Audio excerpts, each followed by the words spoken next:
Good morning, everyone. This is Michael Frank from the American 14.1. I'll be your commentator for this great match, along with Chuck Seeger. And we have a great match here. Thorsten Holman has won the lag, and he's elected to have Victor Zielinski from Poland break. Thorsten Holman is from Germany.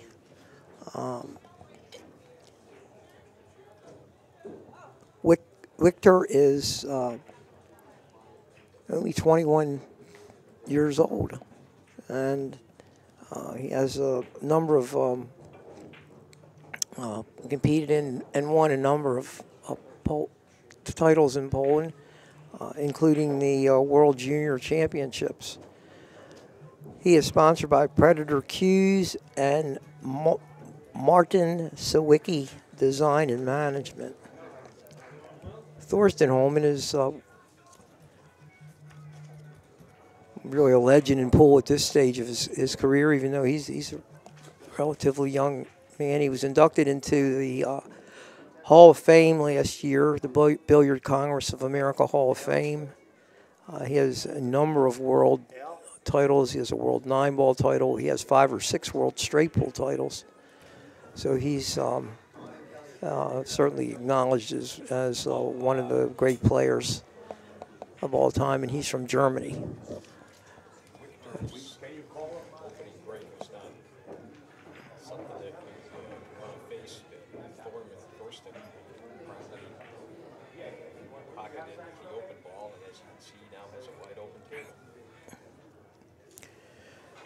So this is a really important match for Thorsten. In that his bracket, the way the tournament is arranged, there are 8 brackets of 7 players each.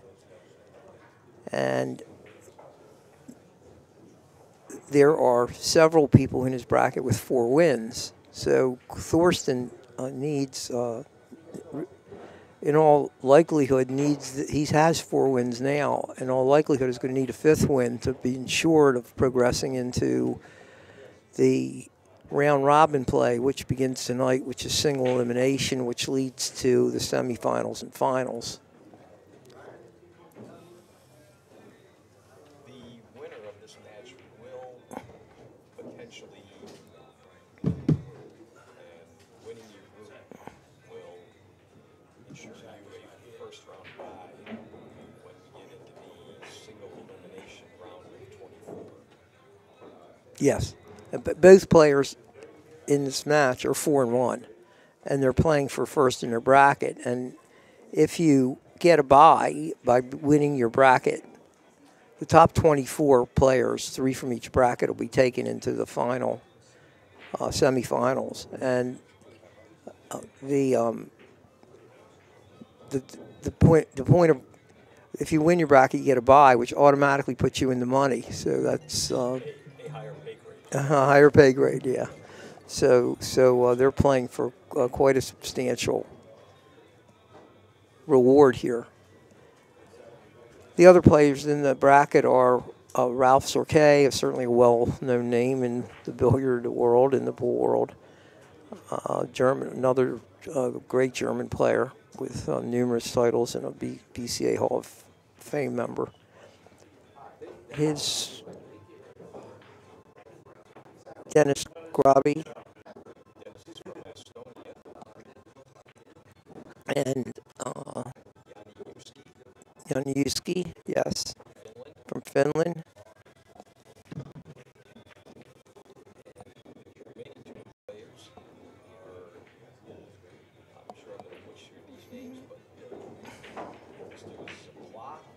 Slot and Mr. Differenzi. And both those gentlemen are mathematically eliminated from advancing the tournament, but they have one match left to play today.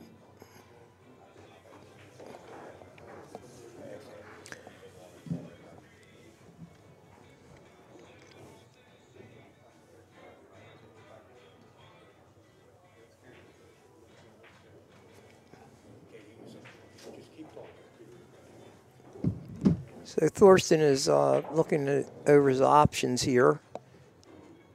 And it appears that he's got a pretty simple setup here to move this rack off the table. It looks like the 14 ball is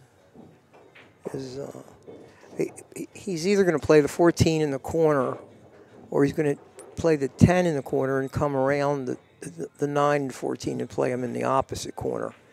So if he shoots the 10, he's going to have to come around. So you'll see his cue ball hit the top rail and come behind the 10 and 9 now, and he'll be looking to play them at some point because they both go in the opposite corner, and neither of them go in the corner pocket that's closest to Thorsten now. So he'll just follow a little bit here. And with the 8 ball, he comes back across.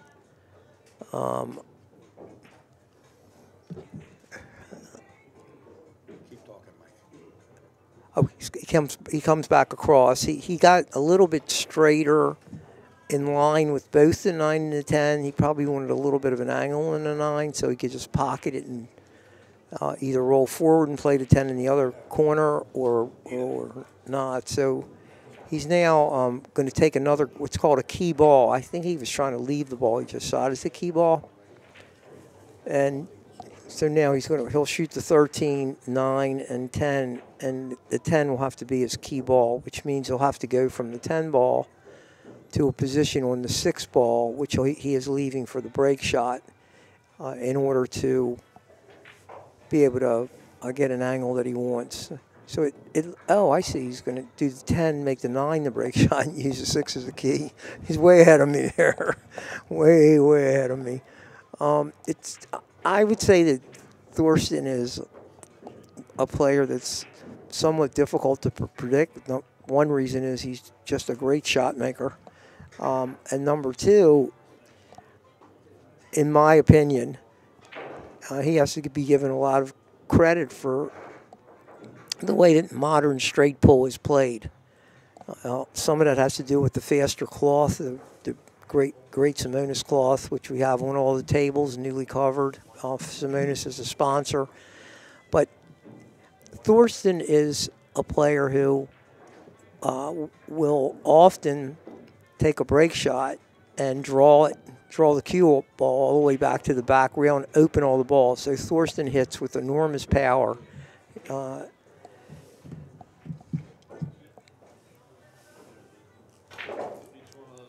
And he's really, that's a shot, and this is my 6th decade of playing pool. Thorsten hits with a shot where he's really trying not to leave any balls clustered. And the traditional game of straight pool was played where players had to go into the pack maybe 3, 4, 5 times to open it because of the difference in the equipment. But you won't see Thorsten. When he gets an opportunity, you'll really see him hit the balls hard. And he did there as well.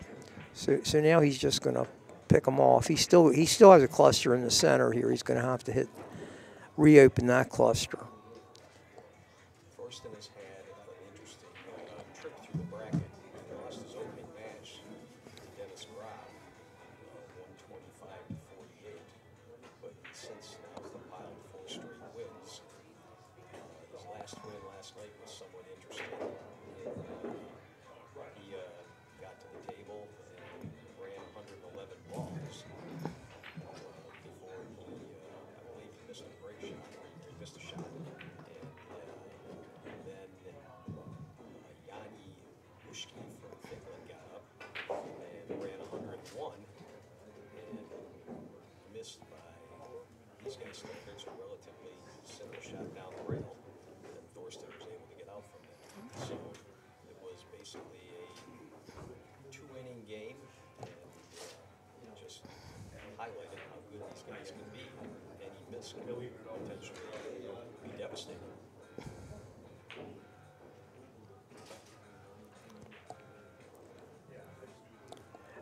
Thorsten is normally an extremely quick player. He once the balls are open, he's one of the faster players around the rack. I think he's being a little more deliberate in this game because there's really quite a bit at stake here for him.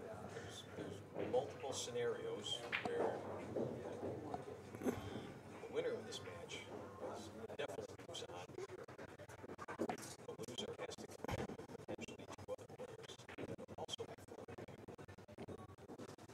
And those of you who follow any sport that uses a seeding system and brackets know that the way Thorsten becomes seeded after this match is whoever becomes top seed in the bracket not only gets the bye, but when the drawing is done, the players that they play are lower in the rankings of final finishers.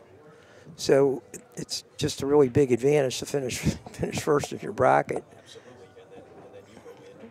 The top 8 guys will then they'll be seeded based on records and all differentials as well. So it's kind of like ranking within a ranking to get to your ultimate destination in the elimination round of 24.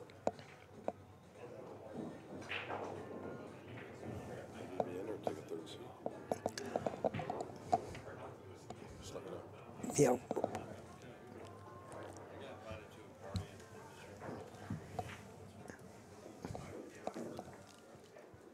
I'm in an awkward situation here.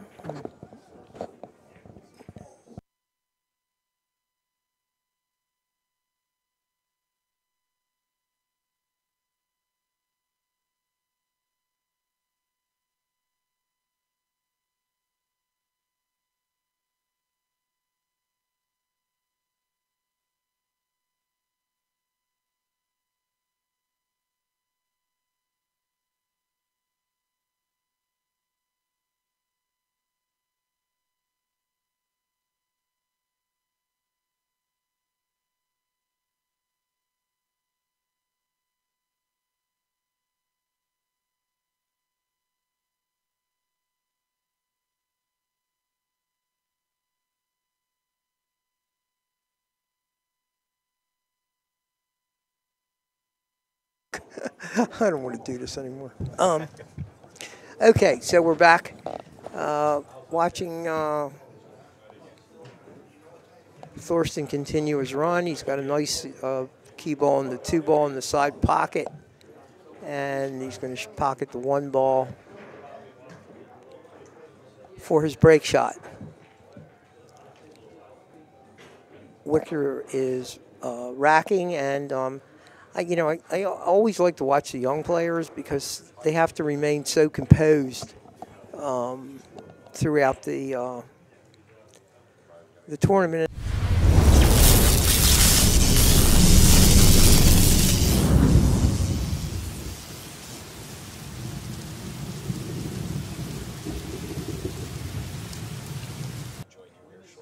All right. Thank you, Chuck.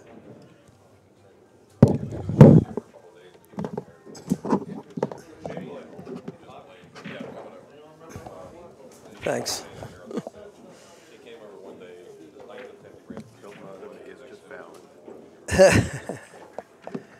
All right. So Thorsten has splattered the rack, as I indicated was his style of play, and he will continue his run. Thorsten is on a run of about 30 right now from the break, so it's a clean run. And Bobby Chamberlain will be joining me in the booth here in about 1 second.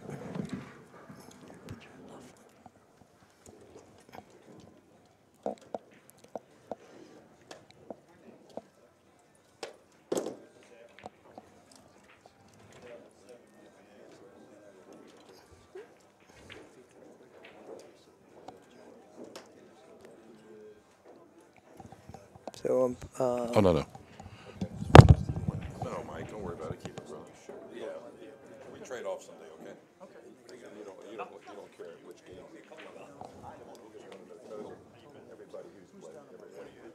So I'm pleased to be joined in the booth by Bobby Chamberlain. Bobby Chamberlain is a great player himself.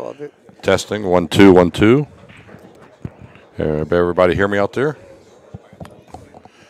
Thank you, Michael. Good to be here. Really happy to be here. What a group of players that you've assembled here with Peter for this tournament, Michael. I've never seen such a talented field in any event. Let alone straight pool. We're always happy to see this now. Oh yes, for straight pool lovers, it's great, and thank you very much. The credit for this really goes to Peter Burrows, and it is a great field. I mean, I don't remember ever seeing a field this competitive either. The fact that Thorsten has to struggle here to win this match, actually, to prevail, is a rarity in straight pool in terms of becoming seeded first in his bracket. And you've recently promoted and continue to promote straight pool events, and there aren't many of us out there anymore, are there? Well, we're like a lost dinosaur at this point, but we are working on some projects here, including getting the World Tournament back in order in sanction with the WPA. So me and Peter are having some good conversations about that, along with some other people that I had originally talked to. So we're looking forward to it. And the Legends of Pocket Billiards is alive and well. We're going to be around for a long time. And we also have some nice announcements that are going to come up. We're probably going to do it here probably Friday or Saturday here and let everybody know what we have coming up in store for a women's event. So it looks like we're on to something. Well, we started as you know, we started our women's event today. We have 15 great players. We're looking to build that field. Obviously, the men's brackets was 56 players. We had 8 brackets of 7 each, and we'd love to see more and more women take up this game and be able to really let it take off from there. Well, I'll tell you one thing. It's nice to see that. I haven't seen that since way back in the day, women's straight pool. Right. Of course, we all know and remember the great Jean Belucas playing that game. She just was, I think she won the world title at, what was she, 12 or 13? 12 or 13. Yeah, and I'd love to see her play again. I mean, she's obviously, got some age on her, but what a stroke she had. You got to see her play? I did get to see her play a lot of times, actually. I didn't get to see her. Back to my I got to see her play a few times, but it was short-lived. She just dominated so much it just got boring to her. I think she had a streak where she won 27 of 30 women's tournaments. Yeah, and she also competed in a number. Because there were so few women's straight pool tournaments, there were a few, but she competed in a number of men's opens and finished very highly in. I saw her beat Mizrak and also Buddy Hall. Right, she ran a lot. Yes. She ran a lot of hundreds. Yeah, and surprised me enough. Part of my event, how it started out, is having world champions come in and do high runs with the Legends of Pocket Billiards, and so and you had to have a sanctioned world tournament in order to be on the first tier of my players. Well, with that, there's that many players to play, and there's some women also with world champions that are getting ready to go at it, and just with Jean, what's so surprising is easily could be a 300-ball runner in her prime, and to find out her high run's only 137. She never ran a 150 and out, I guess because the women's played to 100, and so maybe she did in practice. We don't know of it, but right now the highest run that we know of that is witnessed is 152 by Jeanette Lee, and I 1,000,000% believe that because Stu Matana is the one who told me that. So for our event, we're considering 152 the women's high run because it somehow said Jennifer Chen ran 158, but there was no witnesses to it. No recording. Yeah. So Thorsten is going through this rack in rather routine fashion. He's got pockets for for every ball. At the moment, he's going to have to play the 10 ball in the upper corner pocket. He's got to try to get rid of the 10 And in the lower do pocket that now. and then bump over and then play the 9 in the left. Well, he's on. Let's see, he's on a 3-rack run. Then is this correct? Yeah, he's run from the break. From the break, okay. From the break. So did Zelensky leave open, or did Thorsten come with a tough shot? No, he left. Well, it wasn't an easy shot, but it wasn't a hard shot for Thorsten. Yeah, well, nothing's too hard for this guy. so he's left Thorsten from the break, and we were saying Thorsten actually needs this match to be rated first in his bracket. So, well, it looks like or he's even have a he's chance. going to already advance. So the way y'all have established it, that because there's 8 groups, the top seed in each one gets a bye round the first round, correct? Well, he's got 4 people in his bracket with 4 wins, so he's, So if he wins this and wins his bracket, he's going to win his bracket and be seeded into the. Okay, so the way you've assembled the tournament here with Peter is that the top seed in every bracket gets a bye round. That's right. Exactly. And then the 16 players play each other, which gets down to 8 once they play, and then the top seeds come in. What happens? Can you tell everybody what happens to that now when the top players come in? Do they get shuffled, and it's a redraw? No, they're seeded, and then they go down. They get a bye. The first player gets a bye. Then they play the top seed plays the lowest ranked player from the seeded. Yeah, so they play the lowest ranked player from. So number 1 seed would play number 8. Number 2 would play number 1. Is that added by ball count then? Because a lot of players will have the same wins. No, that's done by draw. Okay, fair enough. That's done by draw. And then they play off. 13, 5, 2, 6. One person's left. Unless he's going to shoot the 2 and go 2 rails. It's a very common shot. I generally try to stay away from shooting, shooting the 2 and to the 5, because of 6 being close to the rack. I don't like the 2 rails then because you have to come sharp. And this is not. I don't see him shooting a 1 railer up the middle. So he is going to go wide here and try to leave parallel to the 6. He wants to be parallel. And he likes. Look at his speed control. Yeah, wow. Yeah, Thorsten once told me that he plays for 1 inch. If the cue ball is more than 1 inch from where he thinks he wants it, or where he's aiming to get it. Well, that's probably why he's been the most dominant player in the last 15, 20 years. That's exactly right. Of our modern era, actually. Yeah. He's 5 world titles. Just unbelievable. And I think what I was noting about his game, Bobby, is, and I credit him with this, whether it's right or wrong, he is the player that I noticed first, and I was attributing a lot to the equipment, the perfect balls. These are Predator balls, and just perfect. There's Predator's a sponsor, of course, but he will hit this. Here's the Thorsten Homan smash, straight up the back of the rail of the table. Everybody uses this break shot now. And Thorsten's the first one that I. Well, he took a little off that. He did, yeah. But look how hard he hit those. When we were younger, and I know you're younger than I am, my generation would have hit that rack 3 or 4 times before they opened it. And there's 2 reasons for that also. Beside ball control, there's 2 reasons. One of the reasons is going to be because the balls back then were 5 ounce instead of 6. The most common reason after that is going to be that the cloth was a full nap cloth compared to the Simonis cloth. Yes. And that's what's changed pool. Oh, yeah. Yeah, the cloth is fantastic. Yeah. I'm not saying I hated the cloth back then. I would rather sometimes feel like I want to play on it, but Simonis cloth is so amazing to have. No, that's exactly right. I mean, you really had to power your ball around the cue ball around the table. Well, also, players back then really didn't have too much of an open bridge. You had a closed bridge because you had to be able to put a lot of juice on the ball.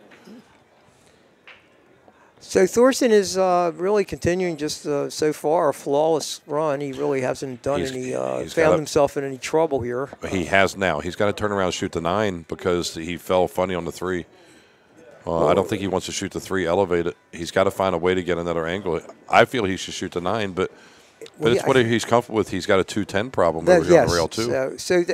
Now, Bobby used the right word there. The right word there is problem. And for you folks watching the game now, you'll notice that Thorsten is not going to let these problems go until he's near the end of the rack. And neither is any other great player. they're going to work on getting these balls open as quickly as they can, unless there's no other way to do it. So Thorsten has two problems. One is the 3-ball cluster. He needs to get sort to of it now. The center of the rack, and he's probably going to get to that right now. Kenny's got enough room here to get to the 3? Yeah. Oh yeah. I think he's good. Well, then that's his shot. So he's going to do. And he can go for the bumpy on the 210 if he really That's wants right. to. So he may solve two problems He at once did. here. Well, he bumped the 210 out. Perfect. And he's got the other 3 balls that he can shoot in the upper. He's going to shoot the bottom ball here because the angle will allow him to draw back. So it looks like the 14.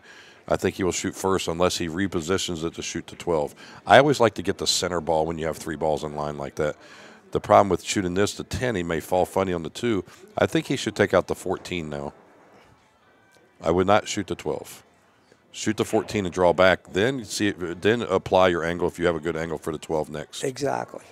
Okay, so well, he doesn't really have a great angle for that, but he can bump the 13. He may be bumping that to a break shot. Yes, absolutely. You're exactly correct. So okay, so he's made it manufactured. He needs to get the 1 shot. now. So he'll get the 1 probably because he's got an open pocket for it, and if he shoots something else, he could fall funny on it and not be able to. Here's a good time to go. Here's a good time to go up for the 2 or the 15. Yeah, he will. Well, he didn't. Well, I'm at the 11. Honestly, commentating, he's for me the hardest one too.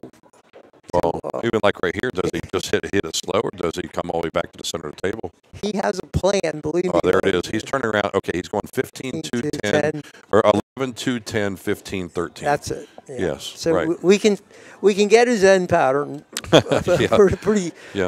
pretty clearly because most players are going to play it out that way. But sometimes in the middle of a rack, Thorsten's choices are quite creative in a certain way. He didn't want to be straight here. He's got to draw the ball back. So he's got to force it out. He'll draw back and. Okay. He can bump it. Okay, yeah. I didn't know he had it. He'll just kind of bump it out and try to get straight to the 10. So he'll play. Well, he drew back just to make sure. That's a good safe shot. So right now, the only thing he can do wrong is draw too far for 15. So draw this ball back about 2 or 3 inches, maybe 4 inches. Perfect. Now, Michael, do you like rolling into the rail here or just going sideways? I like the rail. I like the rail, but he's not going to. I don't think so. He's probably going to go straight down. He's just going to turn it out with a little draw and go sideways. Yeah. I like the rail because it helps me control the cue ball better. Thorsten. A person like him that likes to draw. I'm not a person that likes to draw a lot on the break shots more than follow. He likes to draw the ball, so he likes to have to cut the ball. Exactly. So if he's shooting to the left pocket, he likes his cue ball to be right of the object ball. Exactly. Where we grew up playing, we want it to be the left if we're cutting the left. The reason being is the ball is being lighter, and we used to hit the ball with a lot of topspin. Are we off? Okay. We used to like a lot of topspin and go back into the rack, hit the rack, and go back into it again. Like Mosconi used to do. And you cannot do that from this angle, obviously. But I can tell you one thing. There's a good chance he might smash these because if he doesn't, the bottom left corner becomes pretty big. Even with draw, the ball can go forward. And it still can go forward, but I think he's really going to gear up. He's going to gear up for this. Ball, yeah.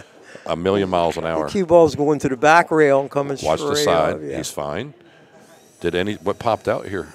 Yeah, 10 on the side. I asked him about that, and he said he's well aware that the biggest danger of that shot is his scratching. And he said he knows He said, I know it's going to happen, infrequently, but it's going to happen. And he said, I have to accept that. But the shot is so valuable in terms of being able to smash the balls open that in other words, he's not giving it up. The way that I look at it is the playing area is 50 inches wide from cushion to cushion. You got 4.5-inch pockets. You got 9 inches of real estate up there out of 50 that can swallow the cue ball for scratching. So you got to be a little cautious, but I think he plays the shot so well. He almost knows it's going back up the center or where it's going. So he can kind of dictate how hard to hit it, but and how much draw. Yes. Because a lot of times, he's putting, left or right English on it with the draw too. Maybe 3 tips of bottom and 2 tips of left or right. So like as that rack, you see when the ball hit the rail, it hit the back rail, and it shot right off to the side. All right, he's going to go into the stack here, if he can. He might be. Is he a little? Yes. Is he a little straight? Yeah, he's straight. Okay. So he's gonna have to. the reason I think Bobby might have said Thorsten would have liked to have been a little further toward the rail with the cue ball and cut the four ball, and he could have opened that cluster very nicely, and he wouldn't have had to worry about having a shot because he has two balls that are there. We call those safety balls or insurance balls. Yes. So when those balls are not there, going into the rack from the back of it, you can get stuck. Players. How about going between the 3 and 2 here by shooting the stripe on the bottom rail? He's you like this? I think he's going to hit it from here. Not hard though. Just try to hit between the 3 and 2 would be really good. I think that's exactly where he's going. Exactly, I agree, 100%. He made a break ball. Perfect. Yeah. Well, it's a little high, but it's okay. Yeah. Do you like the 3 or 9 here for your break shot? He's going to like the 3. I like the 3 too, actually. Yeah, see, I like the 9 because I like the wider angle. Well, you play a whole lot better than I do. Well, yeah, but I'll play better than Thorsten. Well, all right. So I got 2 people down here that I can take lessons from. But,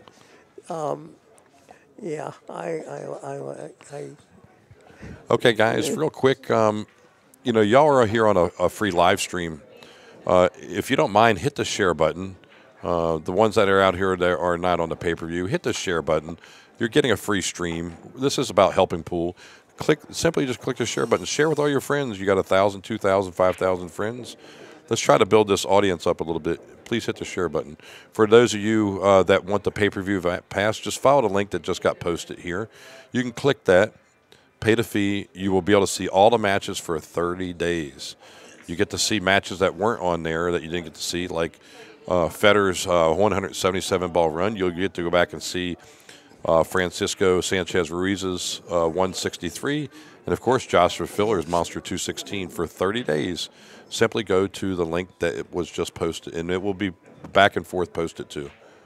Thanks, Al. Here it is again. Okay. So, follow that link here, folks, for the pay-per-view. So as Bobby mentioned, the 3 balls be Thorsten's preferred break. He's going to go 2-7. 2-7-4 yes. coming out from the rail for one rail if you can. Yeah, that's. No, I bounced the back rail here just like that. Yes, and I've. Well, what's his angle like? He's not straight on the 7, right? No, he's got 2 choices. I mean, for him, he's going to get great position on the 3 ball no matter what he uses. Well, I like bouncing this, but not having the cue ball come a little shorter than what it is right now. There you go. Now he can go 1 rail. Or I don't like to draw because you can bump the ball. That's really critical. I like rolling this with high right. So if Thorsten was to draw straight past the 3, he runs the risk of bumping it. So he'll come off the rail with an angle. We're seeing the same break shot every time. It's like a repeat video. So obviously we know Thorsten's favorite break shot. Now, we haven't talked about Zielinski here. He's a great player. A lot of people have said they felt that he really is the best 9-ball player in the world. I've heard this from a lot of the pros. He just doesn't play in all the tournaments. Terrific player. In last year, I think he put up a big run in the tournament, didn't he? It was 100 plus. Yes, he did. He did, and he's as I was mentioned, he's only 21 years old. Yeah, I knew he was really young. Yeah. Yeah. And just a great attitude too. He's definitely been trained. He has coaches. He's from Poland, and he has coaches, which is really nice. Well, that's in a lot of the European countries. Pool is an organized sport. There's the he didn't hit that one the way he liked, but he's got a shot on the 13 in the corner, which for Thorsten shouldn't be extremely difficult, but he could have gotten in a little bit of trouble there. So here he goes. Got a long shot on the 13 ball, and he really doesn't have full use of the cue ball because it's close to the rail. Fortunately for him, it's not frozen on the rail. So he's probably just going to stick the cue ball when he pockets a 13 ball. Anything. Just make the ball. Good shot. Okay. Well, that's good. Well, now he can roll into the 10 a little here. Got to be careful. The insurance ball here would be probably the 1 or the 5, maybe? Yeah. Nothing's really setting by the side, right? So no. I believe he has to roll this 11 in. I think he's going to hit the bottom of the 10. I don't think he's going to get much movement here. But if he hits it well, he can get a 2-ball for a position for the break ball. That's really hard to do, but if he hits it well, it could come off the 8 for a break shot. So he's thinking about. He didn't want to hit it too hard. He was definitely thinking about leaving the 1 ball as an insurance ball. So the lesson there, and again, actually comes up a lot in 8-ball too. Insurance balls are really critical to continuing your run in these kind of games. You have to have it on your mind every shot. But still, I was always taught to play this game aggressive.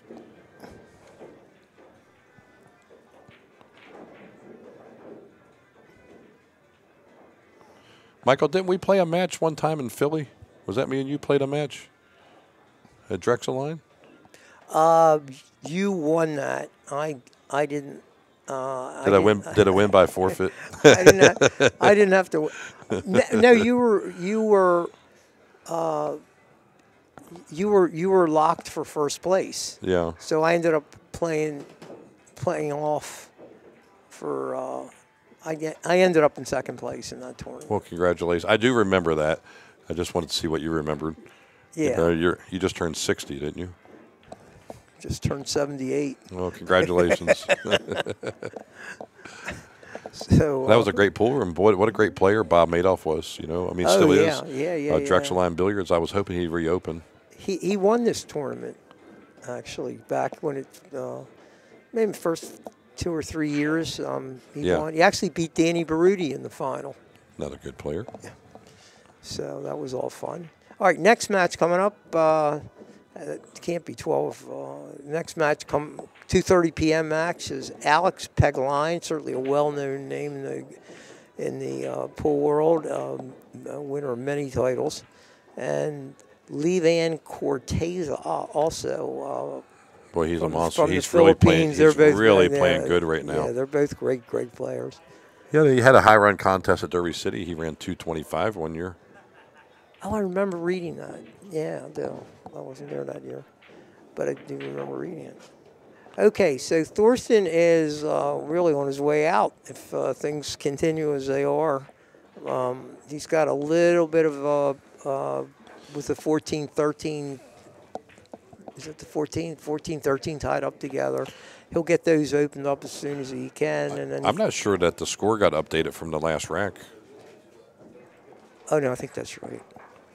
I think we're. Well, he's going to draw into the 14 here, shoot the 15 and draw into the 14, and just barely tap it to get it loose, so that way he can push the 9 over and break the 14 free. He needs a break here. So. Oh well, I didn't like that. Or maybe the 14 goes on the side.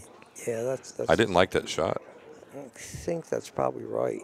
And now he's elevated. A bridge could be involved. I mean, if he can't shoot the 2 here, shoot the 14. He's going to have to stretch for this 2 ball. That's a tough shot. I don't know what He should have tried to bump that ball. He had nothing to lose. But he's playing conservative a little bit if he gets around to make sure he has a shot. But he's fell short here, and the bridge is coming out for the shot. So he'll do it looks like 2-10, 14. The 9's outside the rack, he's got the right? 4 ball too. I know, but I'm saying to go. Isn't the 9 ball's a break shot? I think. Yes, correct. So he'll go 14. He'll have to come over across. from the 4 back to the 13. Well, unless he plays the 4 high. I really don't like that. But then again, the 9's high too. But the 4 is literally a ball and a half to 2 balls above. So the 14 must go here, obviously. Yes, it does. Yeah. So he's really not going to move the cue ball much because he wants an angle to roll back across to the 4, which he will have to leave an angle for that.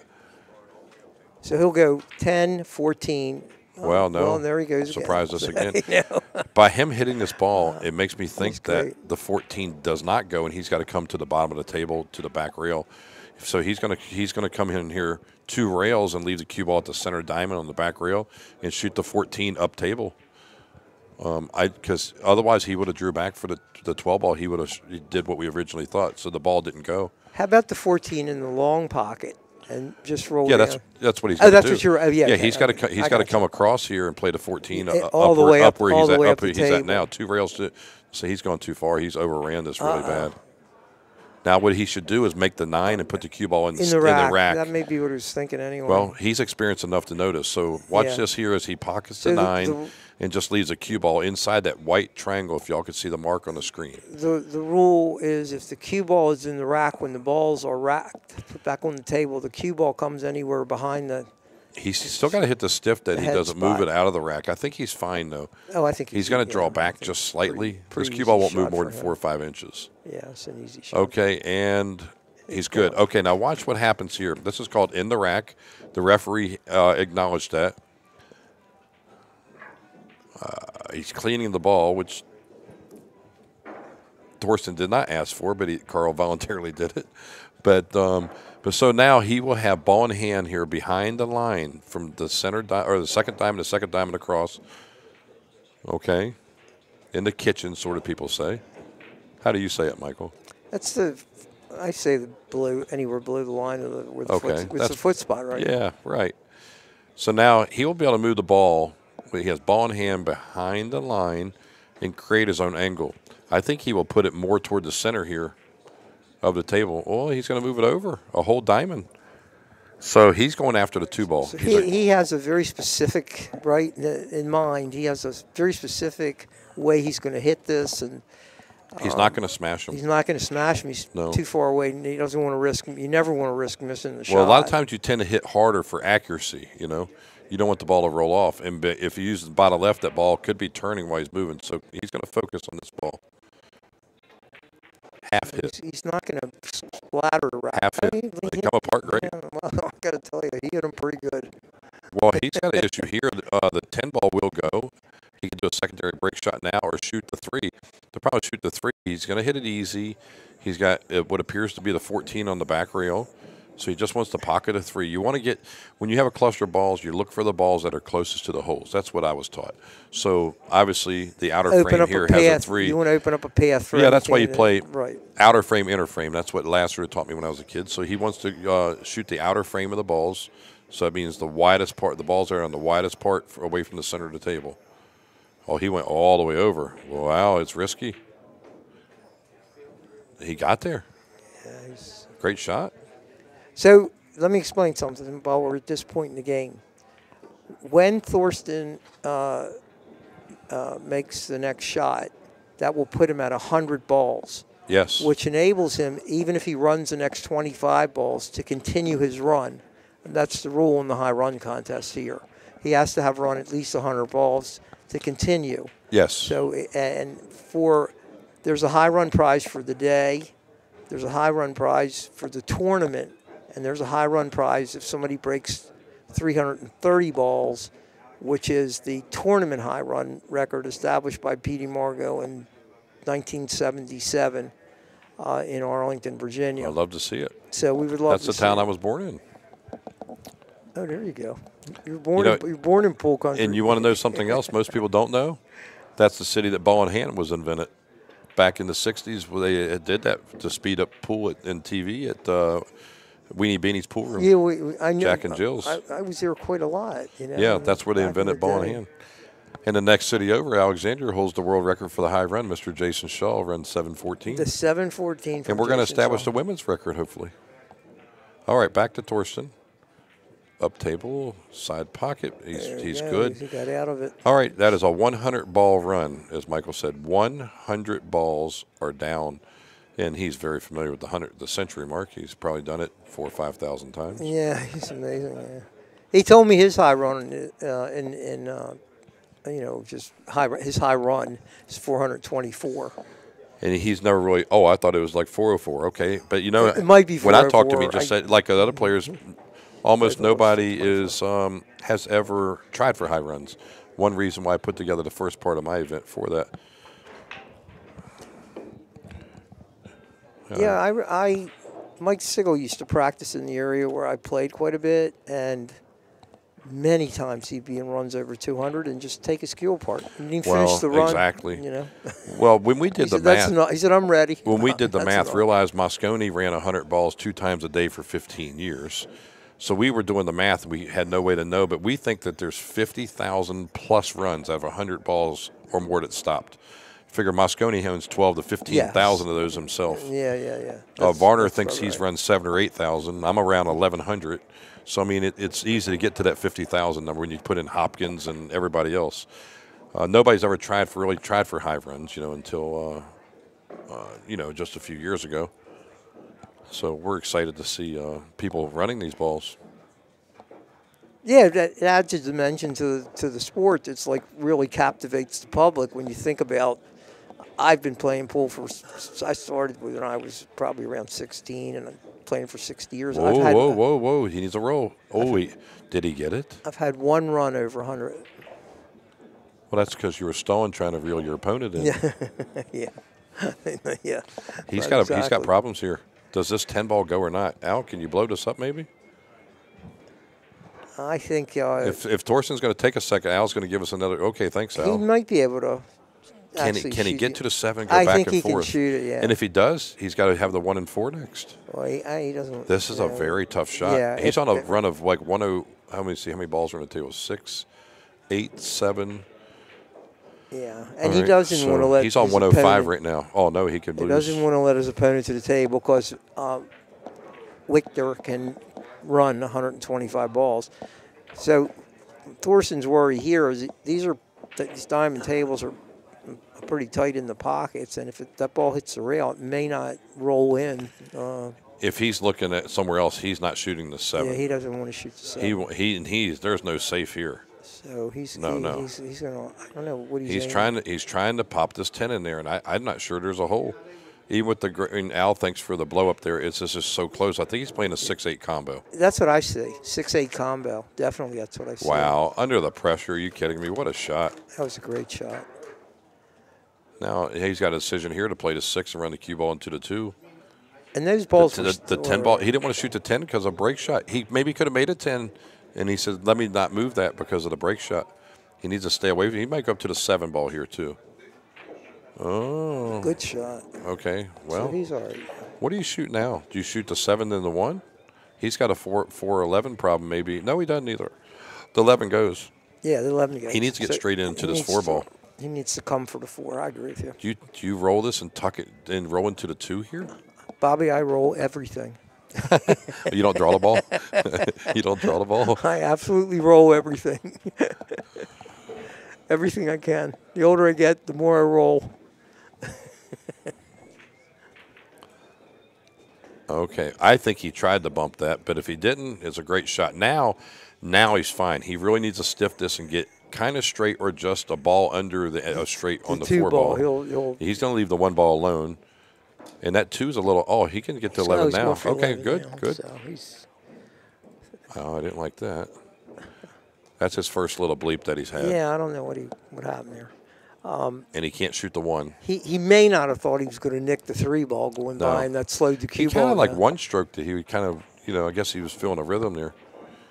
He's got a little issue here. So he's going to shoot the 3. If he shoots the 3, he's going to go 2 rails for the 1 ball. So the problem is he can't really shoot the 1 now unless he hits down on it and hold for the 3 ball.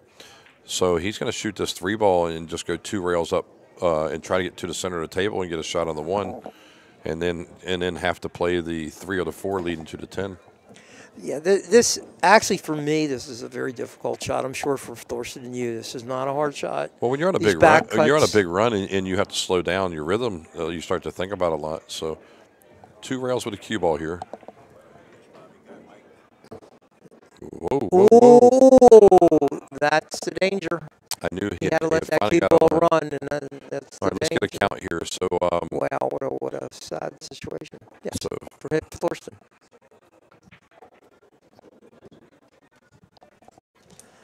Sad situation. Well, Mike, you go do a count, Mike.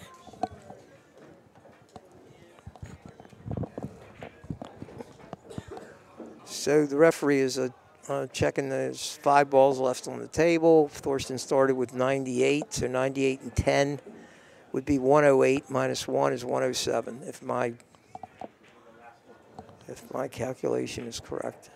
107 it is, I believe. So Thorsten had a 107 ball run. And could lose the match. Oh, yeah, sure.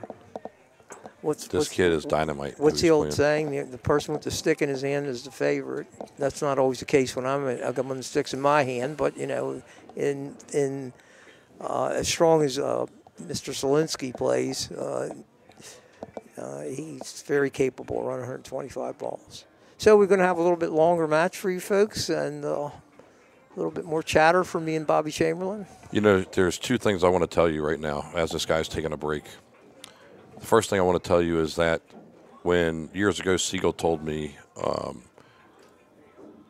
when the equipment was playing on the gold crowns at other tables, he could run 140 and miss, and he knew he could lose.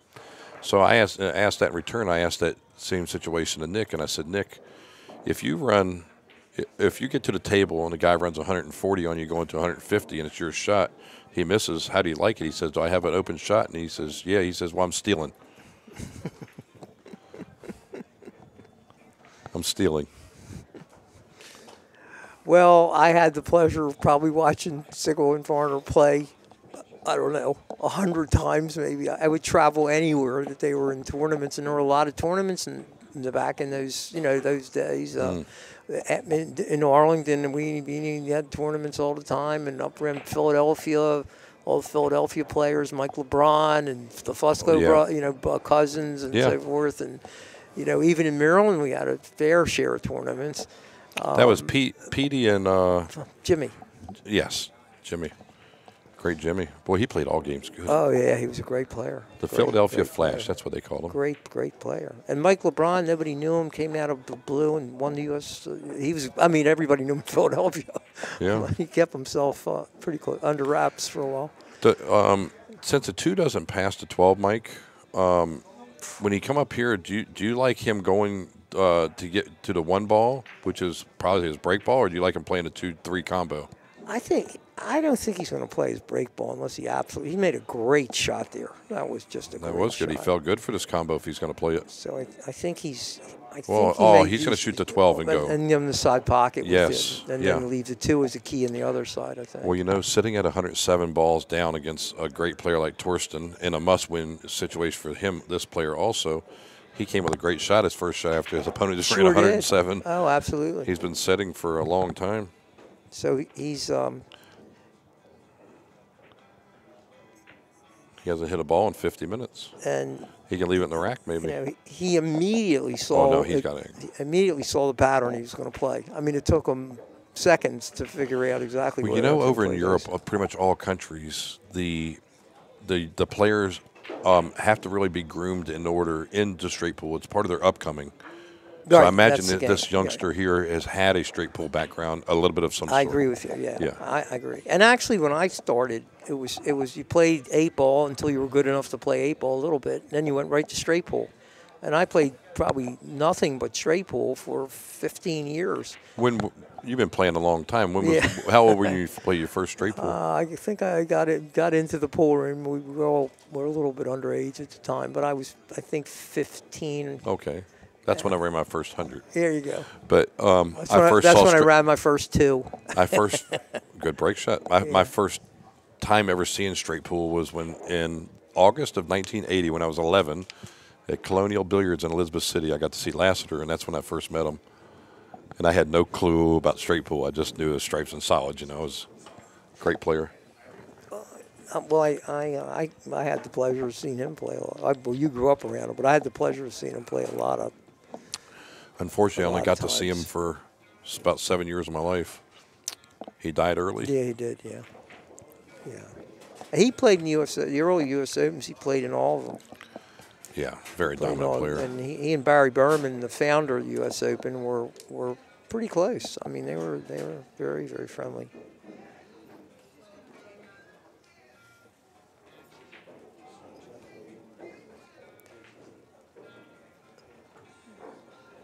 And, there's stuff, memorabilia all over the walls here. Oh, and if anybody's in the area within an hour or two of Virginia Beach, you should stop by. The food's great. The venue's incredible. The admission is really high to watch these pros play. It's zero. Yeah. Just come find a seat and watch them all play. No, this is a great venue, and I believe this is the largest pool room in the United States. The tables go for about a quarter mile. I mean, the place is huge. 78 tables. It's 3 buildings together.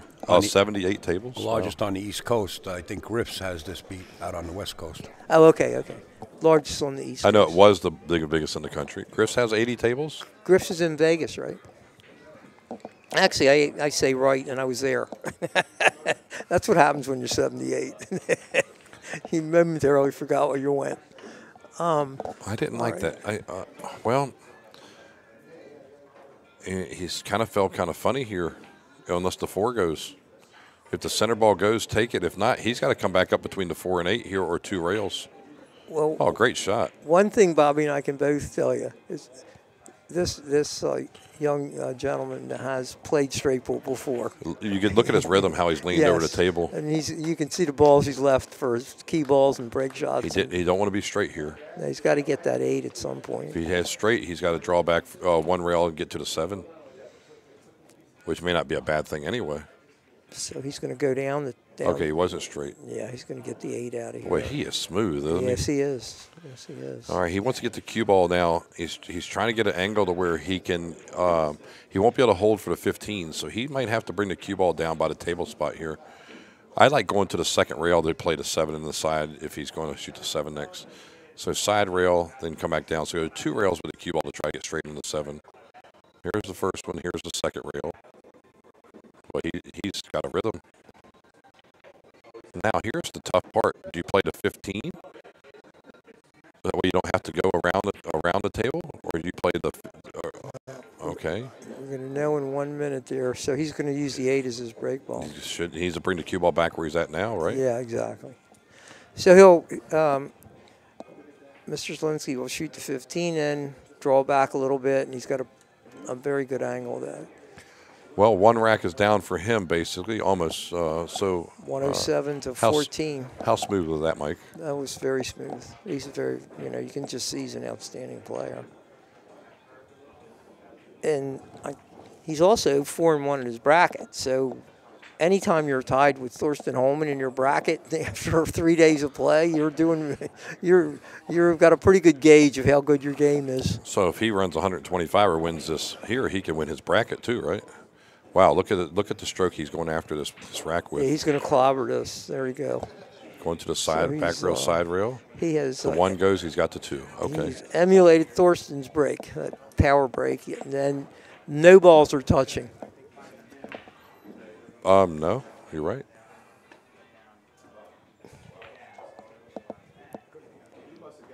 So he just has to pick them off here. He's going to identify. He's got a good break ball in the 11 ball, and he's got 2 potentially really good key balls in the 11 and 4. I mean, in the that's a 13. I'm sorry. He's got a really good break shot in the 13. He's got 2 really good key balls in the 11 and 4. So he's just going to work his way through the rack. He may have to use those because the rack is still. So you go 10 then the 5 here. Oh, I just got a note here. Q-Master Billiards, thank you for the note here, has 70 tables. 70. Okay. Yes. Thanks for that message. I believe that was Gary. Thank you, Gary.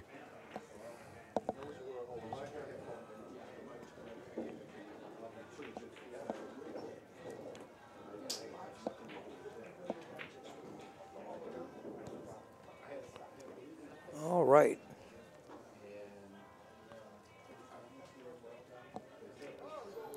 And I guess what I've really enjoyed this week is they're open until 1 o'clock in the morning, and you can get food. The kitchen's open too. Right. Great, good food here. Yeah, no, the food's great. So there's plenty of life and excitement here from round the clock. Come get a Barry burger, Barry Berman burger.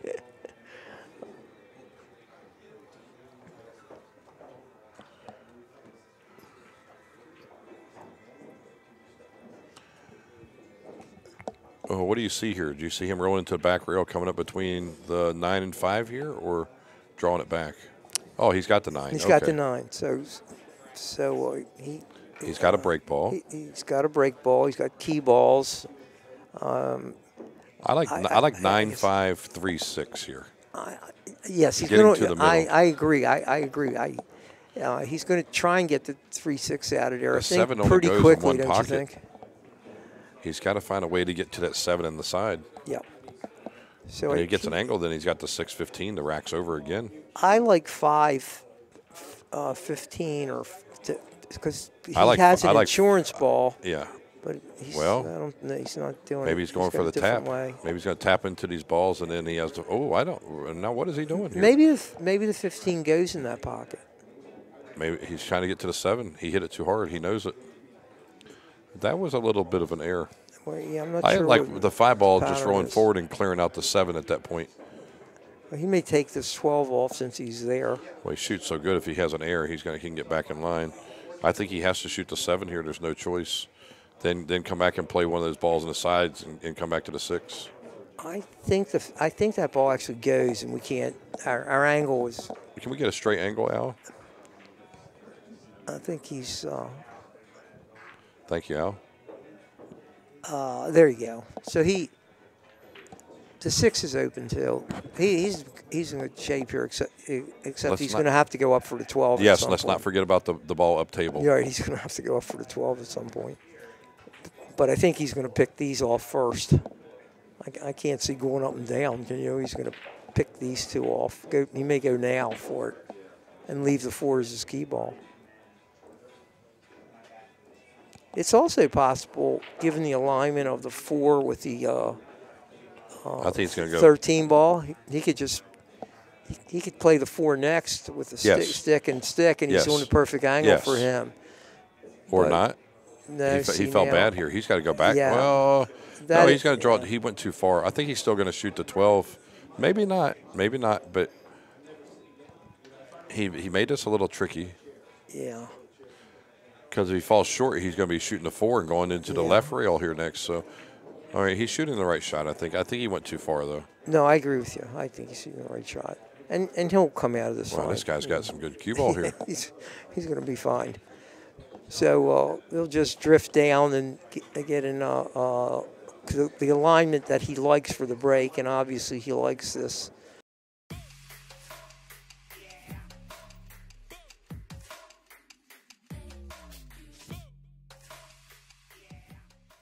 Racks if be 20, 30s on a 30. 32, yes. 32 ball run. He needs 93. Well, I got to tell you, he's obviously very capable of running the match. 6.5 racks, or a little more than that. Lost the cue ball here. Lost the cue ball. Nothing easy. So that's one of the things I have to say that I am interested in terms of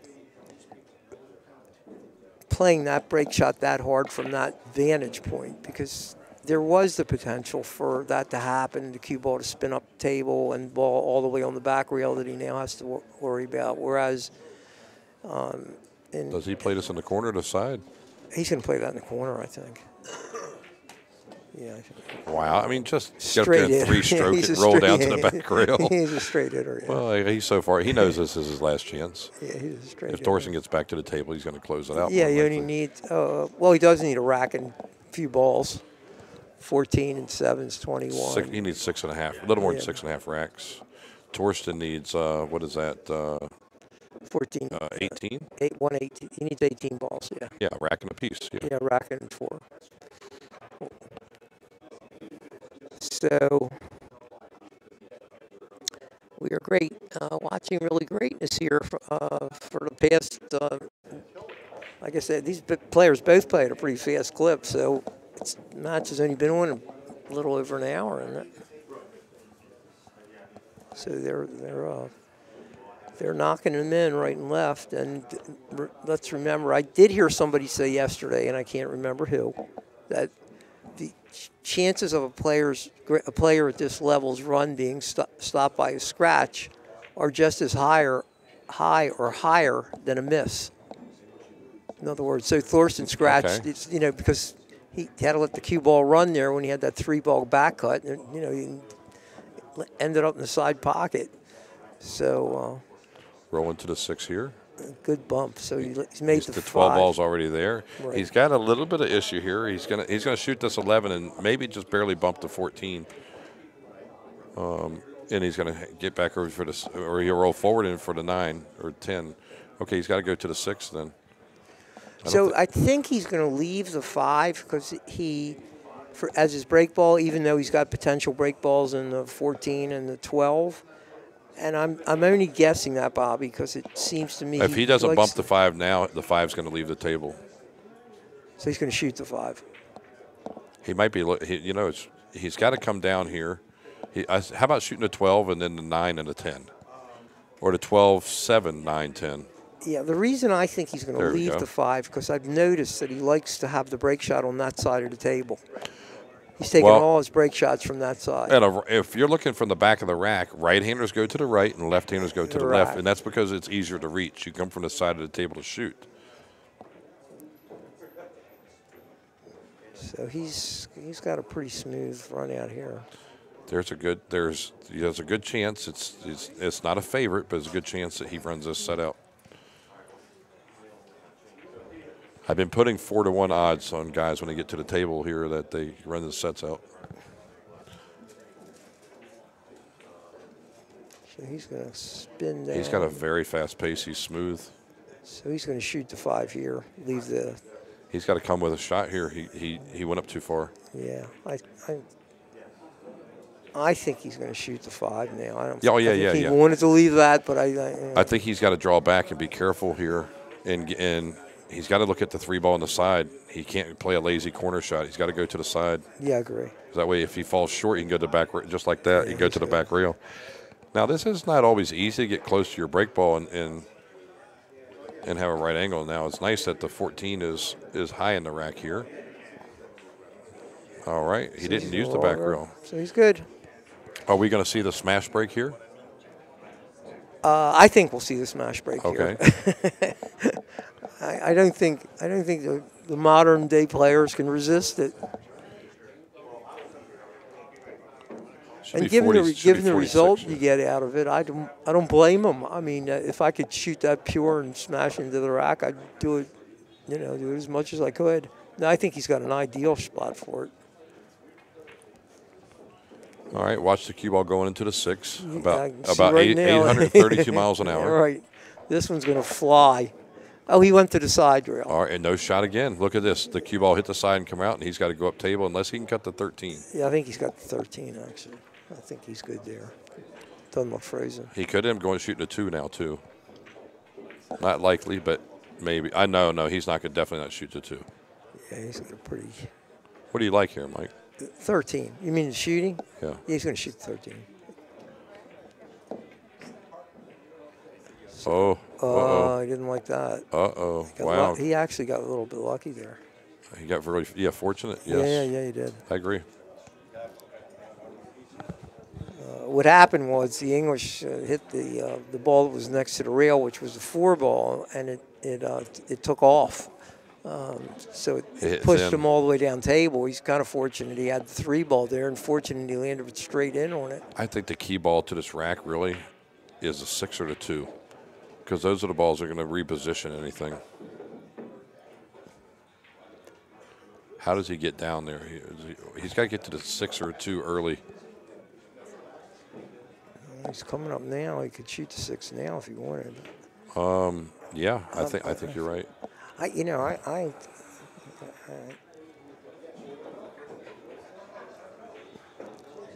My level of play, quite honestly, these kind of shots were difficult for me because you have to do quite a bit with it, actually, even though it looks, just get up. Because he's trying to open the balls and make sure he's got another shot and so forth. But in any event, he's got him open now. So he only has 1 ball that doesn't really have unless he takes a long shot on the 9 ball, he has to shoot it in the upper corner at the moment. So we'll see how he works with that. Otherwise, it should be a pretty routine rack for him. So do you shoot the 7 and go up for the 1 later, or do you just go after it now since you got the 15 down here? I love that question because I would be so obsessed with trying to get the 1 ball out of there at this particular point in time that there's no way I'm not going down there and getting it out of there. Because I know for me, I can't leave that ball to be where I've got to take a tough cut on it, and I don't think he worries about it. I don't think he's as worried about it. Well, I think he should go 5, 11, 10 here and then make a decision and reset himself to regroup his thought. Because it doesn't look like he really has a plan yet. Only plan I see is the 12 ball being the key ball and 9 the break.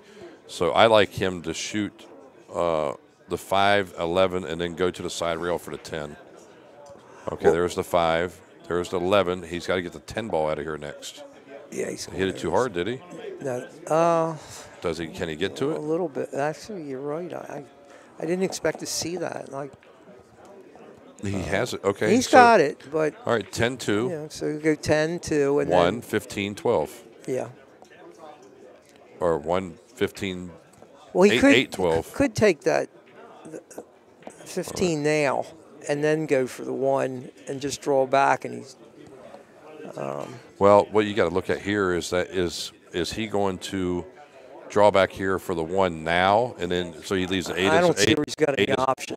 Right, I agree. So now, drawing back, he has choice. Yes, he can So, go for the okay. 8, or I probably is going to shoot 1-8 Now- and just For the leave the straight shot for the 12 in the side. for the amateurs out there, if you look at the 8, 12, and 15, and 9, it's a triangle type pattern, and that's what I learned young. I got taught is Stick. try to leave yourself angles that are triangles where you have less movement at the end of the rack. Right. So he can shoot the 8 stick, shoot the 12, just roll just a little, and he's got a perfect break shot. So he has to do very little with the cue ball. You know, amazingly, him nor Torsten has had a wide angle like this on a 9 ball for a break shot yet. So my thought is, does he really try to almost freeze the cue ball to the rail, like leave it real close when he's going to have this break shot to the 9, or does he leave himself parallel? I like going to the rail. I do too. Well, that's still good. Yeah. Me personally, I would probably left it closer to the rail because I can get more power on that shot, and it's a pretty easy shot. But he doesn't, his stroke, he's able to go through the rack with this shot. He's got plenty of angle for him to go through the rack. Well, the score keeps going up and up and up here. Oh yeah, no, I think this is going to be I think it's going to be a cliffhanger if Thorsten gets back to the table. I mean, It must feel like an electric chair to him right now, sitting down. oh, that's got to be. This is big. This is a big break. Wow! Oh my goodness! Hit both points of the side pocket. Both points. I often thought that what made pool one of the hardest sports in the world to play was the fact that there's nothing you can do when your opponent's shooting. You know, you can move your legs, you can stand up, you can shake your arms, you can pull out a yellow bandana. But I'm just joking, of course. But there really you have to sit there, and then Thorsten, who's now been sitting for 40, 45 minutes, will have to get up and perform. Victor sat still for 50 minutes. Yes, I know, and he had to get up and get out of his chair and shoot. Well, you know what's smart is he regrouped himself and went and took a couple minute break before he got to the table. And for a youngster like that, at only 20, we say he's 21. Yeah, that was a mature move. Yeah, to collect his thoughts instead of just getting up there and shooting. Well, he might be 20 or 21. I'm giving him credit for an extra few months here. He needs to get a break ball here unless he plans a 3 ball. I particularly don't like that. You don't really want to go into anything now. I think he should draw back here and try to fabricate something by shooting the 4 ball in the same corner he's shooting the 12 at now and try to push something across. He ended up a little short here. A lot short. I wonder if he's going to shoot the 4 now. Well, if he would have had a better angle, he could have shot the 4 and pushed the 15 over. I don't know if he can bump the 5 over now or not. Well, he tried. He ended up short. This 3 ball's high, but it's manageable, right? Yeah, he can shoot the 3. I guess I'd be pretty tempted to shoot that. That's the 5, I think. 5's in the rack. Yeah, the 5's in the rack. Yeah, I'm talking about the 5 ball. So I think it'd be. There you go. I thought maybe he might push the 15 down. So now he does have now he might even take the 3 out here next. I think he might be using the 15 as a break ball. Which is pretty advanced for a player behind the stack break shots. He bumped in position. It didn't happen by accident. I agree. That is advanced. Yeah. So he's. Yeah, he might shoot the 8 ball here and go 2 rails and get to the stripe where he's at right now. As such. There you go. Look at this. Look how the balls are lining up now. The stripe, then the 3. 3-1, 12-8, leave the 15. Yeah, yeah. A 12-8 or 12-6. Is that a 6? Yeah. Yes, 6 ball. Sorry, I miscalled it. It's Same thing. Yeah. 3-1. Boy, look at his pace now. Yeah, he's in a groove now. And he was favored by the pool gods, right? He just missed that scratch, certainly would have ended the match. So he'll just come a little bit forward here and try to get himself. Well, he's got to make sure that he does come forward here. Sometimes when you're close to this, the ball can like stick before it rolls forward. So he'll shorten his stroke up here a little bit, like as such, and make sure he punches forward 6 inches. There you go. All right. So he's got a very nice. Now, do you like just sticking it right there? Or I like going into the back rail, make sure I leave the ball below the 15. 100, I agree. Now, totally the problem that you see here, and I'm going to explain to you when he makes this ball, in my opinion, Michael. Yes. Okay, is if you're playing a behind the rack shot, you don't want the ball to be in line with the diamond in the spot because you have the center ball to deal with on the back row. There's 5 balls. You want it to be a ball forward or a ball back. See, with this angle right here, forces him. He can't draw the ball. He can't use high right. He has to use top left and send a cue ball into these balls and go side rail, back rail, side rail, and try to get back out to center. Okay? Agree. Because the ball is in line with the diamond. Right. So he's going to strike this ball with high left English. It's Yes. going to travel to the long rail closest to the ball, then come back off the top rail and. Well, the bottom rail in our case. The bottom yes. rail, and then the other side rail, and then spinning out to the center. Try to get somewhere out to the center. Then he's going to try to go 3 rails with the cue ball off the rack, and try to get out to the top of the rack. Somewhere. Right. So it's a pretty shot to watch. If he's an experienced player, that's what you're going to see is going to happen. Otherwise, he just jams into it. Very pretty shot to watch. 1, 2, 3. So Good that call. that was a textbook. Is that dead center? Good call, Mike. Yeah, it was a textbook shot. Good call. Textbook shot the way he did that. Well, that shows he's played the game. Because Yeah. that's a shot. That's a shot from yesterday. Yes, it is. He's played a lot of straight pool. Or he's had somebody show him a lot about That's it. why it's important to be a little below the 15 to create angles so that way you can have a little bit of ball speed on the cue ball to be able to go to 3 rails. Yes. Because a lot of us. He took 2 strokes and shot that shot like it was a hanger. Right. He wasn't worried about it. A lot of people learning the game in that situation would have tried to plow through the back of the rack straight on. And there's a really good chance if you hit the center ball in the back of that stack from the back, you're going to get stuck there. Yeah, yes, that's why it was important. He really only had one way. I just don't like being at that middle diamond on a back rail break shot. Oh, I agree. try to You avoid want to clip the end balls if you can. And the second from the end for sure. Second from the end and go. That'll open the balls. I've been stuck back there too many days, so I don't like to be stuck back there. Well, we only learn from. I can't say we only learn from our mistakes, but we learn a lot from them. Okay, the 6 ball's got to come into play quicker than later here. So. Boy, he does not have he's got a problem. Yeah. He's got a huge problem unless the one if he goes down and looks at the 115 combo, because the 6 ball is a shot he cannot play now. He's elevated and straight, so he's going to have to shoot the 12 to 12 and the 14 on the side rail, or shoot the 12 and roll forward and go 2 rails and take a long shot in the 6, or draw into the stack, which that's suicide. I don't know. He cannot shoot the 6 ball right now. He's going to have to play the stripe and come back across a little right of center to get an angle for the 6. So he's going to go stripe here, right? Yeah. Exactly. He's going to bang this over. So he's what we're concentrating on is the angle that Wichter needs to break open the rack. So he sees something else. He may have a dead ball. The 1 ball goes or the 5? What is it? I think it's that is the 5 ball. I think. Okay, So I thought the 3-way combo was on. So he's going to hit this. Uh-oh. I don't know what that was. Well, that right there cost him the match if he doesn't have a shot. Look at how lucky he's getting. He's getting quite lucky. I don't understand why he wouldn't have drawn back for the 6. No, I don't either. But there's a point at which you want to leave a break shot, but at the point it really makes your game have to shoot all these awkward shots. Then you have to take a chance on making another break shot at some other time. So I think what Bobby and I were both thinking is he might have been better just to go over, get the angle on that 6, and open him up. 1,000,000%. Because he's certainly good enough to create a break shot out of the other. Well, look he at had this more shot than here. half the He's rack. shooting from an angle. Oh, he's really lucky. Is easy He has to a overcut. shot. It's easy to overcut this ball. He's really lucky. He has a shot.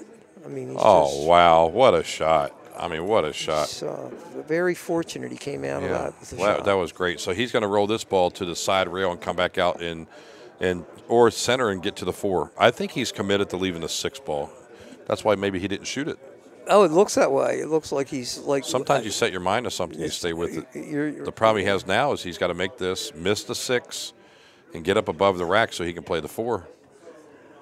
Well, I think I mean, he's such a great shooter that he's maybe able to do all this. Perfect. Perfect.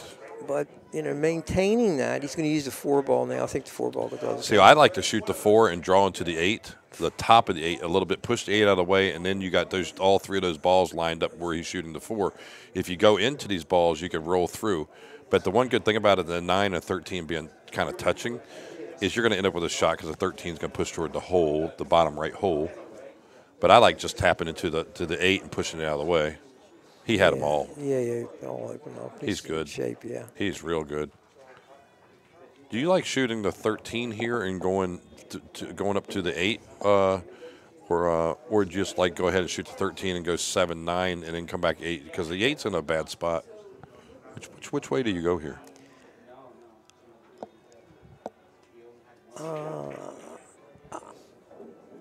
I would probably go 13, 7, 8, 9. Not that. He's got to get to this 8 ball. Yeah, this is the other way. You can go 7, 13.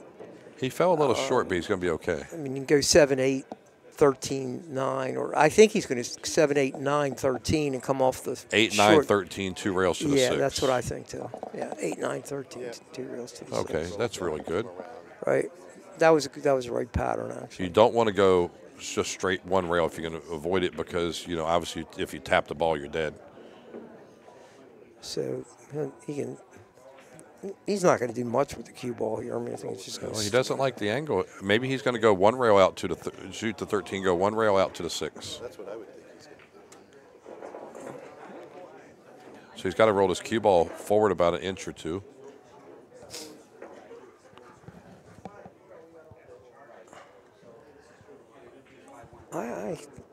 Anyway, I don't know. I'm not exactly sure, to be honest with you, what the critical difference was between sticking on the 9 ball and just coming off the top rail 2 rails. I think because he was He's elevated. more comfortable 1 rail. He was elevated. He went to the rail maybe. I agree. I wasn't sure either. But I guess a comfort. All right, we'll add 14 up more, puts him at 88.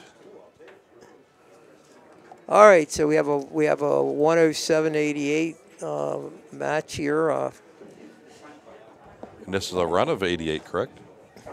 It is a run of 88. Yeah, this is a 3-inning game so far.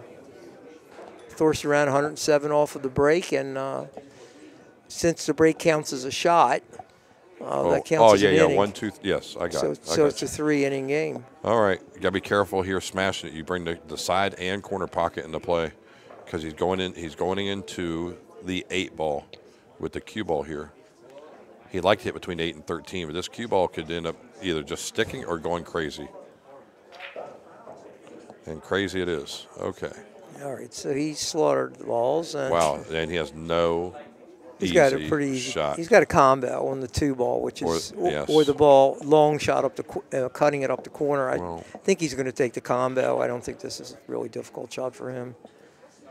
Well, they don't like combos, right? I mean, a lot of things can happen. He's going to have to draw out of this too, because there's nothing down here. So he can't just shoot the combo. It doesn't look like he has anything that he can just do it and roll. What would he shoot here? He's got to get back up to the center, maybe, or above the 12. Since he's on the side, or does he draw back a little bit and go into the back rail of the cue ball? I think that's the decision. I think I'd have to go into the back rail and try and come out Yes. towards the center. I 'Cause agree if with he gets you. out there, he's got a lot of options. Perfect. Exactly. Get up above where the 12 was. Yeah, he's got a lot All right, of he's tied options. some balls up here. Yeah. But he's okay. I mean, he's got pretty easy set of shots here. What's interesting is 2, 4, 6 balls are side pocket or below, right? You don't see that very often in straight ball. Okay. So a little bit of irony here is if the game ends with Victor running out, his average would be 2 divided into 125 because the break shot counts as an inning. Oh. Thorsten's average would be 107 because it's only 1 inning for Thorsten. Because he broke and it went to the next player. I got you. So if this was recorded in history book, I mean in official book. He's shooting his break shot. He's tapping a ball out. Why did he do that? I guess he plans to bump the. That was a mistake. I guess he plans to bump the 8. That's his second flaw of the match. That's not bad though. He's got to generate something. He's got to draw the 15 in the shape. Well, there you go. There you go, is right. So he has a break shot. He has. He's going to have to work with the balls down table, so it's frankly a little bit difficult for me to predict what his key ball is. He's going to get rid of the 7 and 8 ball, I presume, pretty early and go down table. And he's in fine position. Yeah, he's in fine. He's not going to have any problem getting through this rack. So he's going to leave a naked break ball here. I think he's going to go from the 3 to the 8 and then go everything else up table. Unless he's high on the ball. I mean low on the 3s, not straight. Then he might go back up table. Okay. Doesn't matter for him. I think he wants to take something out down here though. There you go. So many options. Do you like going to the 10 to the 7 here? Turn around and shoot the 3. I would get rid of. I wouldn't want to go back and forth. So I mean, it doesn't it's like seem a teeter-totter right now. Yeah, huh? I mean, I would do the 3-8 and go down table, and I don't know exactly who he's going to play for, but I certainly would have done this part of it. So Tell you how much this guy plays pool. It looks like he's using a carbon fiber shaft as dark as it is. It's just a wood shaft. It just basically has a lot of chalk in it and wore out. You see the top of that pool stick, it almost looks black. Yeah, I do. All right, so we're going to find out in a minute. He's 12, or hold on a minute. Yeah. I can't see the color of that left side ball here. Okay. 10, then something in the side pocket, and then 1, 15. Yeah. I mean, okay, well, anyway, far be it for me to. Okay. Think I Shoot might this have- ball on the side, whatever it is. I probably would have actually left that for my key ball. Could have. You could have shot the 1 first. Yeah, he could have cleared the 1 out and just shot those balls and left that one. He's a little long here. Yeah, so he's still. He bounced a little more than he wanted to. He's going to have to go up and down maybe. Or take a real long shot. I think Or he's just going draw to take the back long and shot. take a longer angle. Here's something interesting.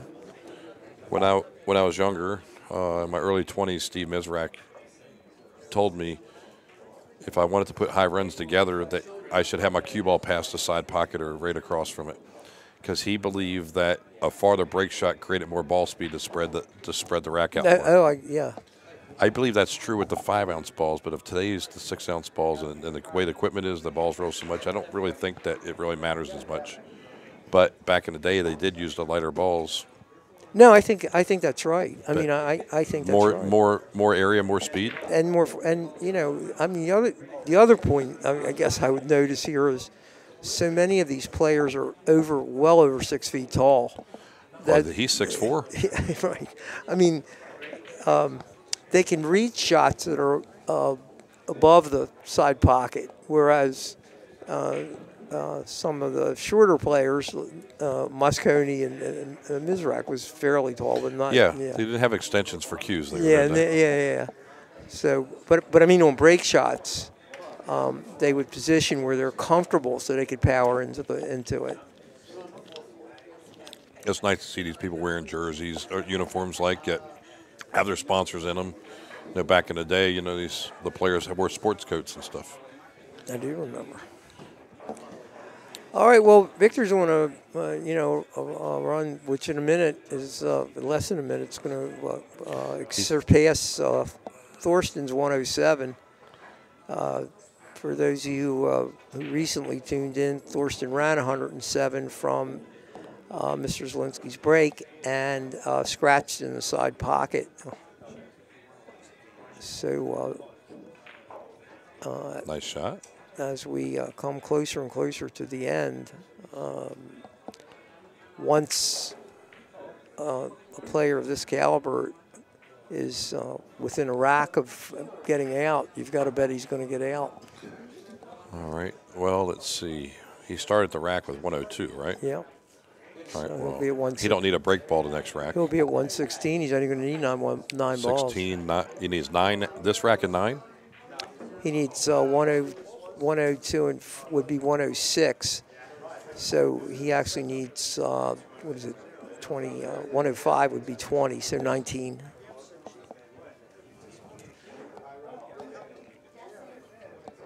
He's got to bump this 3 across. He didn't get there. He's got the 2 ball. He does have the 2 ball or a low 12. He's not happy. He's got to regroup himself.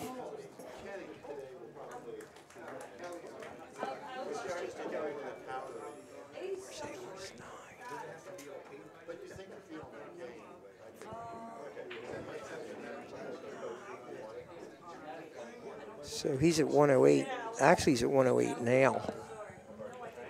So he's taking the lead. So, yeah, he's at 108 at the moment. So if he makes 9 more balls, he'll be at 117. So he's only going to need 8. So. Mark Buchko, there's a lot of people in here that are watching this free stream, and they do need commentary on shots. Thank you. 116. So he can get to 116 if he runs this rack. And that would leave him at 9 then. 9 balls. Okay.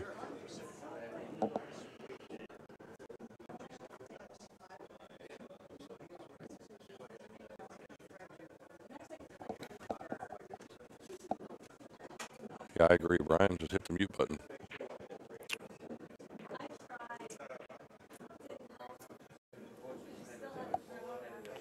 We're here to educate the pool world and give them a play-by-play. I think we have about 80 years experience between us. Right, Mike? Yes, easily. Easily. Almost have that myself. Well, it looks like the 12 is outside the line. He's got to start clearing. He's got to get to this 5 ball quickly because of the 8 ball too. What is he up to here? If he's looking, I would think that he really. I really think he needs to get to this 5 ball because of the 8.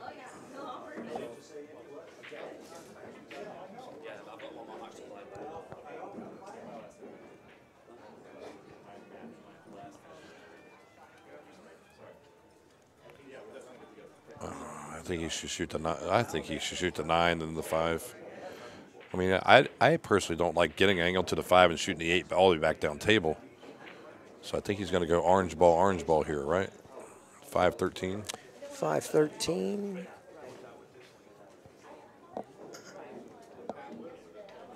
He's got to get rid of the 8 fairly soon. Yeah. Ooh. And there it is.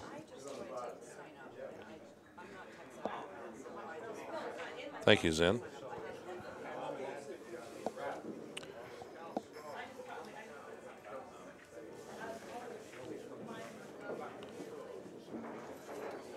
Michael, we'd like to give you a shout out, and Peter Burris. Y'all work all year long to get this event done, to get all these great players in here, and it's a lot of work, and it's never appreciated enough, by enough people. But I want to say thank you.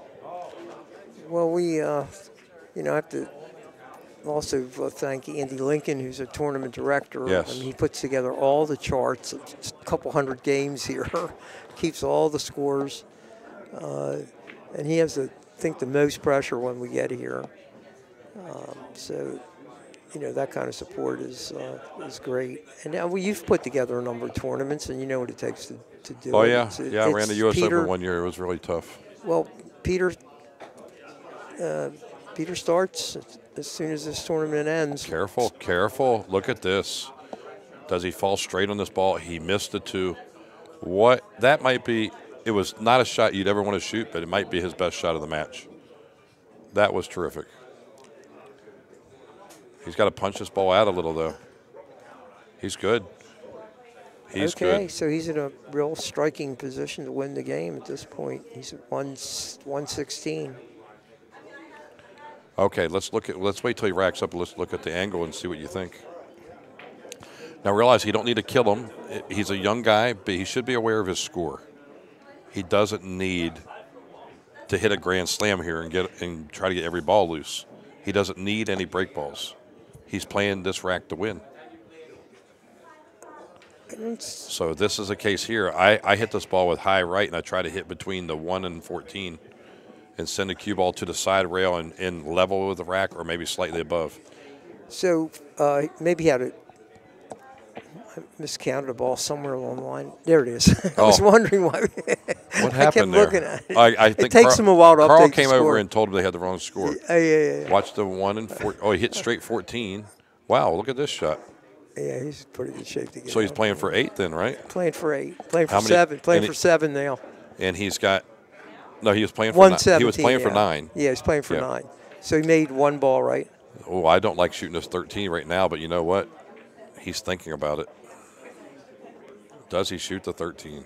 He does. Yeah. Well, he's got a lot of safety balls around him, so you know he's in pretty good shape. Push some stuff back together. This is not getting easier. So that's 2 pocketed from the rack. I have to count. 3.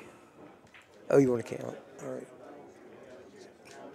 12, 13. Yes.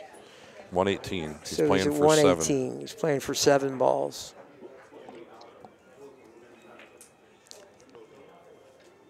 Wow. I thought he'd shoot the 10 first if he's going to play position for the 10. So he definitely ain't shooting that 8-7 combo. Maybe. Yeah. No, I don't know.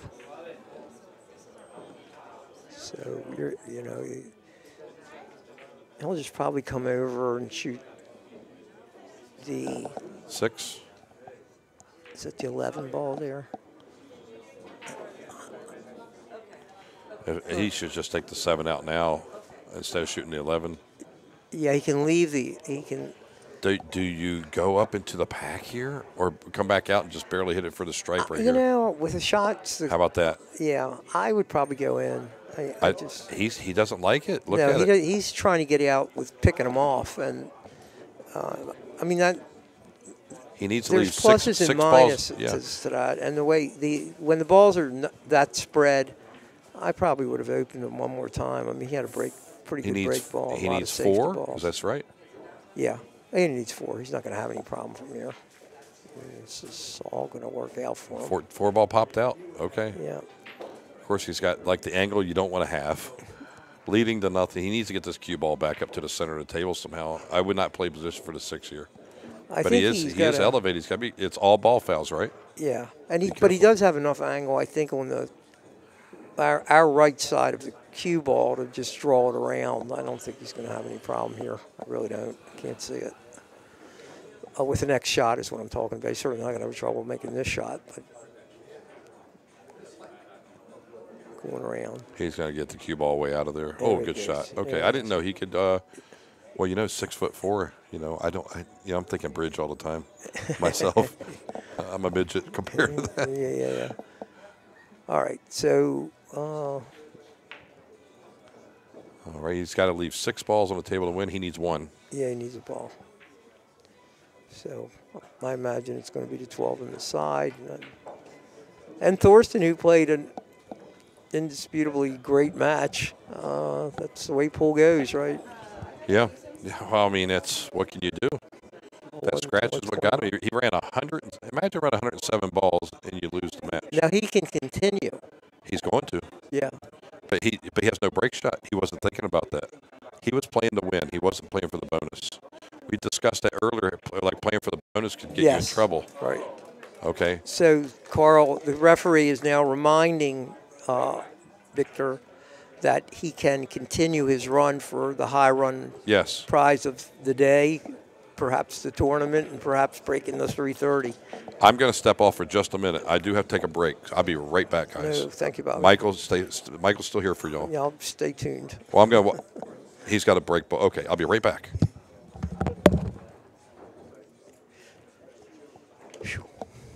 Long match.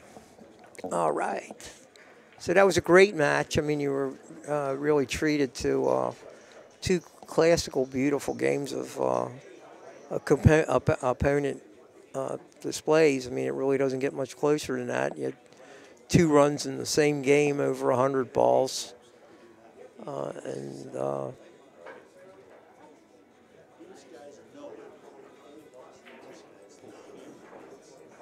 Now you have a final score. So just to remind the audience, there's if you're over 100, you can continue your run. So since Victor ran 125 and out, he's able to continue for high run. Since this is the first round of the day, a high run has not been. Thorsten's 107 was the high run up to that point. So we'll see how far Victor can go in his quest. And now to make the high run for the tournament, he has to run more than 216 balls. And to break Petey Margot's record, which is an additional prize, he has to run 331 balls.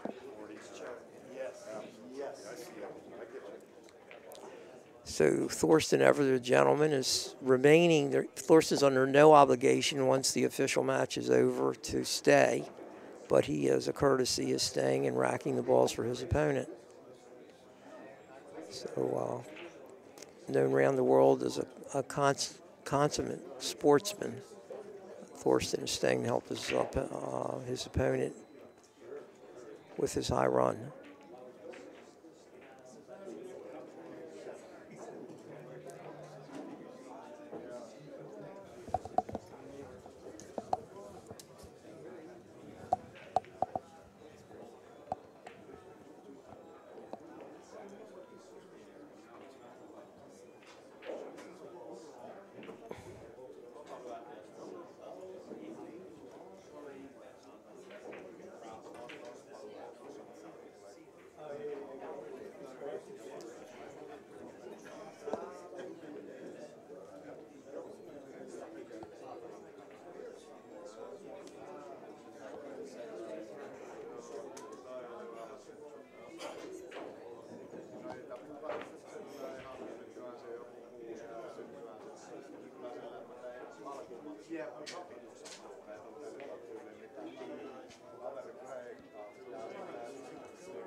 Testing 1, 2. All right, sorry guys. It's Bobby Chamberlain. I'm back in with Michael Frank.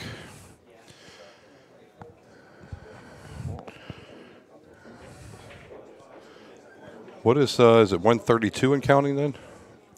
Or 131, I mean. 125. Because remember, he didn't start with a full rack. Yeah, well, he started from... he left 6 on the table. 116, right? So it'd be 5, 25... 116. Should be 130 or 131. How could it say 126? Should be 130 plus this rat coming in. So he runs this to be 144. Is that right? Well, he started at 116, right?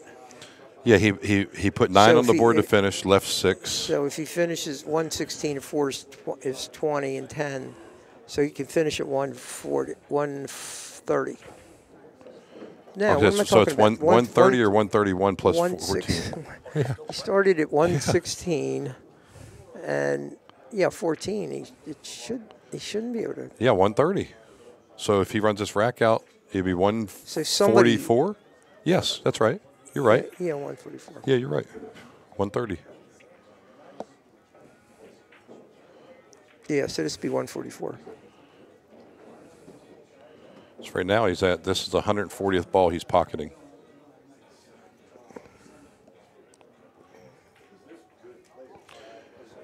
So for y'all out there that bought the pay-per-view, you got to see what Darren Appleton had done. He was -1. Somebody had just told me he was -1 and took it off the sheet.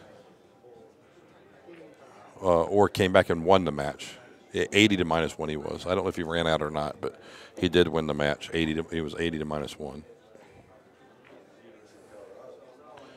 Wow, what a good, nice rhythm to stroke this guy's got.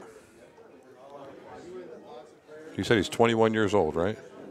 He was born in 01, I believe. So he could be 20. I'm giving him the benefit of a few months here. Let's see.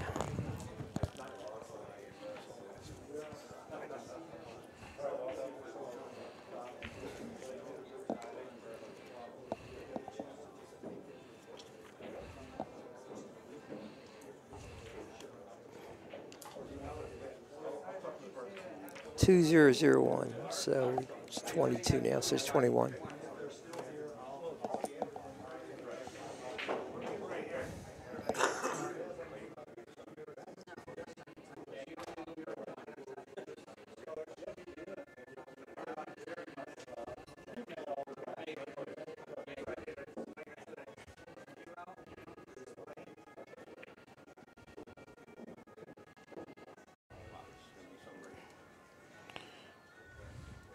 He's going for the high run, which is 216 at this event.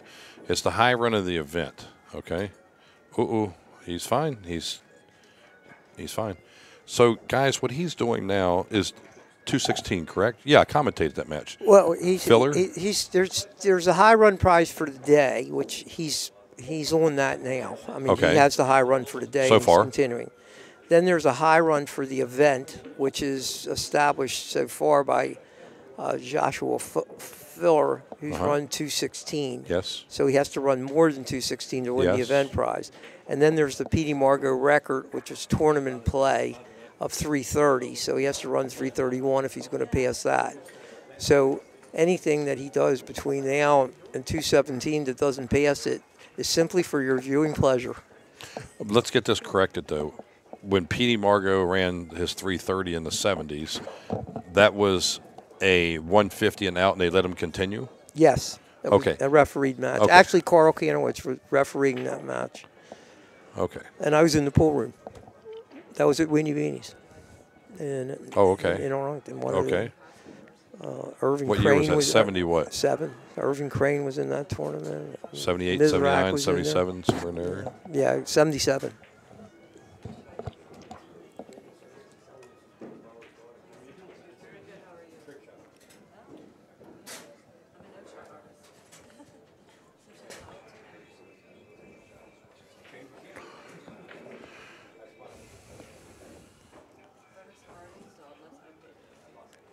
Well, Michael, I heard you put the bounties up for all the high runs, and we appreciate that. They're always exciting to see. Well, you want to reward Peter, this yes. kind of excellence, and Peter and I actually put Yes. the high run prizes up.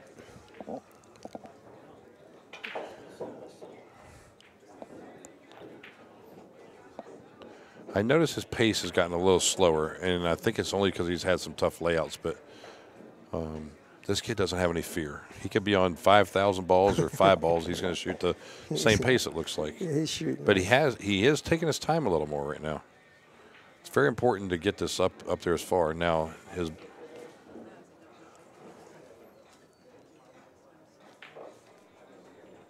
Oh, that ball slid. He's fine. He needs to tag this 3 ball out of here. Do you like shooting the 4 and bumping out for the 3, or just take the 3 now? I would agree with the general rule of thumb, which is get your problems out of the way as quickly as you can, right? Yeah. So he's got a pretty 5-10. 5-10. Yeah, maybe get the ball off the top rail after that and come back out. He might go to the bottom rail, then back up. 11-6. Yeah, like this. Yeah, bottom rail. That's it. Now he's left a triangle at the end. He's got 3 solid balls. Those will be shot last. So he's going to shoot the 11. 11-6. Then he's got the triangle, 6-4-1. Right, exactly. Yeah. So he's in masterful position to continue. He has experience playing this game. Yeah, he's played a lot. He's just not a shot maker. Well, he fell a little weird here. He's got to let this cue ball travel a little more than he wants to. About level to the side pocket or above. Yeah, he'll run down and just come off the side rail with the. I like to be a foot from all my shots. Yeah, I'd like to be closer than that. So here he is with, his favorite break shot, I think. He certainly likes to play for that one. And, the artistry to the game, you really have a real opportunity to see it here, is how many times they end up with perfect break shots. And he pretty much has done that throughout every rack. He's had a few that were a little harder than others, but I think Torsten actually in the match Torsten had better break shots. Yeah, agreed. Because he was shooting the same one every time. This guy has a vast array of break shots. Torsten kept it simple. This guy's making he's getting anywhere he can. He's all over the place. So 144-14 is his new high run so far. He's at 158 and counting.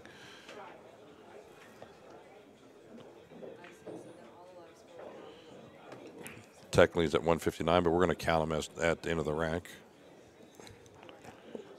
Well, somebody has to be keeping score out there. Yeah, it's 158. And okay, you're keeping score.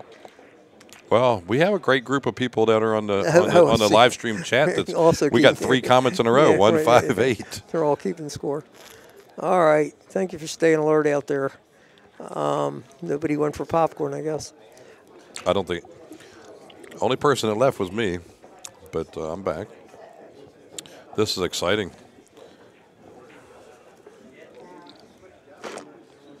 Well, I said when he started, I had laid it down. It got to the table. He was a 3 to 4 to 1 favorite to run the match out.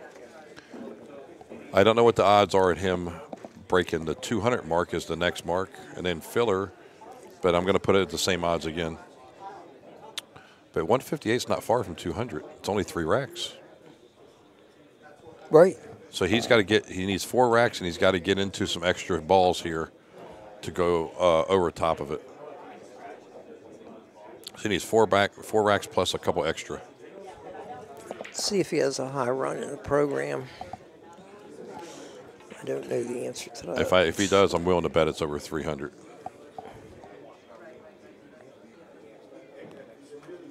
$279. Okay. It's a very common score of bowling, 279. There you go. Well, he may. And the numbers just line up. The great Babe Ruth, 714. Jason Shaw, 714.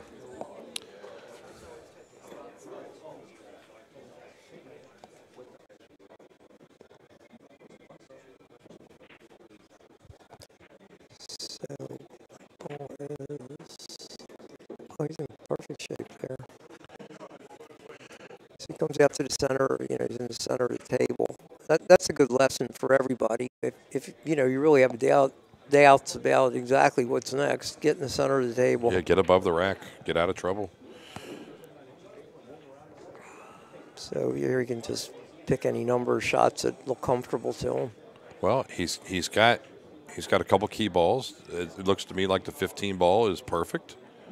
And he's got It seems to be the angle that he liked, right? Yes. That was Torsten's angle too. He liked a couple balls out. They like that ball. They like that angle because they can hit it real Might hard and draw bump the it. 5. Okay, there's another key ball. So he's in good shape here. Do you shoot the 8 or the 7 here? I shoot the 8 and come back up. I shoot the 7 and go above. You go above it. Unless he can't shoot the 8. So he's come back. It's not good down. to tap a ball. No. He doesn't really have. He bumped the ball. There. Here's his third mistake. Yeah. I don't know why he bumped the ball. When he shoots this, he's got to kind of have a touch top English and go to the forward with stun. Well, he and may play. He may play the 14 into the side. And okay, well he's not going to shoot the 11 then, or the run 13, around the whatever table. the ball is. So Letting the cue ball loose again. Yeah, in this kind of a situation, that wasn't what he was planning, but he had to take that because of the way the. Okay, 5, then 11. Draw back, get a straight angle to the 11 on the side. 5, 11, come back out, get straight to the 4. Then he has a double triangle. Then 7, 6 on the side. 15, he's at the 200 mark almost. Back in business. Yeah, he needs to make sure. The key thing here is don't fall short of the 4 because he doesn't have a backup. Center table with the cue ball. As such, and he did fall a little short. It was important to get way over there. 4.5-inch pockets, guys. He's got a risk. He might end up having to run the cue ball into the 6 here, shooting the 4. If he does, just don't get behind the 15. This is a delicate little shot. He did run into it. Don't tap it far. Wow, Michael, what do you do here? Do you shoot the 7 and come all the way back across the table and shoot the 6 in the same corner? Or do you shoot the 6 and draw sideways for the 7? I like the closest shot. Yeah, I'm going to shoot the 6 here. I mean, oh, really? Yeah. I like the closest pocket. I'm sorry. I'm going to shoot the 7 here. This guy has no fear. But I would not shoot this shot. It's a good shot because when he makes it. Yeah, but he went too far again. He's a little out of line here again. I would not have shot that. But you know what? He's there, not me. Yeah. Whatever and you're he feeling. Can make. This is a he tough really one to kill the cue ball. He took that shot because he thought he'd have better position on the 7 to go over for the break shot. So he's got to thin it, but he's so very good. 172 balls. 172. Wow. Wow. And with him 3-stroking shots, that's only 500 practice strokes, right?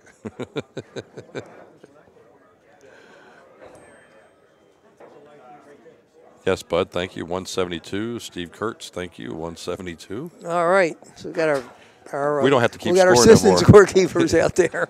Bud and Steve are working long distance here. All right. Thank you very much, guys. We're seeing poetry in motion here. This is not the shot I ever like shooting. He's going to have to hit this a little bit, too. Yeah. Oh, he got a lucky bang. Boy. Look at that. He was frozen there if he didn't do that. The easiest shot's the 8-ball. Hey, so little bottom rail traffic here. It never hurts to get a good roll. Because the 6 and the 15 both only go in one corner. Yeah, I think you're right. I need to shoot the 8 and then figure it out from there. Yeah, I think he should shoot the 8. I don't know if he's going to roll this ball, but he could shoot the 8 and somehow get over to the 10. But he's got to make a break ball here too now.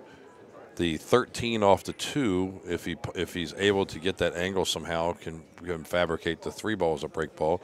Now, don't forget he does have the 5 ball and the 12 down behind there. the rack, right? He likes it. He's going to roll forward for something. Yeah, he wants to get those. He's not going to wait. Yeah, he rolled too far here. Yeah. He wanted to have an angle to push a break ball over, and I think he got a little straight. He's going to draw out and try it again. Let's see if he tries to punch a ball here. So even though it was subtle, he moved that 8 ball That was good.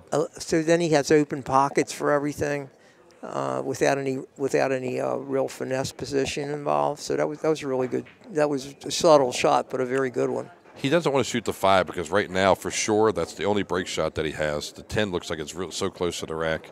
He wants to avoid shooting the 5, but he's got to get high on these balls to take out that 3 and that 13 because he's not playing for the side. So looks like he's going to shoot the 10 and try to fabricate a new break shot. What do you think?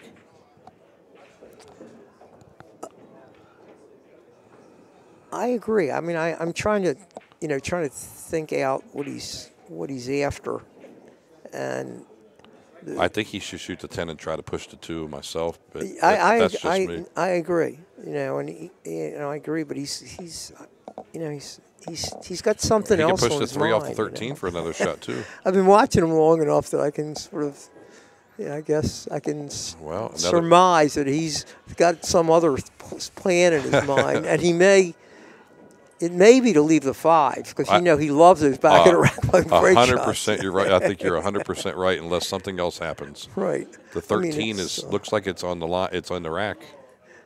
I think you're right. I think the 5 ball is the target here. I mean, I think the great lesson for me this week is in watching all these great players is that there are certain patterns that have to be played a certain ways, and there's certain fundamental rules that the game is played by. Like at this level, they try to open the path for the pocket all the time as early as they can. They kind of get their trouble spots out as early as they can. But there's also a creative aspect to the game and a visual aspect to the game, which gives different great players different options at different times. It's what they're comfortable with. And that's the key word, what they're comfortable with, because people have different strokes that they like and different favorite shots. And the way they see it for them. I just I didn't like this choice here. I would have left an angle to play the 10, roll forward for the bottom rail ball, and play the 5. Now he's forced to shoot the bottom rail shot and then come back up. So I don't think that he should play a position for the 10 ball here. I think he should go up and get to that stripe in the side, and then come 7. Well, I think he's going to shoot. 4. I actually think he's going to shoot the 15 and come out in the center of the table. Yeah, he needs to shoot the stripe in the side. The stripe in the side next. He's going to leave the 15, the 10. No, he's going for the 7. He's going to leave the 10 as his key ball and the 5 as his break ball. But what leads to the 10 is the key factor. So I think the 14 ball is the ball he's going to get. He's going to bring the cue ball back for the stripe in the side. No? Okay, so here we go now. 4. He's going to shoot the 4 to 13 and then the 14 down the rails and use the 10 as his key ball for the break shot. So the baby triangle you see here the would triangle be the 5, created, 10, the 5, 10, 15. Yeah. The 2, 13, 14, 10. 2, 13, 14, 10, 5. That'll be the way it goes here. 2, 13 in the side, 14 in the corner, He's got 5 in the corner. I think he's got to bump this just slightly. Slide over, and he's in good. Now, what he don't want to do is have the cue ball high. He really needs to be kind of really straight because you can't bump the 5. Now, the key thing is, Oh, he's out of line here. Yes. Yes, he is. So he got a little bit out of line. I didn't like him using the inside English here. You don't want to be below it or above it. You need to get straight there. So the 10 might be his break shot here if it's not in the rack. I think he's going to have to go to the rails. This is going to be a very difficult situation here. Yeah, he's okay. And he may have been playing for that all along. I actually thought the 10 was not playable. I really thought he was leaving. I like what you said, the 5 earlier. I really thought the 5 was the shot. Now, let's see how close it is to being straight up and down to the center diamond. It looks like he's straight to the second ball in almost. Let's see the angle when he racks the balls.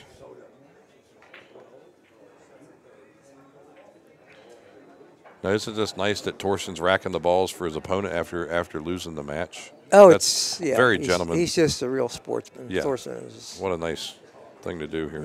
And I know Mika, when he lost his match, he was gone. Well, they're under no obligation to stay, and Nope. they may have another match coming up, and they want to practice, and there's all kinds of reasons. It probably makes the young guy here comfortable with Torsten. He's probably one of his heroes, Oh, One absolutely. of the guys he looks up to. Absolutely. I mean, his game is modeled after Thorsten. Now, the last time he shot this shot, he was a little loosey-goosey. He did have this break shot before. That he kind of smacked at it, and the end ball came out, and the cue ball was on the end rail. All right, he went around. Yeah, he plays that shot pretty well. Good, very good. He's got. He might as well go for the 2 red balls now. The red stripe on the left rail and the 3 on the side. Yeah, that's or yeah. 13. I can't see the color. I'm sorry. It is a 13. It is the 11 ball. Does the 5 the ball 13's go past, on the other does rail? the 5 go past the 9? Can we see the angle on that? Does the 5 go past the 9? I don't think so. I don't think so. But it's close. It's close. You're right. It's close. And it's possible he could hit it, like pocket speed, and it'll roll down. But I don't know the answer. I think it might go by. I think you're right. He might have to catch a piece of the rail. Yeah, If it doesn't go by, he's going to shoot the 9 now. He's going to get rid But of if it does go by, he'll shoot the 5 next. Oh, no, it doesn't go by. That's the 13. It definitely does not go by, or he doesn't want to shoot it. That is a 9. Great camera action now. I think it goes by from this angle, but he's going to be shooting the 9, I think. I don't think he's going to risk shooting this 5 ball. No, I don't think so either. It's just too, like you said, he would have to use the rail speed. Yeah, he don't need to draw into it, though. No, he'll just shoot out. He'll shoot his way out of it. He's just going to shoot his way out of it. I mean, he's such a great player. Great player. All right, shoot the 2 ball, and he's going to shoot the 15 and maybe go into the stack, maybe. No, around. Oh, he's got the 1 ball. Okay. And the good thing about shooting the 1 ball is that he pushes the stripe, the 2 stripes, like it looks like the 11 and 15 or 15 and 12. He pushed the 12 toward the hole, and he can run through and push the 7 out. Yeah. Great shot. There he goes. Uh-oh. Okay, hey, look at this. He's got multiple break shots now. But guess what he is? He's elevated over the ball. He's going to have to turn around and shoot the 6. I don't see him shooting the 4. Or he's going to have to accept a shot and shoot the 2 or the 14. I don't like shooting this 4 ball, do you? Elevated? Oh, no. That's my worst shot. Oh, no. No. He's going to shoot the straight in shot there. Yes. He's shooting the 2 ball, actually. Well, you know what his break ball is now. Yeah, so we know what his break ball is. That's right. All right. 172 and up. Yeah, 172. He's over 180 now, but it's 172 plus the rack. Oh, he's almost over 180.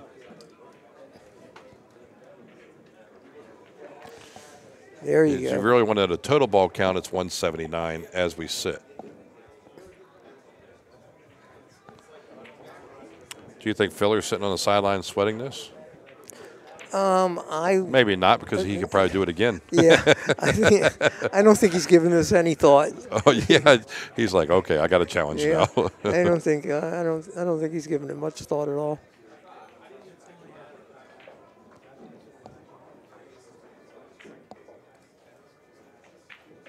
Oh no, he's at 186. I'm sorry, we're off by 14. Thanks, guys, Steve and Bud. He runs us out. He's on 200. Yeah, no, that's Thanks, Peter. I was following that actually. So I'm in a coma here. He's been 16 balls of. From our position, our eyes are glued to the screen, and we're just one ball after another. It's a lot of fun, but it does take a lot of concentration. He needed this match to win his bracket too, right? You were saying earlier. Thorsten did. No, Zelensky. Yeah, he's number 1 in the bracket now. Well, they're actually, depending on what happens in Ralph Zorquet's game with Dennis Graby, I think there's a chance Thorsten doesn't get in. He could have hit that a little better. But guess what? He's a little tough on the 6. Now. I like going just flat 1 rail with some left and not risking it. Yes. Not going into the 2nd rail. There you go. Yeah. I'd like to be a little closer, but you know what? This guy's really comfortable. This is a touchy shot because he does got to pound out about 1.5 foot off the rail. Great shot. 200 balls. 200 balls. Wow. Well, well, well. Al Larimer, as it just got explained to me, Michael explained to me that the winner of each bracket, there's 8 brackets, will have a bye round, and then it'll be down to the final 16 that will play. There'll be 24 players left in the closing of today. Is that correct? Yes. At the end of today, yes, it'll come to the final 24. The top 3 from each bracket will be taken.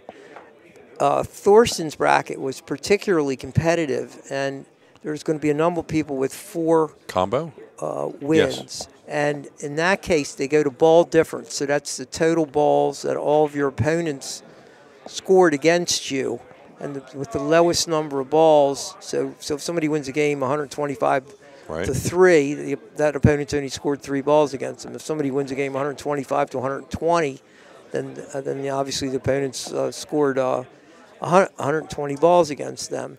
So you go to total ball difference with the lowest difference accounting for the players that are scored.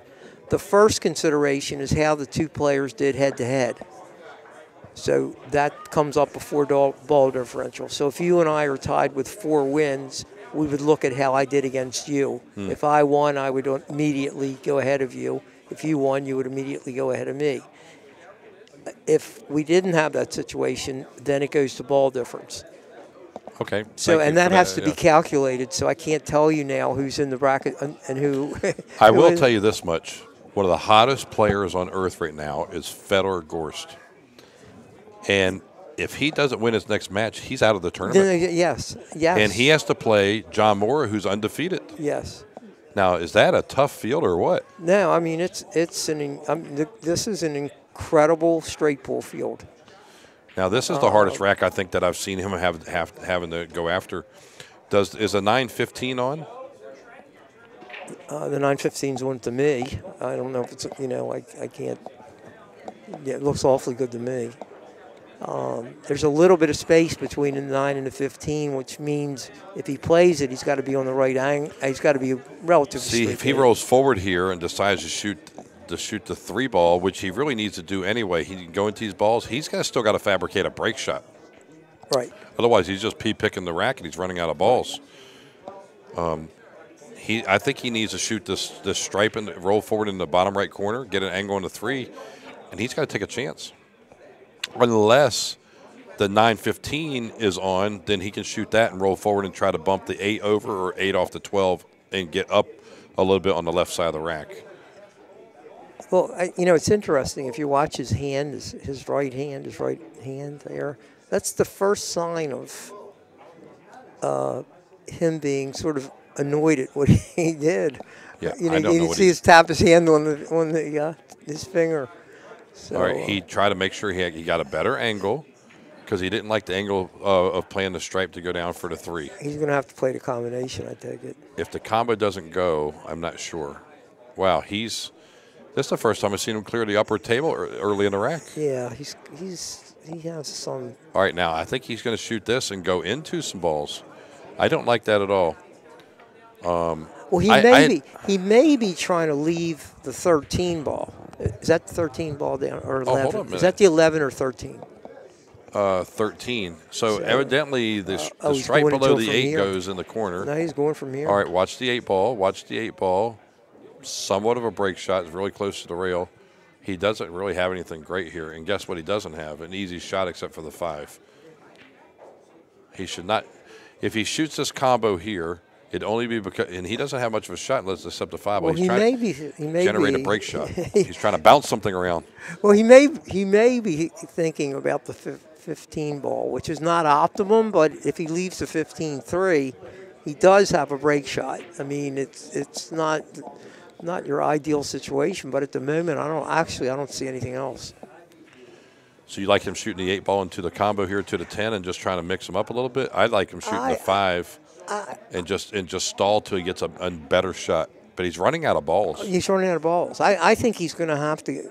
I think if he doesn't shoot the combo, it's because he thinks the 5 ball's an easier shot. Otherwise, well, if he shoots the combo, he just needs to draw the cue ball a little bit. He is. It's a pretty easy combo. Yeah, for him he's got the 5 ball. He's going to try to generate a break shot here. in all the great scheme of things. And he's got the 15, but guess So- what? He's got a mess down here. So He has got a mess. he may have to shoot a 3-ball combo if he's not keeps going, but Well, it's makeable. He's got to roll forward here and play and get to the 8 ball. And that is a tight area between the 12 and 15. There's no the 7, 6, and the 14 or whatever is above the side are not even in play right now. The only other thing he can do is shoot the 5, sacrifice the break shot, and send a cue ball between the 12 and 3, and just try for another break He shot. may go. Okay, so he's That's what he's doing. Yeah, He's he's also got the 7 in the side as a break shot. Yeah. I like what he did here. He only had one break shot, but he decided, you know what, let me go ahead and just try it to make sure I move these balls out of the way. Quite honestly, I think That's even worse. That's even worse. up until that shot, I really thought he was playing for the 7 as a side pocket break shot Yeah, he's got a mess here. because he's leaving the ball in the long rail. How about shooting the combo here and the stripe bounces up into the break area? I like this because he has a 7 ball as a shot that he goes to after he rolls this ball in. I like this combo here. It takes a lot of nerve, but because it's hitting the 8 thin, it can roll up into the break area. Yeah, Like so. Oh, he hit it too hard. No, Way too hard. Honestly, I honestly think he's playing for the 6-7. That's Okay. 6 key ball 7. Well, they're in line to each other. And he's okay now because he'll play the 10. It's not optimum, but he can play the 10, 12, come down for 3, 6, and if he gets straight on the 6, he's going to have a pretty good break shot. What about turning around and shooting the 6, 7, 3, and then playing the 2 stripes as the key ball and break ball with the 12 on the side? I can't, The 6 and 7 are so close to each other, it's easy to stop and just play the 7, hit the top side of the rack for the break shot. I understand what you're saying. Well, now he also has the 12 as a break shot. That's what I had said. Yeah, he's got an option now. What leads him to it? If he turns back, if he shoots then down he has this to way, shoot opposite. if he shoots this way, he's not shooting the 6 and 7. He's leaving the 12. He's going to leave the 12. I don't think he's leaving the 3. There's no chance of that. No, he's going down, and he's going to shoot the 6, 3, 7, 10, and leave the cue ball where the 10 is, and use the 12 as a side pocket break shot. It's a little tricky to get to the 7 I here, too. I actually don't like that break shot as much as the other one, but he got out of line to play that one. Well, if he makes the 3, he's got a triangle left, but the problem is he's got to get the cue ball in the center of it. Yeah, I think he's going to get out of this pretty easily. I don't see any problems here. He'll go 3, 7, 10, stick, and play the 12 in the side, break him from the side. It's a high, it's a little higher risk. Wow. Scratch. Where is he sending this cue ball? That's wide for the 7. Wow. Oh, he's just gonna leave everything his- which I thought Wow. that he would do, he just didn't do. He went the opposite way. Me too. You would have had to break my arm in 5 places to get rid of that 12 ball. Well, he's going to use He's the 7 taking a ball. very high shot. He'd love to have the cue ball right there after this next shot, after shooting this stripe. He would take that, right? Yeah, he's using the 7 now, so I guess He'd love to have the cue ball like within an inch or 2 of where it's at right now. Yeah, this is really interesting. All right, well, He's good. parallel. This is what you want when you're above the rack. You want to be parallel. He's good. 214, 2 balls to tie filler, 3 balls to get the new tournament high run. And 100 and what is it? 100 and 331, which he's almost got to go for that at this point. Well, I'm hoping he gets 312 or more. 311's my high run on a diamond, which is the highest run on a diamond. So I'm rooting for somebody to finally beat it. All right, now easy. Does the 15 go by? 215. It's important we count every ball now, right? 215. Does the 15 go past the 11? I don't know if they've updated. It's 214 plus the ball he made. Yeah, it's 215. All right, he's shooting at the 6 ball. So he's tied. Oh, He missed it. Oh, He missed by 1 ball. Oh my! Oh my! He Oh. missed a straight-in shot. My, in the oh tie my, filler oh at my. 216. He got 215. Oh my! You talk about the most unluckiest thing that could happen. All right, my oh my, what a oh my. Unbelievable, the luck that people have. Mr. Filler should play the lottery 10 times. He's going to win. He'd win the Powerball 10 times right now. He had the 6 ball straight in. I mean, look, he missed a pretty easy shot. I mean, in all candor. And he had a shot too. Look. I mean, he had a wide open table. Right, he had a wide open table. All right, well, folks, we're going to sign off until the next match. Let's do a ball count. 1, 2, 3, 4, 5, 6, 7, 8, 9, 10, 11, 12, 13, 14. So 214 plus 1 is 215. Michael, you're making that official, right? 215. Well, they need to turn the score sheet in before I. Okay. Yeah. I think our unofficial, highly unofficial count is 215. Well, let's let the crowd count. What do y'all think it is? Our two. Can we see a replay of the last shot, please? Okay. Yeah, we don't have a replay for the last shot. We didn't record it. But what you can do, you can scrub back on Facebook or YouTube, and you'll be able to see it. He did one stroke it. Oh my God! We'll give it an oh my God on there. All right. Well, the fans are into it. Okay, the next match here is going to be Alex the Lion Pagulayan versus Lee Van Corteza. Alex is my roommate. Any way I can do the next match? I think I'm at 2:30 p.m. I'm probably going to do that one, Michael. 125 point match still, and we have 3 people confirmed 215, Michael. So yeah, it's 215. That's pretty. I'm confident it's 215, but until they turn the score sheet in, it's not 215. All right. Thank you all for listening. All right, folks, now if you did purchase the pay-per-view, you can mosey around the room with your pass and go to any table you wish. The ladies are playing in the room also. And believe me when I tell you, Karen Corr is here, and she's not the only one. Kelly Fisher is here. Dawn Fox is here. Dawn Hopkins is here. Go around the room. Billy Billings is here. Guys, there's a lot of action. We're not stopping. Take your pass, take advantage of it, and go to any table. We thank you from here. Next match coming up right on the screen. We'll be back in 2 and 2.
Hi. It doesn't sound like it's working. Grabbed the wrong one. I don't know. I grabbed the one that was there. It says 2. Let me hear it.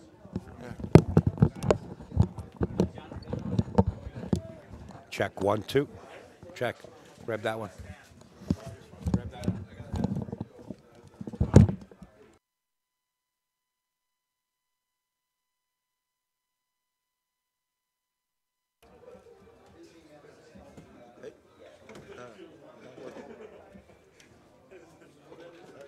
I can't hear it.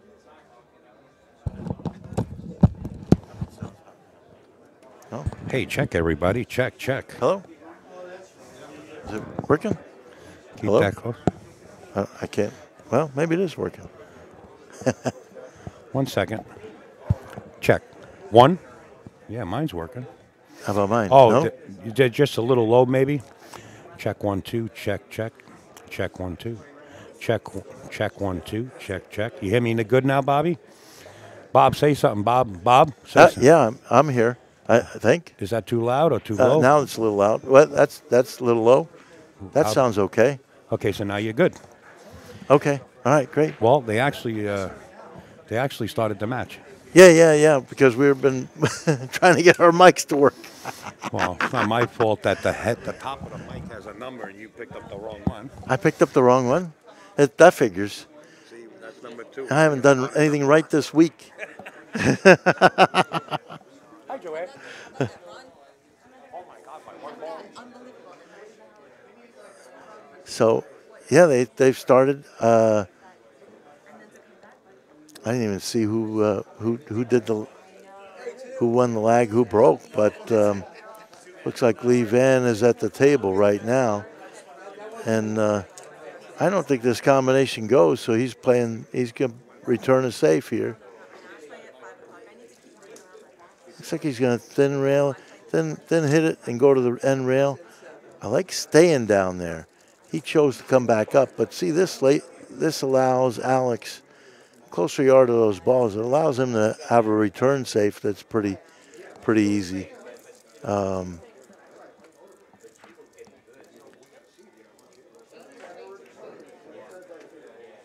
like getting closer to the rail rather than back to the rack.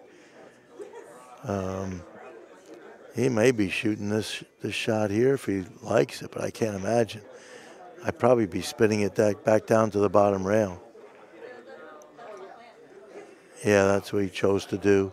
But look at his speed. See, this is way different to have the close to the end rail.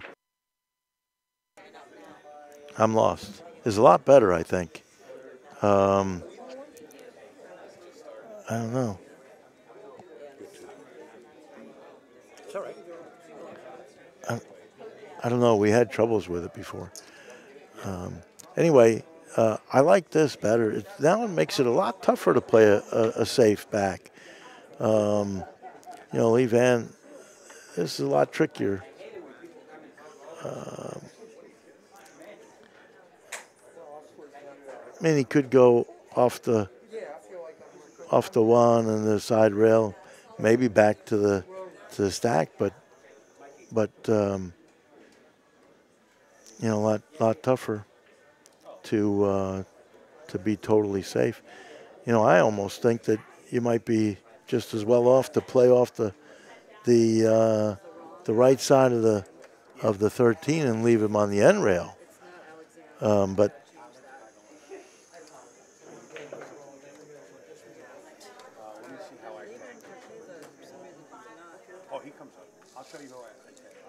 so that's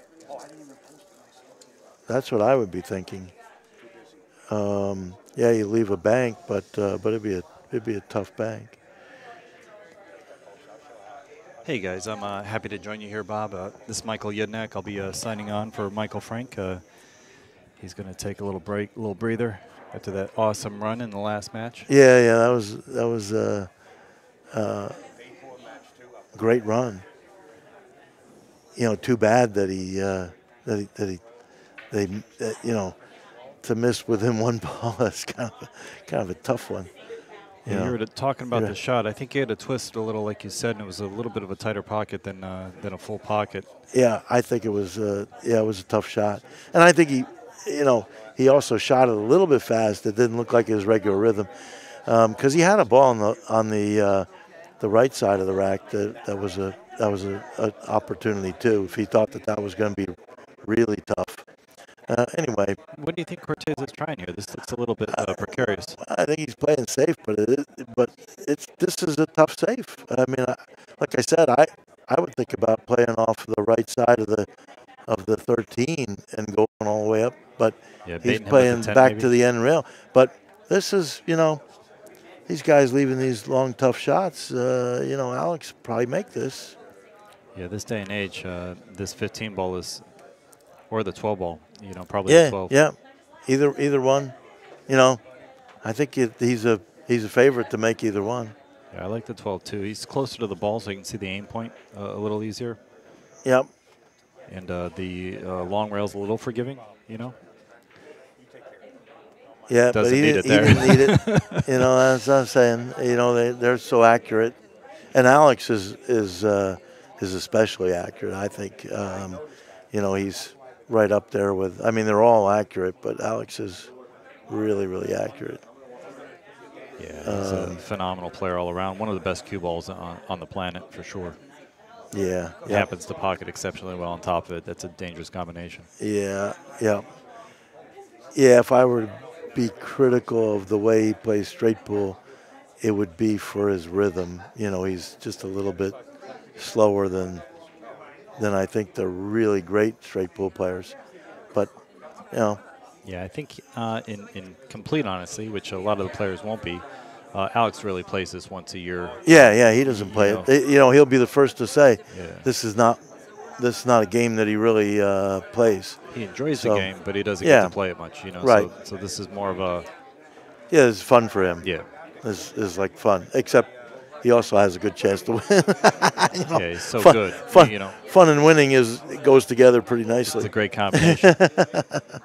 I think most of the people that get the opportunity to watch Alex live appreciate his demeanor at the table. He's very fun in general to be around, very charismatic, very loose, friendly guy. So it lends well to the audience. And, and I noticed when a couple of the, because Alex and Lee Van are both Filipino, when they play together, there's usually camaraderie and it's a little bit lower key somehow. A little less stress. They're friends. Exactly. Now, this case, you just saw how good he got in the cue ball. He had such a small window for that 7 ball. He got in that window. Now, if he didn't, he had the 10 or 15 as insurance, but he got right on that 7 ball, and that was kind of critical because that gave him an opportunity to get on the 1. He could open up some more balls or play the 2, open up more balls from above. If he has an option with the 2, I think he'll use the 2 because he's got insurance with the 3 balls up table.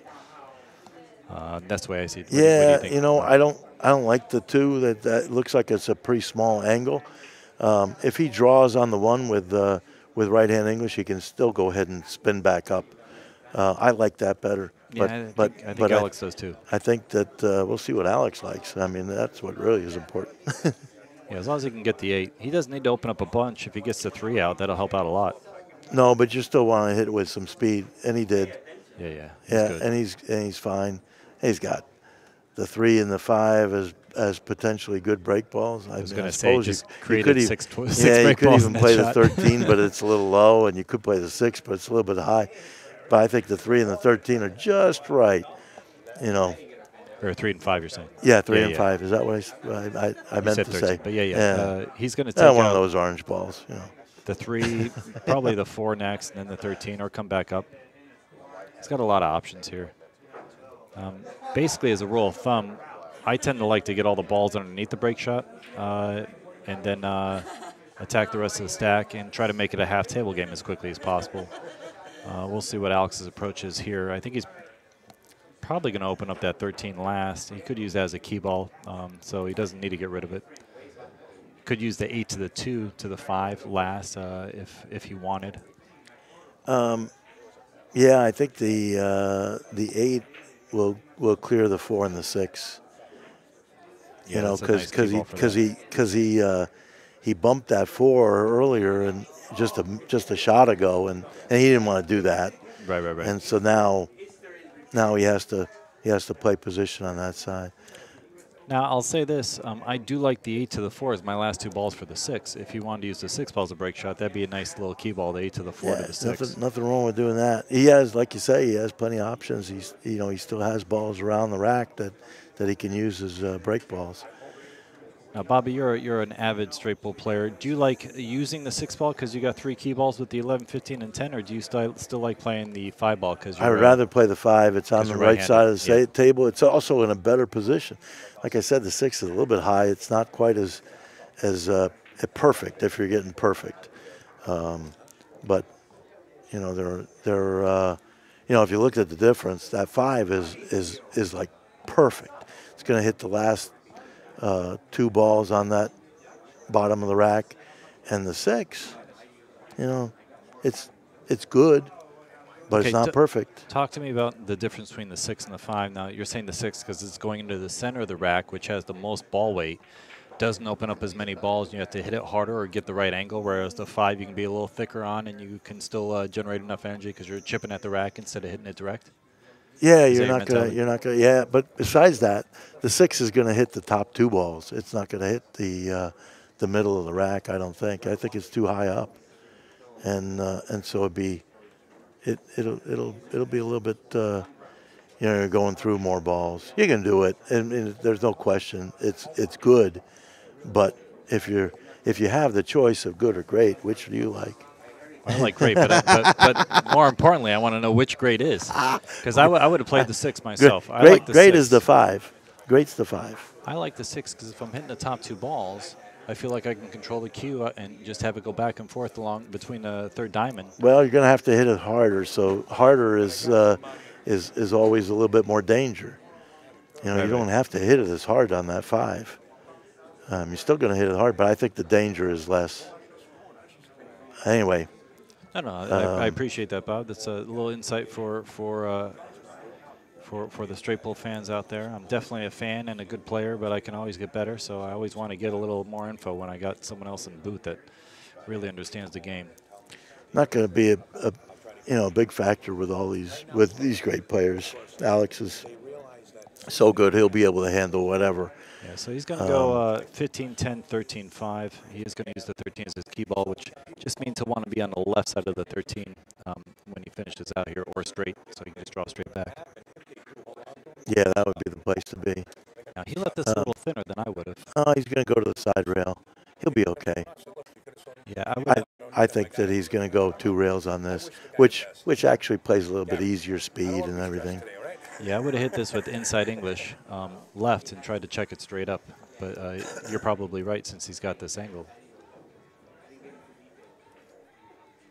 Yep. Well, the good thing about that is he's got both balls as potential. Yeah, if he got a little bit funny, he could play the 5, really. Right. Which he might have to do here. I don't think so. I think he was playing for the 13, and he's going to play it. Oh, yeah, it's a better angle than I thought. He can hold this. Little kill shot, a little chubby. It wobbled in. Yeah, but he's perfect. Yeah, he got dead perfect on this ball. Yep. The pockets at the right speed, they're very accepting though. Right, at top speed, they may not. I've seen some spit, but most of the time, they're they're accepting. Yeah, these are 4.5-inch pockets. I got confirmation yesterday. He'll be going right into between the 2.7, I think, or hitting the 2.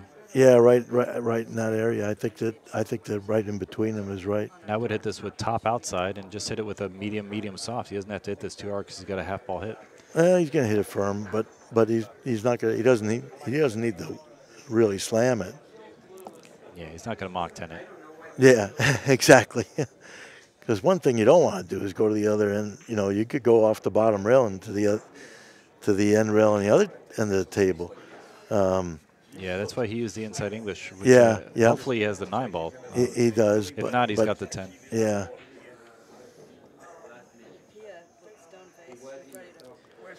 This is an interesting little rack. The good thing about the 10, if he has to play it, the 9 ball will stop the cue so he doesn't lose it. I'll shape on the 1. But if he can play the 9, he'll probably prefer to play the 9 and then use the 10 to go into the stack. Actually, he could go in here. You know, the one's a good good insurance ball. You know, he could go into the as long as the he's rack got a again. full pocket, yeah. Yeah, he's not gonna. He doesn't have to whack it. All he has to do is hit them, because you can nudge balls. You know, I don't think he could get stuck on this rack because there's only 5 balls there. You certainly wouldn't want to do that on a full rack, but on this, you're only nudging balls. He could Yeah, go he can right develop into the those. 15 maybe. Just get the 15 out of the stack. Yeah, Like that. You know, that Yep. helps a little bit. Yep. And then when he goes into them off the 10, he'll probably have the 11 ball or the 13 or 15 as insurance. So he's pretty much solved all of his problems with that one little shot there. Now, what I was concerned about is with that 9 ball, he couldn't manipulate it to hit the 11. I don't know that I would go into him on this one because you know, it's not as safe. And Alex is a very safe kind of player. I think you want to go in on the 8 ball next. Yeah, you know get what the I mean? 4 to the 8 or go directly to the 8 now, and then you got the 7 ball as your break shot. I see what you're saying. It's probably the much smarter play. Yeah, and Alex is super smart. I mean, he's, I think, you know, one of the strongest technicians. In the game. He must be a control freak.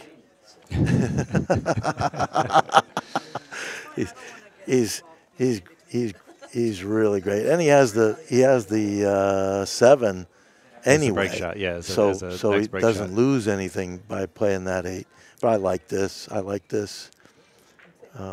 Now, if he feels this too steep, he can use the 13 to get a little better.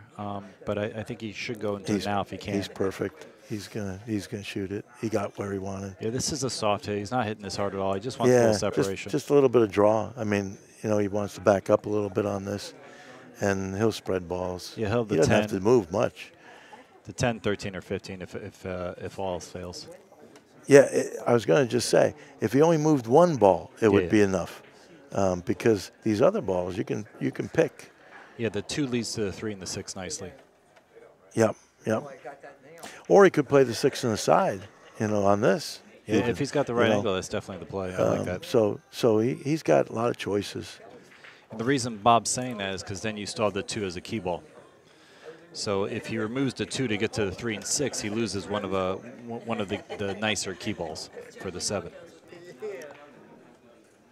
He could still play the 10 and get over there if he wanted, but I think that's a little too much cue ball movement for Alex's pleasure. Yeah, I don't like it as much either. You know, I don't blame him.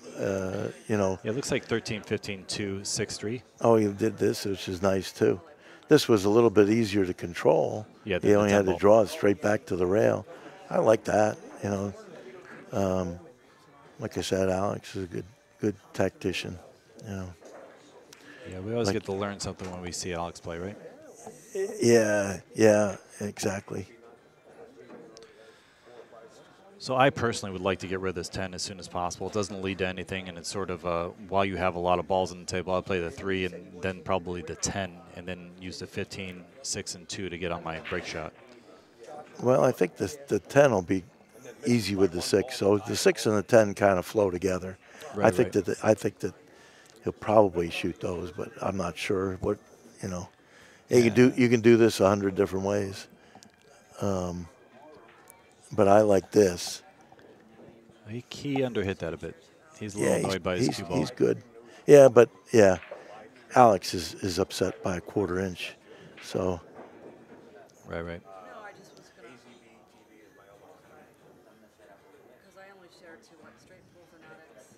He would like to use the 2 as his key ball. I think he's going to. I mean, I think that was, he hit that a little poorly. But he didn't hit that one exactly where he wanted. I think he still is okay to get to. Yeah, I think he can get to above the side over, right? pocket. Yeah, it looks like it anyway. Or he doesn't even have to go to the side rail. He probably can just, soft draw this and be okay on the 2. Yeah, this is like a snap draw. This isn't a smooth, long follow-through draw. This is a short, quick draw. Good. He's perfect. And, yeah, got dead in line there. Kazaka's making a little cameo for us. Landed perfectly again on the break shot. Well, this is a good way to play Lee Van, is to keep him in his chair. because he's on a run of 28, I think. And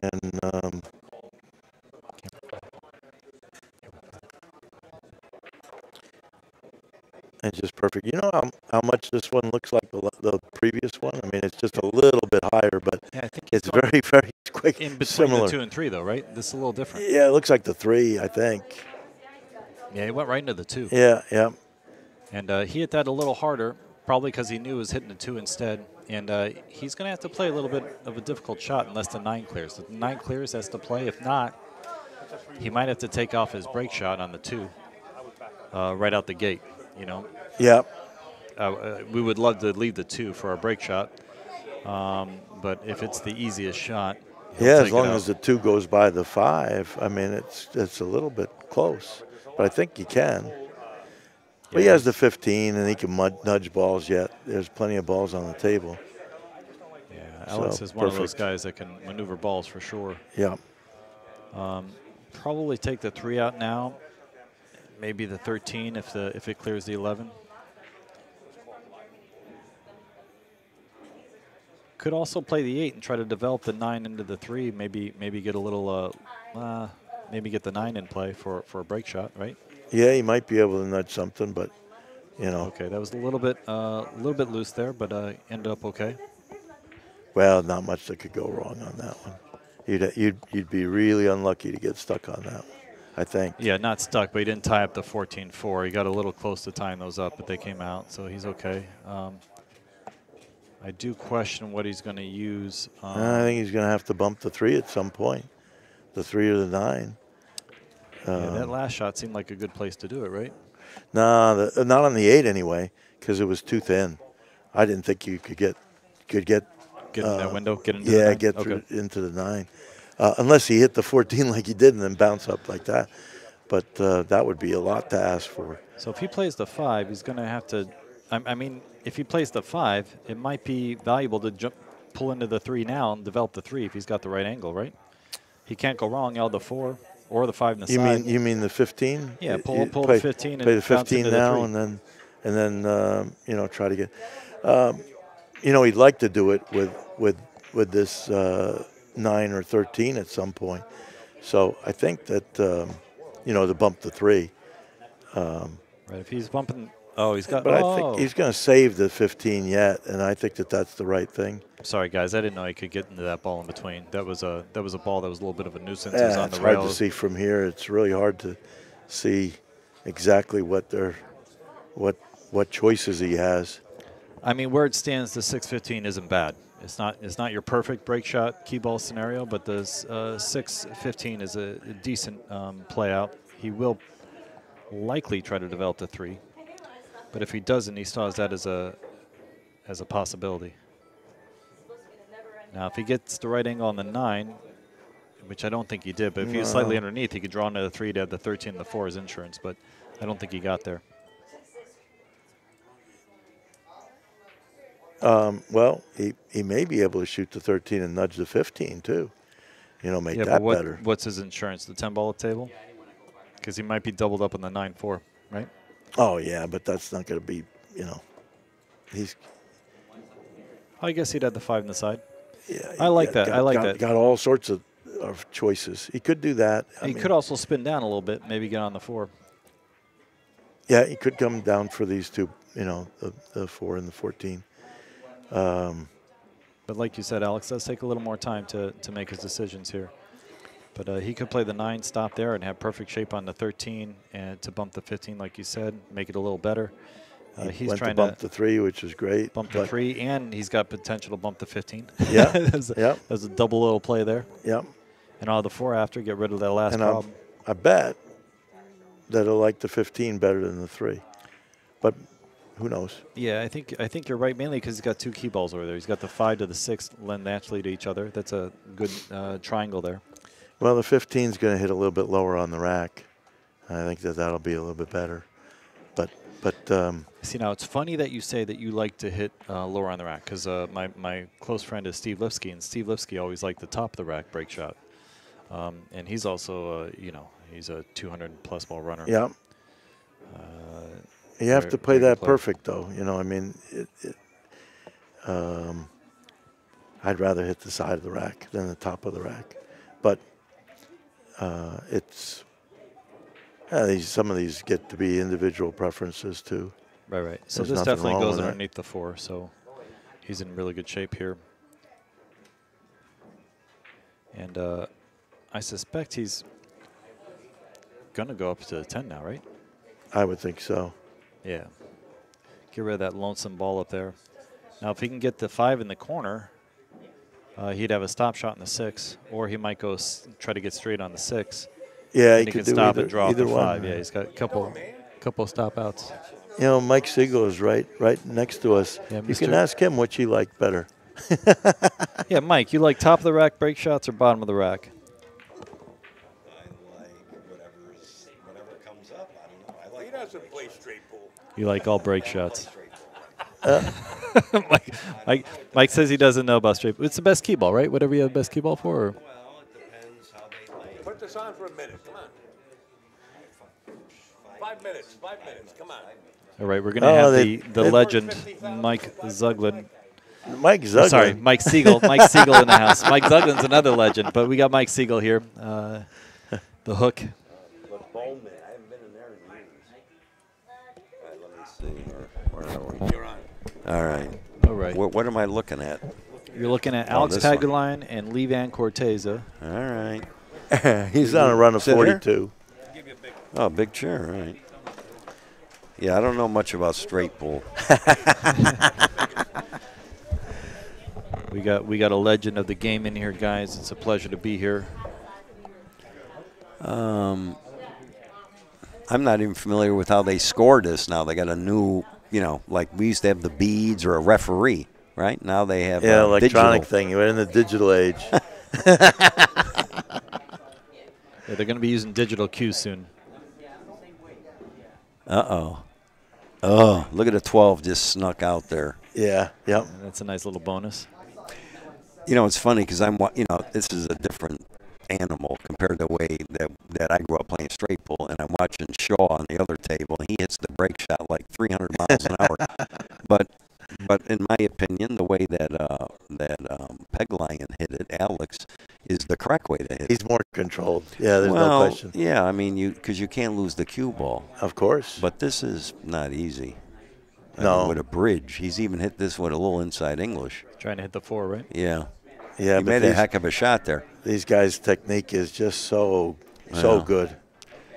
Yeah, but And the balls are, I mean, the equipment is more reliable, I think. they open easily. Now, see, I'm looking right now at the 8-7 combination. Yeah, that's a good combination. I like that too. He gets in the middle there. I mean, he could play the 4, or the 11. I don't even think he sees the 8-7. No, he doesn't. But that clears out a lot of things, Yes. is what you're saying, right? Yeah. You gotta. I like breaking them. That's Irving Crane taught me that. He goes, when you don't know what to do, go out in the center of the table. Yep. Without thinking. So now he's got like possibly the 4, the 2, the 15, I think that is, or 11. Yeah, 11, the Even 6. the 6. I mean, he's got. Yeah. And from here, I like breaking them out in the middle of the table. Miserak used to like breaking them, the next little mini break. He liked breaking them down. I like getting behind them and pushing them up in the middle of the table. Huh. That's just, your preference. Yeah, it's common sense to get the balls like a secondary. More space. More space. It's that simple. Because I got trapped on the end rail a few times, and I don't like it. Alex, I was talking to him yesterday. He doesn't play straight pool, but he can figure stuff out. He's a great. He plays all games. So. Yeah, you guys were trying to line up a one-pocket game, right? Yeah. No, I think I need. Actually, I'm playing in the one pocket here. I know. That's the only game that my friend convinced me to play in it. But it's the only game that I feel like I have a chance to beat somebody. I can't come with the shots like I used to. Now, see, that was bad what he did there. I'm not. Yeah. See what he did there? That's not understanding straight pool. You know what I mean? So he's not a straight pool player, even though he can run hundreds. I mean, right. But that doesn't mean they're doing it the right way. Of course not. So what he did there, he's got to play my thing. I'd have played a 2 now. I don't like this either. What about the 3-7, Mike? Looks like you can play position on the 3-7 No. combo. It's pretty wired. No, I don't know. I would have played the 2. Yeah, because you had the 4. If you Yeah, got the 4, if you got stuck. No, Yeah. you played the 2. You're right. You would have had the 4 on the side if you got stuck. Now, the combination, I can't tell, so obviously it goes. So from here. So that's a good shot, especially if the 3 bumps him up a little. Yeah, okay. That's not bad. I mean, that everything goes. Yeah. Now, Mike, can you talk a little bit about your approach to the rack in general? Do you like to go from the inside out or from the outside in? Do you like to nibble balls out and then go into it? Or do you like to be in the middle of the balls and sort of poke everything? Yeah, I never every rack is different. You know, like Mosconi liked to get in the middle of the balls, send them up the corners and sides, and I didn't like that. I like playing 2 rails out in the middle of the table and picking them off that way. Okay. This is different. He plays the 5. He's scenario, probably going to play the ball on the end rail I think next. he's going to go into. He can go into. Nah, he don't have to because I don't think he has to. The 3 goes to our bottom right. If he hits the 3, well, he could do that. He's got close. Yeah, he's following this. This I don't like. It turned out beautiful, but I didn't like that. It's hard to tell these angles. Yeah, exactly. So I maybe, thought it was close on the 3. Yeah. It may or may not go. No, it's hard because the way he was hitting it, it's hard to tell. Yeah, So that obviously that was the right thing to do because he came out that way. He drove me home last night to the hotel and we were talking. He can problem solve. Yeah. So he understands course. the relationship of what's going to happen when he hits the balls. So now I like the 3 as a break shot with the 14 there. It's low. I think It's a too little low, but I like it with the 14. I mean, really, whatever that ball is, what is that? The one he's going to shoot next. The 9 9. ball. Yeah, Is that the 9? Yeah, it's either 9 or 13. Yeah, that's not a bad break. No, he's going to go. No, up to that's the not a 14 bad now. break shot. No, I think he's going to use the 1 to get on the 2. Yeah. As his break. Yes, so he's probably going to play this one, the ball on the rail. Yep, yes, exactly. then the 3, and then the Perfect. And he's perfect now. Yeah, yeah. You are absolutely right, Mike. Yeah. As usual, I think. Yeah, no, that was. Connect the dot. I mean. Yeah, the there's 3's no a real little doubt. low. Yeah, the 2's perfect. Yeah, yeah. Yeah, this game, I watched Irving Crane, and the 3-ball pattern, like say the 3 was the break shot, and the 5 is like on the spot, let's say, 3 in a row.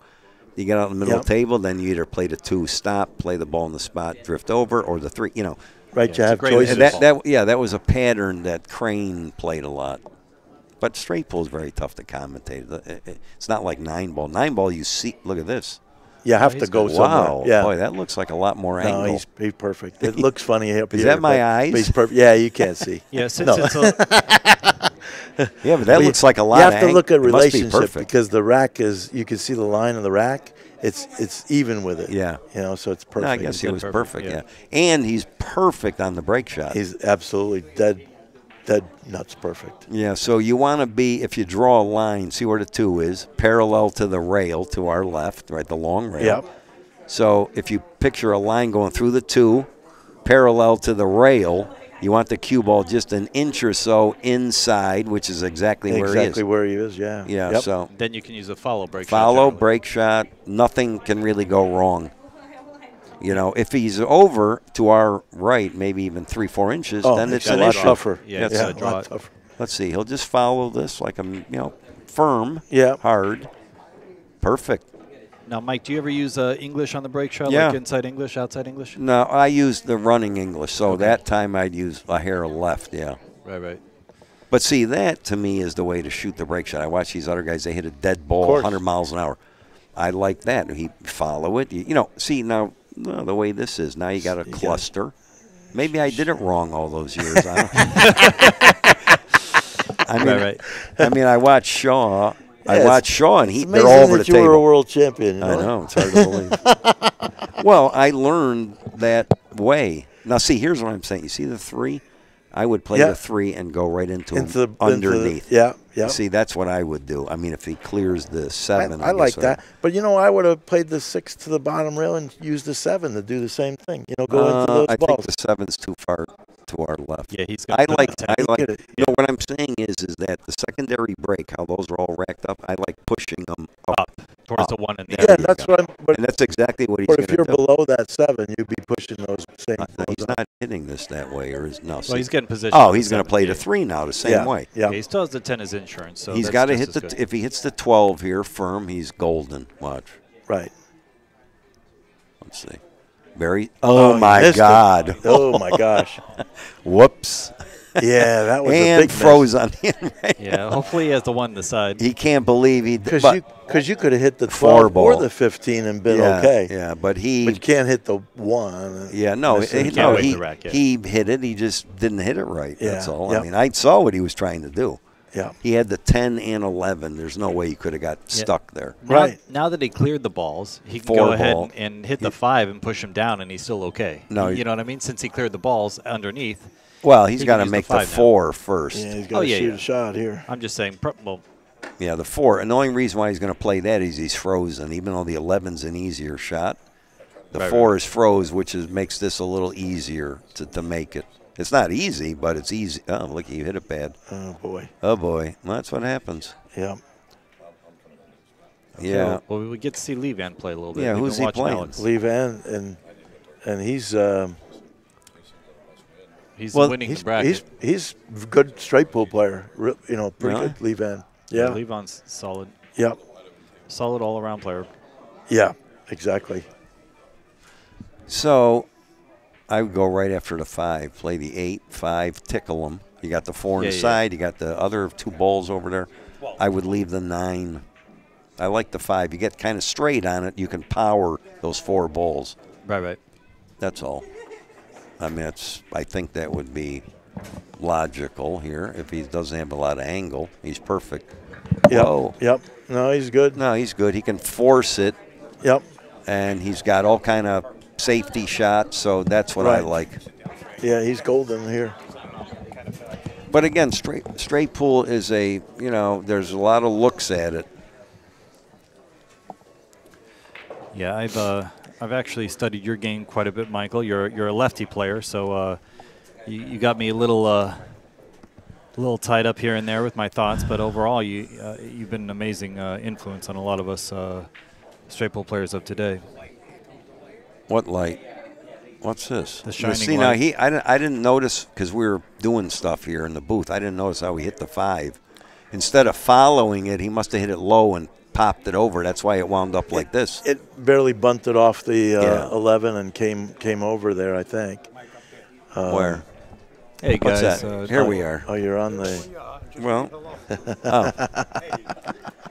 You can't see me. Oh, we could see it. Is that? This is delayed. Oh, okay. Guys, we Let me see what this guy privilege here to does. have Mike Siegel. Uh-oh.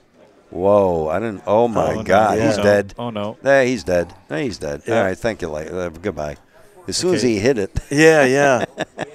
So he's going to Well, thin it and try to put him behind but the one. You know, I mean, even for me, the tables are the rails are very fast.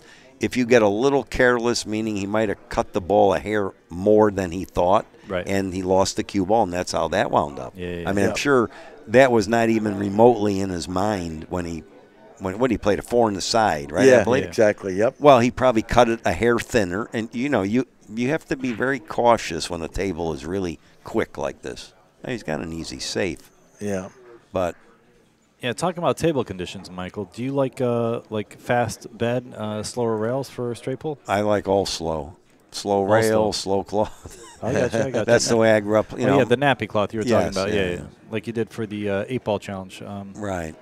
I mean, that's just what I grew up playing on. It's a different game entirely. Got you. You break, in straight pull, you break them. Even a perfect break shot, you re-break. Right. Here, it doesn't seem to show up as much, but it's different conditions. I'm not going to say what's better or worse. I grew up playing on something totally different. So, to me, it's extremely fast. I'm uncomfortable. And, you don't need a lot of stroke like a lot of guys in the past. So, it's a different game. Well, he's in. What did he? He didn't play safe, right? What's he afraid of? He's afraid of maybe leaking out, I think. And he can't. The only thing he could maybe do is leave it in the side. I don't think that's possible. Straight in the side to our left. Be a bad roll, I guess. No, all he's got to do is hit this. I mean, that's all. Straight inside. No, I don't think it is. Maybe it's pretty. close. Yeah, but It's now let close. me ask you a question. What Might be able to happens throw when it. it's frozen and You can shoot through it. You can shoot through can it. It's shoot frozen. through. You can Because go right I through it. played Mika, okay, so we got in a big argument. I was froze on the ball straight in this far from the pocket. I was there for this tournament. Yeah, I know what you're jacked talking up. about. I ran 100 and out, and then I played him later on 150 points. He ran 150 and out on me. Yeah. But he complained. I go, Mika, I'm froze on the ball. In England, you can shoot away from it. Now, if you could shoot away from the ball when you're froze. Can't. Yeah, but in England, in snooker, they do that. Yeah. Okay. I mean, that just makes sense. Why does the ball have to move? See, if he's frozen to 5, why can't he just push that way? He's touching Right, it. you're already touching it. Well, Your- there you your go. Argument. So, Yep. well, in England, they play for millions of dollars, and that's their rule. So obviously, there's nothing wrong with that rule. But in the United States, they don't play that way. Well, it would be amazing if we had universal rules, Mike. I'm sure you've been dealing with that for as long as the rest of us, probably a bit more. But here's the problem. In 9-ball, if I'm playing at the 3 and I'm froze on the 3, I have to play the 3, right? That's Right. why. In straight pool, I think you should be able to shoot away from the ball. And it's Well, why he does the can. ball He got to move? He can take an intentional foul. He No. doesn't, I'm He doesn't saying have to take a. if he he's doesn't have to shoot froze at the on the 5, he should be able to push the cue ball anywhere on the table he wants without making the 5 move, because he's touching that ball and the cue ball hits a rail. That's a safety. Alex is In kicking my at this opinion, to Alex is play he's going the to play one. a 5 in the side. Yeah. Yep. Yeah, this goes. I mean, this is possible. Yeah, He's laughing. Good shot. Well, he's But afraid he's sorta. going to double hit the cue. It's a very hard Well, shot you to know, get you know your what cues to go away. you know what you really got to do in a spot like this. Take 15. Yeah, or no, he can. Yeah, take 15, or he can put it down here and leave the guy if he gets it on the rail. He can leave the guy. You can touch the cue ball twice. They're both on 2. Then he plays the safe coming towards us. Try and get the cue ball like down here Bait him between with the 9. Yeah, it's a tough shot. Tough shot. Tough shot in straight pool. Tough shot. Any Right. shot in straight pool, you can lose the game. So you got to remember, it's not like 9-ball. 9-ball costs you a game. In straight pool, costs you the match. 125 points is very short, in my opinion. He's playing this in the side, isn't he? I think so. I believe He's so. going to I push think, it. I think it's a little bit low, and he's going to throw it over. But He missed it. He missed didn't. it a dime. No, he's playing safety. He was playing. Oh, he's playing a safe.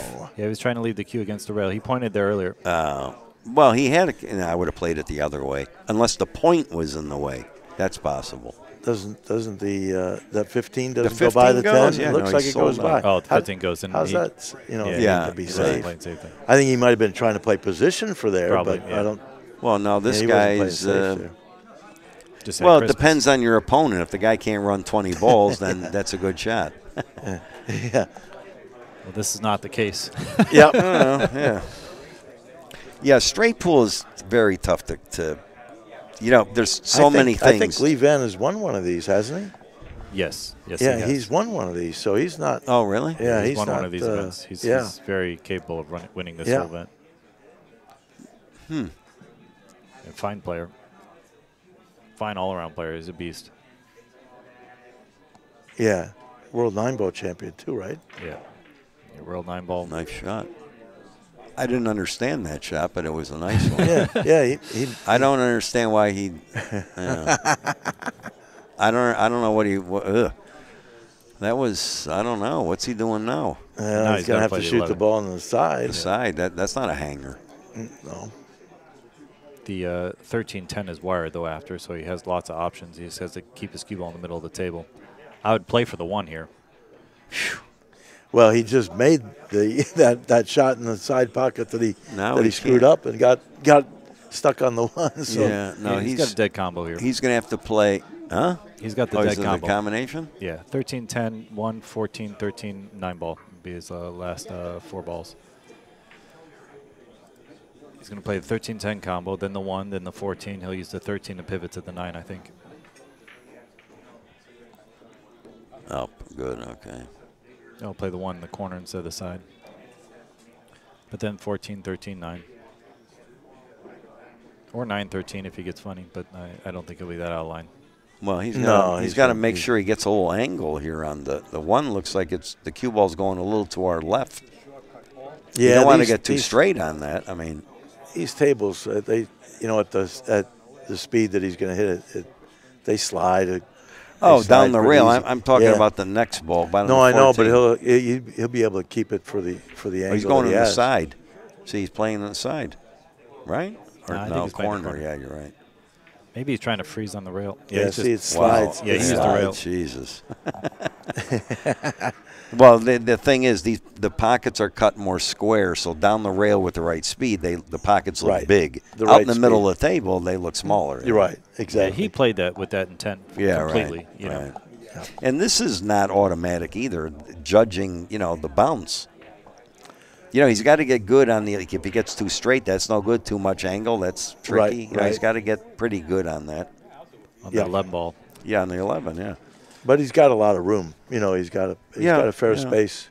Yeah. He wants to be about a diamond to the left of center. The extension, I like that, the extension. I don't have all this fancy. Yeah, you don't have all the equipment? No, I don't have any of that. Didn't you have a cue line, Mike? Weren't you making cues? Are you still making them? No. No? See, look, he's got right. Ugh. Well, he's okay. No. He is a little funny. Yeah, but he's got to draw that way back. You think he's got to draw the short rail back out? No, it looks like just wrong. No, this is not good. Yeah, it's perfectly He's bad. got to draw it past the cue ball. You don't want. Yeah, but he's going to be a little bit to the right of that too. Yeah, but you don't want that angle on that it's shot. It's going to be funny. Yeah, no, I mean I told you he got right. That's exactly where I'd say I don't want it to land. That's where it lands every time. But watch these guys. He'll draw it. He might even draw it to the end rail and bounce it back maybe. Up. He might draw it to the end rail. Let's see what he does here. Watch. That's the way these guys play anymore. No, really, this is not easy. Yeah, he's going to draw all the way back, but the side pocket is not an unreasonable shot. Oh, my God. Look at that. He overdid it. He overdid it. Look at that. Yep. Gosh. Is that now, what is that? The cloth, the tip, the stroke? It's not the stroke. Combination of the cloth and the stroke. Really? He's perfect. Look how he drew. He's not he's perfect. not. He's way out of line. I called that when they were playing the one. You guys said, okay, he's going to do this. I saw that coming. We all know got an angle. What do you bet? He has a shot. When he was playing the one, when he was playing the one and the 14, I saw right away that he could have got where he got. Right, but hindsight, shouldn't he have played the 9 the side? I mean, no, let's be honest. No, you hate that shot? That's not a horrible shot. Break shot? No. I would have drawn it back instead of the end rail. I would have just drawn it to like where the line is just before and settled for that. Settled for a quarter ball hit? Meanwhile, I would have drawn two balls here, and he's going to have a shot. No, he's all right. Let's see what he does he's here. Not bad. Now, you know what you do here. See, let's see if he knows how to do this. You trickle down. You lead one ball out. Yeah, you elevate. You elevate the cue, bounce it into the 8, and I believe that's the 2 or 10, and that'll pop out 2 or 3 balls. You got to bounce the cue ball. Watch. Let's see what he does. You hit down on the cue ball. All right. That's Irving Crane taught me that. I don't want this to get out because too many guys are going to see. I don't like what he's doing. There's only a million viewers here. You have to. No, you got to hit. If you hit down on the cue ball, the center ball, it'll drift enough. Look at this. He scratched. See, well, there you go. Okay, what do I know? He's laughing. But that wasn't the shot. If you bounce it, it doesn't go that far. He followed it. Right. Yeah. You see what I mean? So you had to pop it a little more. You got to pop it. You got to pop the ball. That's the shot there. But that's from me playing straight pull for a million years. I mean, whatever. I thought if he just clipped the 8, he'd have the 8 as a break shot after a secondary break shot from the angle he had. Well, yeah, but you want to try. He kicked out enough balls. Oh yeah. He had plenty of shots. But he lost just control. Yeah, he fouled the cue ball, which you got to stun the ball. But I like to hit down on it. That will never happen. I don't think I've ever scratched on that shot. Look at what Alex is shooting. How you like this? He's got combination. It's dead. Hopefully he's dead. Otherwise he's dying with it. You know what I was going to say? I didn't like the angle he put. You know what I mean? Why wouldn't you put the cue ball more to our right to get it straighter? Yeah. He cut the 3 into the ball, and then he missed it. You didn't need to go into the balls. All you needed to do is make sure you make the combination. Yeah. I didn't like that either. Yep. Right, tough position. Well, in other words, he made it like a break shot. Yeah. And then he's got to guess how to hit the first ball. Right. Didn't need to do that. It always looks easier from up here, don't it? Always is. I never missed one here. I mean, I may critique it more than most people, but, you know, that's what I see. I see the, you know, in the nuances, especially in straight pool. Yeah. You know, in straight pool, there's a lot of nuances that you know, guys like Hopkins or Mizrak, you know, straight pool players that see right away where the other guys just don't see it. You know, and if sometimes it comes out right and sometimes it doesn't. Right. But You get away with it a lot of Since we- times, but you can't always get away with yeah, it. I mean, there's certain shots that come up that when I played Earl, you know, Earl ran 100 on me, and I played a thing with Pat Fleming on diamonds. Okay, so he ran 100. He was smiling like the game, 125 points. And I had already made 10 or 20, and something happened. Then he ran like 105, and I ran out. And he looked at me. I go, Earl, that's, you know, the balls are all over the table. You know, 100 ball. When he ran them, you could see he didn't do a lot of mistakes, but he got away with it. Who's your favorite technician of today that you've seen? Like, is it like Mika or Thorsten or I like, don't. what players have you seen? Thorsten probably is the best straight pool player today, in my opinion. I would say he knows how to play straight pool. Now, a lot of guys, like even Filler, in Germany, a lot of them guys play straight pool. So learning straight pool first, I've always said it gives everyone a big advantage over playing like just 9-ball shooters. See what he did there? Yep. That was 100% perfect. The hair inside. See how he came up through the middle? Out. That was intelligent. Yeah, going into the little pocket there. Yeah, you have a it's little glove. You can't lose the cue. That's the other thing is knowing the pocket. So a lot of times I may want to break them this way, but if I see the pocket is this way, I go for it. And when you play a lot of straight pool, you see the pockets. That's Right. another thing. Like a little glove. Yeah, of course. So, you know, and all that, if the conditions are easier, a lot of that doesn't show up. It's like playing golf on the U.S. Open course where Phil Mickelson, he'll never win a U.S. Open because he sprays the ball. When he sprays it, he's in 1.5 feet of rough. But if the conditions are, the rough is not that bad, he looks like a genius because he's off the fairway. Straight pool's the same way.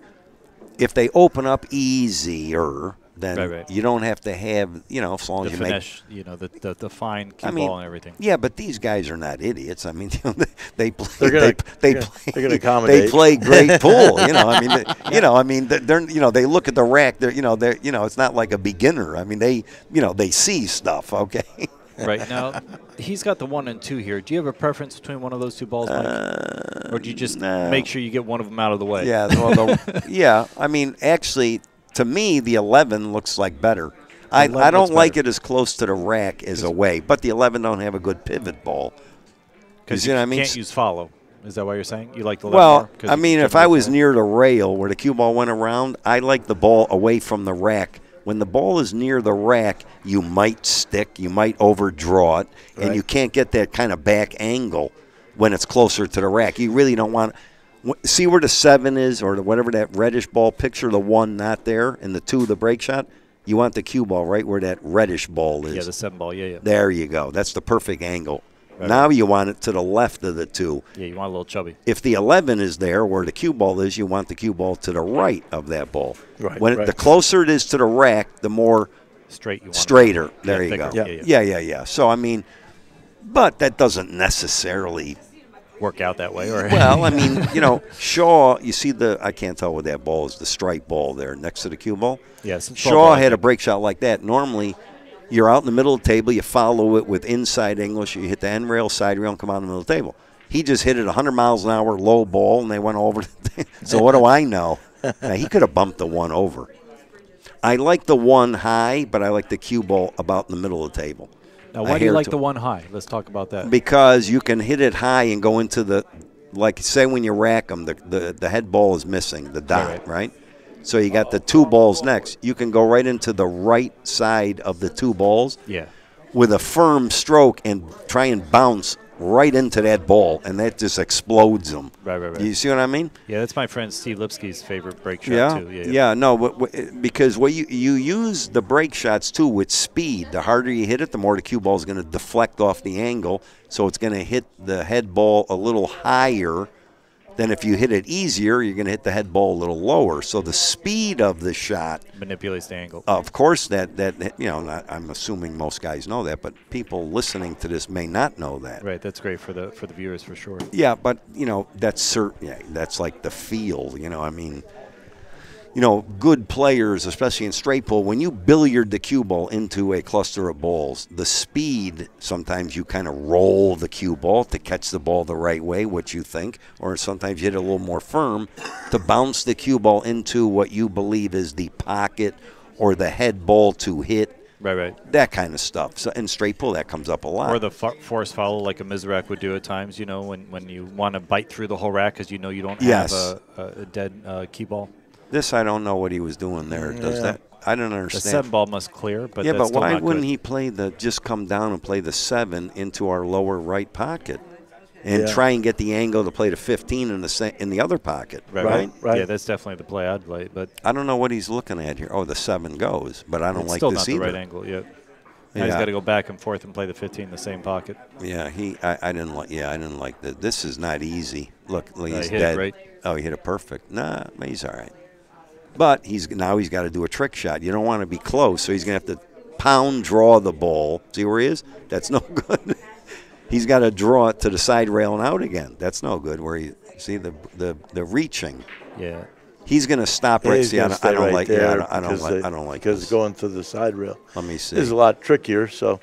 Stay right there. I don't like this. I agree with you. No. It's a reach and tough. I would have forced it. No, I would have forced it over and back out again and get some distance, because that's a good break shot. If the cue ball was just picture in between the side pockets up there, a diamond higher. You hit it firm and they explode when you hit that head ball. Right. Yeah. No. See, he made it. You can't power the ball on the break shot. I don't like this at all. Honestly, look, no, it's no good. Boy, if he'd have been back, he would have gone right into the 2. You see the blue ball? Yeah. Just hit a high ball, crush him, they go over the table. This is no good. Yeah, it's no good. I mean, he's going to be all right, but it's not ideal. Yeah.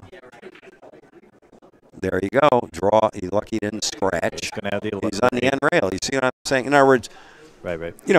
At my age, the 8 looks impossible. Okay. He might have the 3, Mike. He might have the 3 between the 2 balls. That's better than the 8. Yeah, but I mean, my point is that he's in a bad spot. A lot of guys hit these break shots now. They draw it all the way up table. I just don't like that. Yeah. I mean, now he was reaching, and of course, something like this might. You got to remember, in straight pool, it's not like 9-ball. In 9-ball, you can miss, and it costs you a couple games, maybe, or 1, or you may shoot again. Straight pool, when you start playing a lot of straight pool, you realize the match can be gone with 1 mistake. That's why there's a lot of pressure in straight pool. You can't miss playing straight pool. You can miss in any other game, not straight pool, if you're playing a good player. Right. If I'm playing Steve Mizrak, he's licking his chops right now, thinking, he might miss this. This is a missable shot. There you go. Yeah. Right. Yep. I mean, the mentality of when you play a lot of straight pool, like when he's playing the 3. Yeah, he's got to. Yeah, so the 3. Yeah, the 3 is a good, but you don't have to get lucky if he hits the 14 or whatever that ball is down there. Yeah, I think he's trying to split the 5 and the 11. That'd be a little safer. Oh, you're See, right. well, there you go. I go. You ain't stealing nothing. I didn't like that. Even though the 3, the 8 was the right shot. Now he's got to come with another shot. Yep. Yeah, my what? My friend, I know what I'm talking. My friend Danny calls these circus shots. He's got to come with a bunch of circus shots. Well, no, the 3, I didn't like that at all unless he really jacked up and spun it around the pile. He probably would have wound up table again. I would have played the 8 there. Now he's got to make another tough shot. Of course, he's 20, so this probably goes. He's not that young. Whatever. But he probably will make it. Let me see. He's made it like a hanger. These guys are a favorite. Look at that, like a hanger. Yeah, well, sure, because he's young. You know what? Once you hit about 30s, all of a sudden they start missing. Now what do you do? He's in his 30s. Well, whatever. 40 then, whatever the number is. I mean, I'm just saying that you have to. I mean, I learned a lot of things from great players. You have to shoot a shot for what it's worth. You're going to shoot a tough shot on the 3, which was missable, and then you still got to gamble. He was lucky he even had a shot. Forget about how tough it was. Right. Well, that's no good. I wouldn't shoot that in a million years. I would have played the 8. If I miss it, I miss it. If I make it, I know I'm going. So he's got the 9-14 break shot, I think. I think he's going to play for the 14, go into the stack off the 14. The 4 could be dead over there too. Yeah, it looks I close. mean, if that's dead, that's definitely a better option. I don't know what he's doing here. I think he's playing for the 14, though. Oh, yeah, 14. That's a perfect break. Well, oh, yeah, he's good. Now, here's another thing. Now you slide. You see the 15 and 2. That's where you want to hit. You see, you don't want to hit the 2. You want to hit the 15 first. You see the middle ball. You got the 13, red. yeah. 13. I think Whatever it's the middle stripe is. Right. Yeah, then he'll go into the 5. But the the 15. upper part. No, slide it with the upper part. Yeah, but you're saying he'll go There, right into he hit that it perfect. little top ball. Yep. Yeah, No, yeah. he hit the stripe and then the upper ball. Yeah. That holds the You see what happened? I mean, because he hit it, that was the right shot, and look how they opened. Right. It was also the the pocket. Yeah, the pocket. Well, there you go. That's what we were talking about before. So that shot, he looked brilliant on. Of course, he's got a little minor mess here with the, The 3 balls on the well, side I rail. played a 4 right now and kicked the middle stripe out of the way. Exactly. It's easy. So then you played a 15 up the corner or the 11. Perfect. No, that was no good. Oh, now You he's didn't in trouble. draw it enough to get, to Right, kick it. right. See what I mean? Then that's an issue. See, he's got to play the 11, come over, maybe the 2 in the same pocket, and break him immediately. Or follow down and cut the 8 in and come go up into for those him. 2. Yeah. I like that. That's probably the You're saying 8, but I think it's the 6 ball, guys. whatever the one Color bottom rail. blind. The lower ball. Yeah, because the 8's on the side rail. Yep. He's got to look at that. He's got the ball in the middle of the table for security because the 2 and 7, they don't Right, they don't go. And So then- if he happened to get stuck on the rail, but I don't think that's possible. He got the 15 out there. 215 almost looks wired, but if it was wired, he wouldn't be. Maybe taking that I it. 2 wouldn't be does shooting go. it. What the hell is he doing here? He's Why is he the shooting 2. this? It must go. To follow for the 7 then. Okay, that's good. No, it's good. Yeah, he'll Look, use the 7. or the 8. Okay. Or the 6 on the Actually, bottom. that's even better because now he's got the 11. But As insurance, yeah. yeah, but he had to take care of the 2 balls instantly. That was, he's got the 3 and the 8 is perfect for a break shot. Gets on the rail.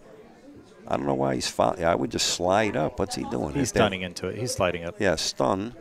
He's stunning right into the middle there. Perfect. Yeah. Well, not perfect, but So it was dead. turned out all right. All that, and the ball went straight. Yeah. Yeah, but you wouldn't want to shoot that. Right. No, I'm teasing a little bit. So here, 3 balls, the key ball. So probably 11. Yeah, but he's got a little issue with the 11. He's not. It looks almost like a stop. Yeah, Stop he's where? got to draw to the Draw 7 back. a little. Yeah, And then- 13-7, and then then it's off a the stop. rail. Oh, that's perfect. Well, it's not he went perfect. a little bit. Yeah, you could have drawn it a little bit A more. little more, yeah. But he's not shooting it He's that all way. right. That doesn't. He'll be So all long right. as he gets on the rail where the Right. 3 is, it really does. At this point, It doesn't matter that doesn't much matter. for these guys. They're used to traveling all over the table. I think he'll go 10-11 and then use the 7 to pivot over to the rail for the 3. I don't know if it. I like don't know. this. If he feels good about pocketing this, this is well, easy. He's not going to hit the 8 or 3. Nah, I guess he goes. Yeah, that's all right. And then I don't know what he was doing. Oh, 10 Yeah, he's on the getting a side. 10. Yeah, Yeah. 10, 11, 3, 8. He's got your nice far away from the stack break shot with the 8 ball. Yeah, he can get tight on that where it's a nice, perfect cut shot. All he has got to do Smooth is where make he the can't. ball. Right? Excuse me. As long as he makes the ball, he's perfect on Yeah, the 3, which is he should be impossible. all right. Yeah. This will be my last rack here. Let me see. Well, he's got a You're little. leaving us. He's got a little. Yeah, it's going to be a little bit long. I think he could have played. Well, it does. I don't know if it mattered, but he's probably got to go to the end rail and back again. I would say he's going to be too far up. No, he's just going to coast it. Yeah, he's going to accept and just try to get dead straight Oh on this no, ball. he was fine. Yeah. No, he's good. He's good. Yeah. He can pinch this back a little bit. And maybe he a can knock almost back. stop. I mean, he just got to draw it a fraction. Yeah, little pinch draw here. Yeah, I mean, he can almost stop. Almost. The guy only wants to come back maybe an inch. Let's see here. Yeah, perfect. Yeah, that's perfect. Yeah, that's good. Yeah, so this is a kind of a break shot. You just smooth it in but firm, and the cue ball should. Yeah, smooth follow, no English on this, right, Mike? Yeah, I'd A still little hit bit of helping? I'd actually, yeah, a little bit. I usually hit a little. I'd probably hit a center ball, and it's just a high center ball. You stare at the 8, make sure you don't miss it, because your first instinct in straight pool is to watch the cue ball go into the rack. So you got to judge where you're hitting in the rack. That determines the speed on the 8. I wouldn't fire it in, but I wouldn't roll it. Just a medium. You're going to hit probably the second and third balls, like above the 5. That's all. Like a good speed, but don't. Oh, or that. Yeah, he's a little bit outside. Like but you see, said. now look. Here's my example. Look at all the balls. They all go. Right. Okay, the 3 and 5, first thing, they both go to the right once all those are gone. The 6, a perfect break shot. The 10, the 15 goes over here once the 3 and 5 are gone. 7 goes in the side. You don't even have to break anything. You get a lot of, on this equipment, you get a lot of this. You see what I mean? Oh, no work. You don't have to, a lot of times there's no balls touching each other on this. Yeah, I mean, you still got to pick them off, okay, but it's easier than going into. Yes. Every time you go into the rack, there's a chance of getting stuck. Well, there's not you don't need a re-break. The only issue would be getting on the 3 and 5. He may have to use the 6, then manufacture another break shot. You see what I mean? It's not easy to get on the 3 and 5. Right. So you got to clear the 4, so you got to play the 3, then the 4. I would probably get on the 6 as soon as possible. Now, Mike, what about like hitting the 4 and bumping the 5 up and then using the 3? Now you have the 5 to get to those balls. No. Hit the 4. No, you can't hit the 4. Hit the 4, follow up. Well, I mean, if you had the right angle, follow up, hit the 5, knock the 5 over, then you have a ball to get to those other balls. You don't have to use a break ball. That's too much thinking. Too cute? Too cutesy, yeah. I like to get I would when I see situations like this, I immediately, because see, you got the 9 and possibly one of those 3 balls in the side pocket to our left as a real good break shot. So I would immediately get on the 6 straight, play the 3, trying to bump something out, maybe the 10, maybe the 7, maybe the 15, and then play the 5 next. You see what I mean? Yeah, so 6. I would go for the 6 as soon as possible. Get straight on it. Well, he's already in nowhere land. I didn't like what he did there. He's got the 4 on the side. He can get on the 6 now, or the 15. I think 4 on the side. The 14. Sorry, 14 ball. Sometimes but he's got a pretty good angle there, don't he? Oh, I guess not. Yeah. Now he can take care of all those problems. You got to play the 6. I mean, I don't know what he's even looking at. 6, 3. You get a little angle on the 3, or he played a 15, then the 6. I mean, you got to play the 6. He's looking at the 7. It's possible, but I don't like that. I don't like this either. Yeah, this I don't like. The 4 to the 15. No, to get I don't like this. 7. You play the 2, you got to play the 11-9. So if he plays the 2 and leaves them, I don't know what he's in brain lock. You don't know. He's trying to figure out a way to save the 6. He's trying to preserve the 6. But see, right, I've been there. Look at this. Well, I mean, unless the 11 goes, now, 10-11 combination, 7, draw back 10-11. Well, I think the 7 goes, and maybe that 10-11 is also good. Let's see what he's breaking them. Yeah, he's bumping the 10 down. Okay. I guess it turned out all right. The 10 could have screwed up the 11. Then he's almost safe. You see what I mean? Yeah. Think about it. Yeah. If the 10 didn't do what it did, I didn't like that. He gambled, and he's still in trouble now. He's still got to get on the 5. And the 10 1, and 3 to. You see what I mean? Right. Yeah. So it's not a hanger from here. It's not automatic still. I mean, unless he gets on the 3 and plays one of them up table, which I don't like that either. There's a lot of I don't likes in this, but he's still still got the 11 and 9 out in nowhere's land. Okay, he's still got to get on them.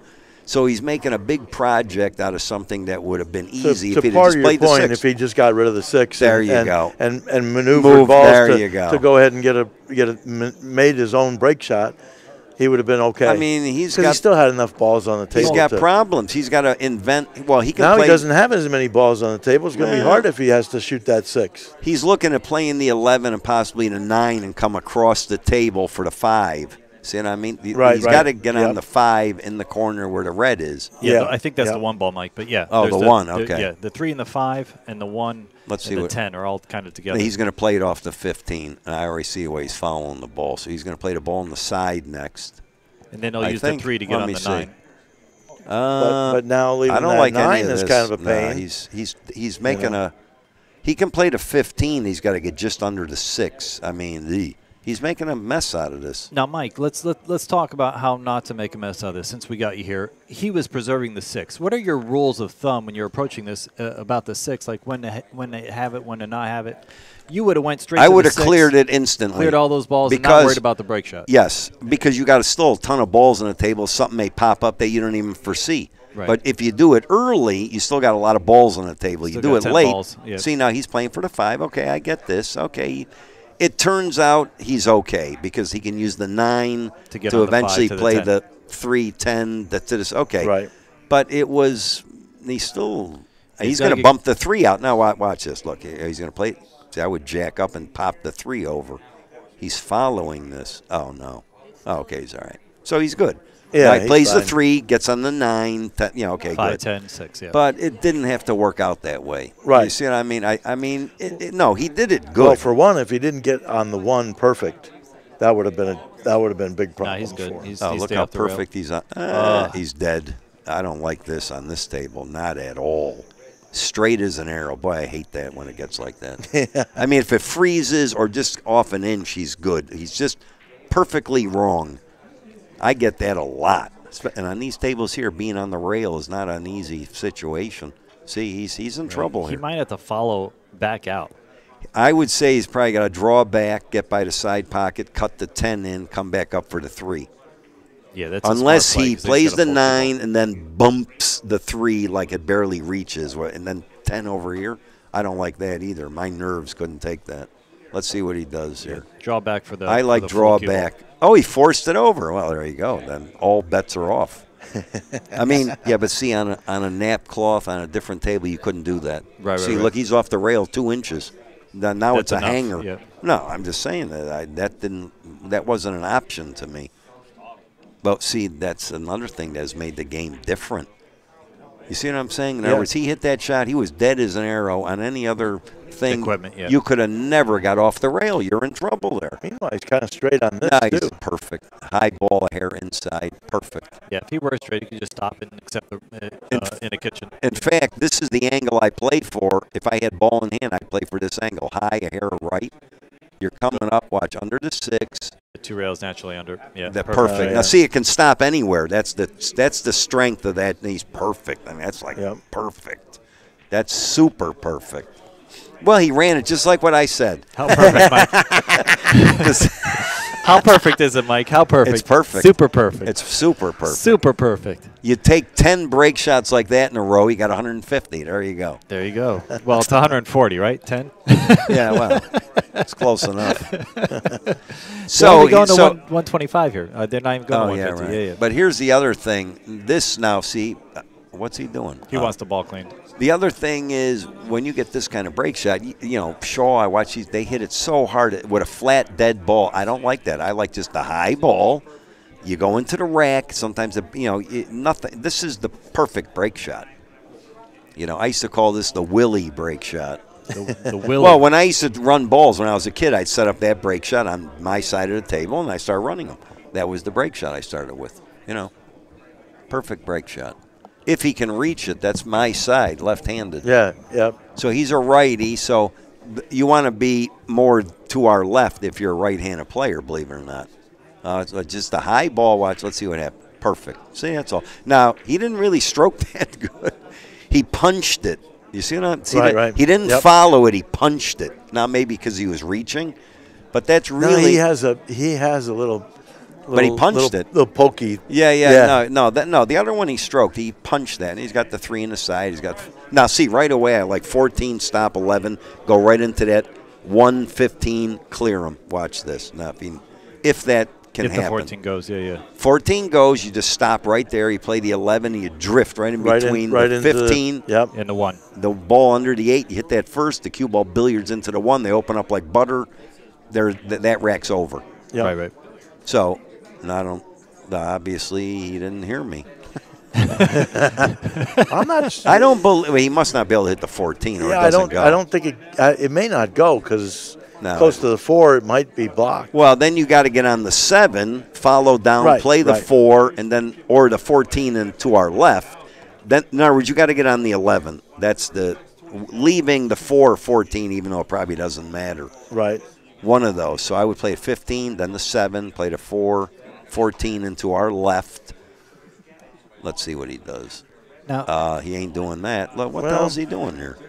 This I don't understand. yeah, he might have underhit that. He was Yeah. probably trying to play for the 7. Now, if he plays the 7 and leaves that angle, can't he Yeah, play but- the 11 and go into those balls? Yeah, no, he can play the 7 and then play the 11 off the end rail and go back into him. yeah. Like the shot Peg Lion played like that, but he's not doing that. No, Look at this. Oh, my God. Well, that turned out good. Yeah, now he's going to play your original shot. 14, drift down, 14. play the He's 13, gonna go to the pocket. Go into the 4 and See, Mosconi And might bump- play the 1 on the side from here. That's the kind of shots he liked. I didn't like that. Okay, now let's see what he. Okay, he did it a little different. Watch 14, bumped the 4. It looks like he's playing a 4. No. yeah, I think he's going into 4 and bumped to 14.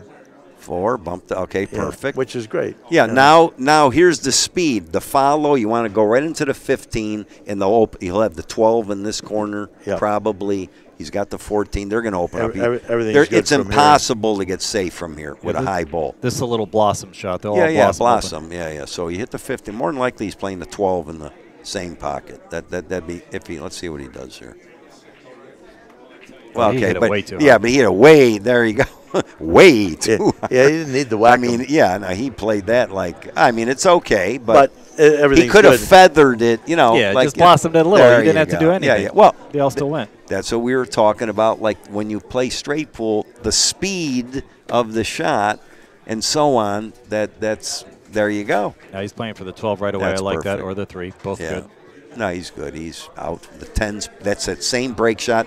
I'd pivot the 2. See the 2? Right, yeah. That's the perfect shot for the 10. I like Yeah. you use the word pivot like me. So instead of key ball, you say pivot. I like that too. Yeah, it's a No, pivot ball. when I used to watch Irving Crane, like I was 16, 17, I like never missed a ball. Never missed a ball, hardly, in my pool room. However, I never saw, all of a sudden I saw Crane like, oh, look at that. Why is he using? Oh, he just stopped. Like I would make all the balls, then wherever the ball before the break shot was, I'd get the cue ball, for the break shot somehow. Then when I watched Crane with the patterns, I went, oh, I never thought of that. Look, he's leaving that. Oh, and smart, So the rail shot, the 11 ball on the side leads nicely to the 2. I'd leave that for my last triangle. So I'd leave 11, 2, 10 for my last 3 balls. 10 ball being the break ball. Yeah, here, I mean, he could play the 5. I mean, it really doesn't matter. Yeah, I like 1. Yeah, 9, I mean, you 8, could 11, leave 2. that, and there's a lot of things you could do. You could play the 5 now, the 9, get a little different angle on the 9. 8 follow up for the 8 rail follow shot. up 2, or no, I mean the 8 follow 15. up 11 2. Yeah. Or I mean, 15 2. Yeah. I mean, really, I think I might play the 5 here Yeah, me too. because the 9 is like straight as a die, right? And- I'd play the 5, maybe, then the 9, Then the maybe 8. the 8, then the 15, then the 2. Yeah. Maybe. I mean, Yeah, there's nothing Maybe. wrong with that. I don't It's know. gotta be the right yeah, play, he's playing the 2. How do you like this now? Why is he playing this? This I don't get here. Okay, I don't understand that one. He didn't like the rail shot, but I don't see any problem with the rail. But- he didn't see that it connected so nicely to the See, 2. now he's got that same shot on the 15 that kind of you're almost on Wrong the rail. angle, yeah. No, I'll tell you what he's doing. He's playing the 15, 8, 5, 9, then 10, which I don't like that, but that's what he's going to play. Yeah, that's the most movement. The 2 was to me, the perfect ball. Yeah, I like the 2 the best there. Yeah, no, he's going to play this, then the 8. Watch. Sometimes guys see a thing. I do it. You get stuck on a certain. No, he's not doing that either. Well, I'm not even sure if the 8 is a little bit close Well, to going by the 5. He's cinching balls going now, 1, is 9, what 8. he's doing. No, the 8 he's going to leave, yeah. Yeah, But, you can go 1-9-8. Yeah, that's all he's got. yeah. Oh, that's the 1. 9, Yeah. 8. Yeah, that's not bad, but I'm. No. The 2 is better. The 2 was better. I think he got a little brain lapse, which I played in this World Straight Pool tournament. I was running 150 and out. I was on like 130. I broke them all over the table. I had so many shots, I don't know what to do. So I said, I got to take a break. I went upstairs to the balcony where Rusty Miller used to watch from the balcony at the Roosevelt. I looked down on the table. Oh, I'm playing 9-3 in the corner. I saw everything. and then I went back. Well, because you look straight down on the table. Yeah, you get the best view. Yeah. Nobody saw me. There's like 800 people watching, and no one saw me. You got right where the 2 was. Yeah, he's all right. Right where the 2 was. I like he's all right. Then you No, hit he's this a little firm and drift Yeah, a right little into more. that head ball. See, this break shot, He needs a little more angle, but he's out. Let's see what happens. This is my last shot here. My son's probably going. I want to go into Bowman's shop. Glad we could keep you a bit, Michael. It's great having you in the booth. Well, it gets my brain. You know, I don't play pool. I haven't played in whatever. I mean, it doesn't interest me like it used to. You know. But I guess I like to watch the other guys suffer. Maybe that's that's the best answer I've heard. Let's see here. Live vicariously through others. No, see, he hit that pretty good. Pretty good. Yeah, he's got that too. No, but he hit it pretty good. There's a certain stun stroke. When you play, you get that straightish break shot, you hit him 100 miles an hour and the cue ball just eases off the pile a foot. Right. Mm-hmm. When you're playing with that certain stroke, then you're playing good straight pool. Yeah, you were phenomenal at that stroke, Mike. I've watched a lot of your matches on AccuStats and some other things, and you really had that beautiful punch stroke when you do get square on the ball. And Yeah, I mean, all players hit that shot in that way, but you know the good straight. But it's a stroke. It's something you got to practice. When you play a lot of when I'm not playing, look at this, he missed. When I'm not playing a lot of straight pool, I draw it all the way up. That's when I'm playing bad. Is when I draw it all the way up table, stick in the rack, or all that kind of shit. Yeah. But see, I would have shot the 2 there. I don't know why he shot the 7 or whatever he shot there. Yeah. He shot the ball where he was losing the cue, and I think his cue ball position is what got him. I don't think it was a shot. He was afraid of where the cue was going. Yeah, I think I might have shot the 2 there, maybe. Alex has a tough shot here. This is this is not automatic. He might have 8 in the side or the 11 a little over a ball. I mean, this is in straight pool. You got to remember this could cost you. Now they both need, it's like 1 inning wins. Right. Yeah, they both need another 60, 65, or 60. Yeah, see, this is not a hanger. I'm going to tell you right now, I don't like this. The older you get, the more you don't like it. I'm serious. I mean, You're telling me? I look at shots now. I mean, they look really tough to me. What's he playing there? Well, you're not playing, though. That's the thing. Yeah, but I mean, I'm playing a little. Nice shot. You retired and came back, and I saw you shooting. You were lights out in that match against Mika you're talking about. I saw you playing great. That was like 09. I was really 10. impressed to see you come back and play so strong. I miss seeing you at the table. I really do. I don't have the hunger, and you can't. It's hard to beat a young person that's hungry. It's very tough to win against that situation. So I just don't enjoy it. I mean, I could win every tournament in the world. It just doesn't do anything for me anymore. You know what I'm saying? When I used to play in the finals, I got so pumped up. I played like a game that was like ridiculous. I just got so, pumped up. But today I don't have that. Here. Yeah, I don't have that desire anymore. The desire. Once you lose that, when I lost that, I knew it was time to quit. I mean, it doesn't matter. I could have won tournaments. I quit at 39. 40. I could have won a ton more tournaments, believe me. Even when Kevin put up the $500,000 first prize, he goes, I'm going to make you get, incentive. And I said, honestly, I'd like to win it, but it didn't make me want to win. So. Okay, so he got the 9 a little bit in a squirrely spot, but he's all right here. Yeah, he's good. I think the 11 ball looks like it clears the rack, right? Or the 1 ball, I mean. It looks the like one. It's yeah, I think so. All right, guys. I don't know where my son went. Mike, we really, really appreciate you coming in. Hopefully Al can get you back in the booth again, but it's been a pleasure. Yeah. Cut me a check, thank you. $1,000. I'm worth it. That's it. That's my discount. Hey, Al. That's a discount. I charge by the word. I only want the world's in trouble if you charge by the word. I only want half of what Mike gets. You got to hang out with Mike. Mike, you're amazing. It's funny. The real quick sidebar. ESPN. First, I won the first 3 events they ever had. Okay, Right. They loved me because I was animated, talked to the people. Yeah, right. So when they saw Varner and Hopkins or something play, right? Right. So they're going. So they go, would you commentate? They loved me, ESPN. They loved me, right? They wouldn't pay nothing. I mean, Right. So they called me many times to come in, and I go. Well, he goes, well, it's good for your career, and I go, I got to get paid, or I can't do it. So I didn't commentate. But when they saw like Allen and Varner play, so I'm in the truck guiding the cameras. I'm looking at like 6 cameras here, go there, go here, go there, right? So after a couple of games went by, he goes, how come they're not talking? I go. Well, these guys don't talk. And the guy from ESPN, like the producer, he goes, "Well, that's not good." Did he give you? Did they end up giving you a jelly roll for doing the matches? For that, yeah, you got Right. like I think 150 a match. You got Okay. So when I was in Florida or Maryland, they called me. They wanted me to come on commentate. I go, "What are you doing?" It's good for your. I says, my career is Been on through the. this already. Yeah, right. My career is good. Don't worry about it. Yeah. I go, everybody knows me. Now it's time to get some pay. They're really cheap. Boy, they just don't like to pay. That's how they are.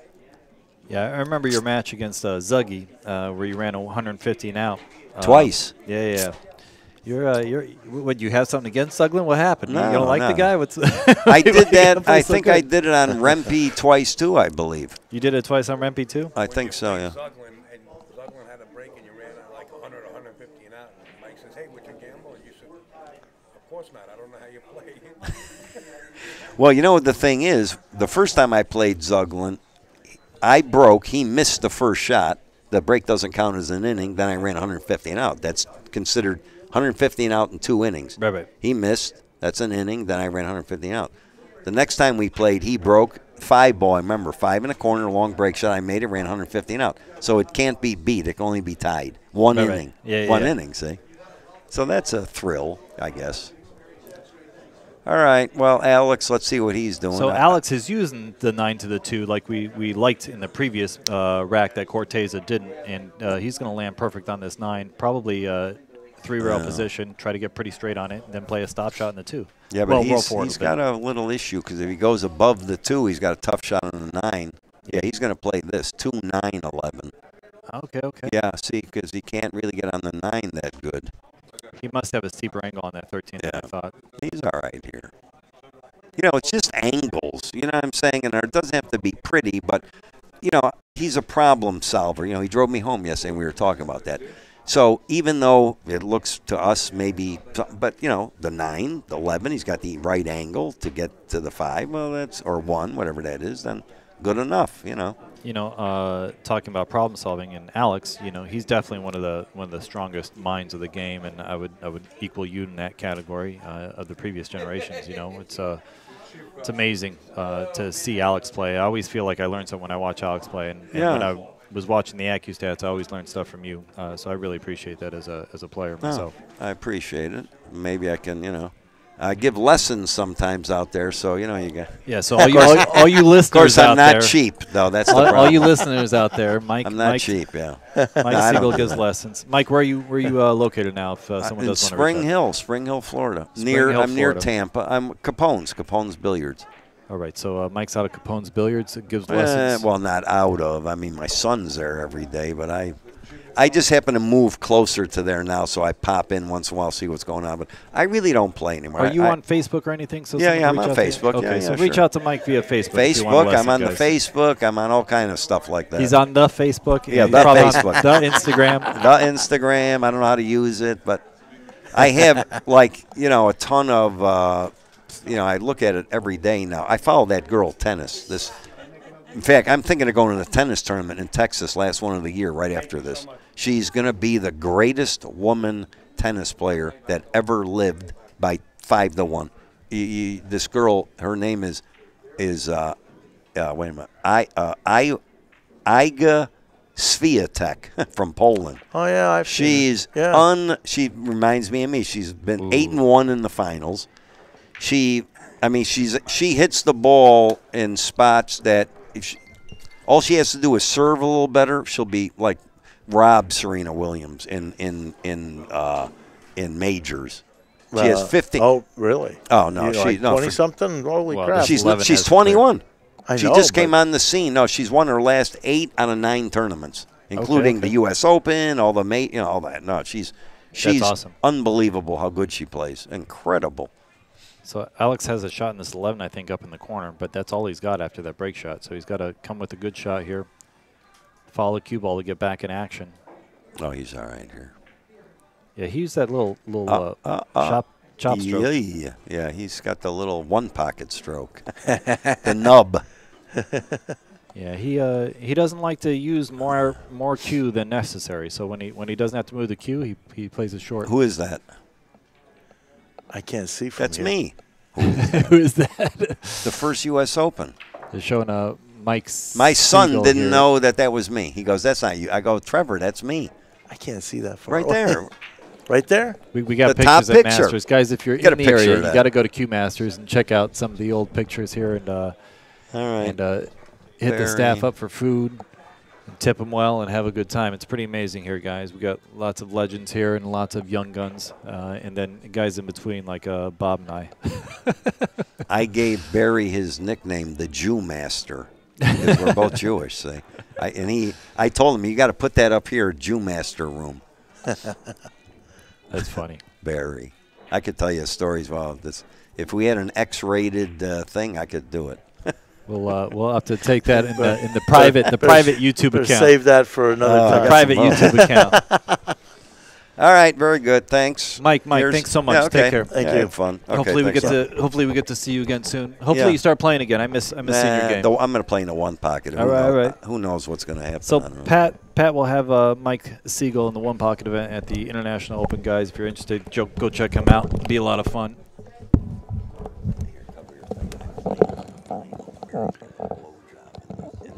All right, guys. So we're back here on the 5 ball here. He's going to pull up a little bit for the 10 ball or the follow through and get the 6 ball next. Looks like he's on the 10.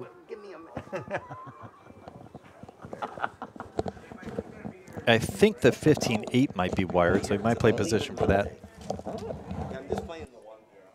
Sorry, guys, we had a little mic issue, but we'll be back on in just a second.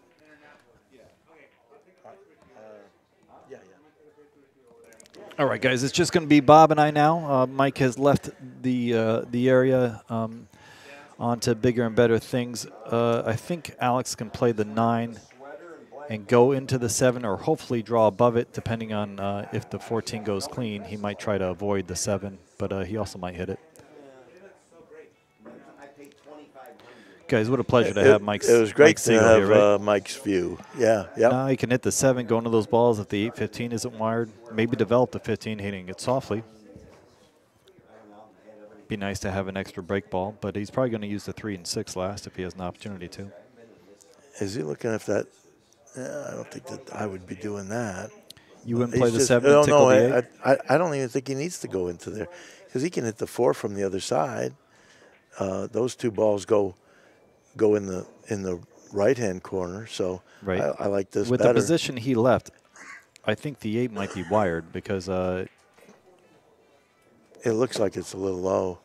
okay, well then he'll hit the 4, maybe push the 3 a little further to the left so he's not so close to the stack if he's got that angle. Otherwise, he'll draw back for the, oh, he was going into him. Okay, so he drew back into the 8, has the 8 next, 15. He's got to get rid of that 2, and that's what he's looking at. I think that he's going to want to play that in the side at some point. Yeah, that's what he just looked real at. So soon. the 2 goes in the side. Yep.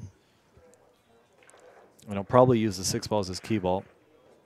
Yeah. Yeah. So looks to me like 15-2, or sorry, 14-2, 15-6, 3 is his break shot.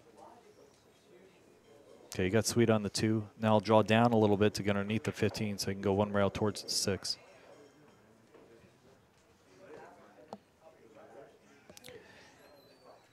And yeah, he might have the angle going the wrong way. oh, if he has the angle going And the wrong then way, he's in a little bit of trouble. Well, he just needs to follow a little bit, or I guess he's going to choose a different one.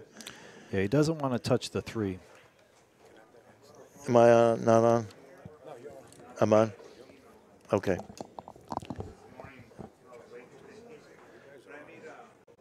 So What he does may the 2 go by? he may have to play the 6 and the 3 and then use the 2 as a break shot. It's also a possibility because I think he missed his 2-ball window. No, Yeah, he's it going goes by 2 the rails other way. back up. Yep. So 2 must go by the 3 in the corner, and he's going to swing around 2 rails back to where cue ball is now, a little further to the right. Or he can draw it. Wow. Wow. Wow. I didn't even think that was possible to do that. Well, he got so deep in that corner, he might even hit the point. Yeah, he drew a little too much there. He needed to hit a little, like, more at the half diamond instead of a quarter diamond from the pocket. I'll see you in. No, I don't know if he has any angle at all. Very little, if any. Yeah, he might have to play this ball and play a safe off the stack. I don't know. I'm gonna walk around 4 o'clock. Huh? Are you going to go to Pat Fleming's gig? No. What is that? 10 minutes down the road. Guys, well, I got a quick break. I'm going to do a quick shout out to Laura Rodriguez. She's watching. Thanks for watching, love. The Billiardist also has a couple straight pull videos out there now. And special thanks to Jacoby Custom Cues. Oh, what a nice shot Alex just hit there. Great He's able shot to use there. a 15 and open the rest of the stack up. And I wouldn't hesitate to do this if I were him. Just go right into the balls. He's going to have a little congestion, but this is the right time, I think. You agree, right? Or Yeah, he's got to hit the 15 and Scatter. go into those, yeah. Yeah, I would use like a pure follow here and try to muscle my way all the way through the stack.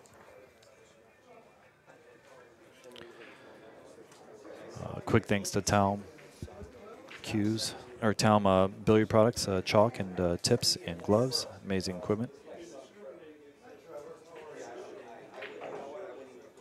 Oh, I think he missed it a little bit, really. Yeah, he did. I think that he was trying to go into the. Would have been nice to go into that 4, between the 4 and the 6. But anyway, yeah, he's going to have to go into him again. Yeah, going to have to go into him again. So.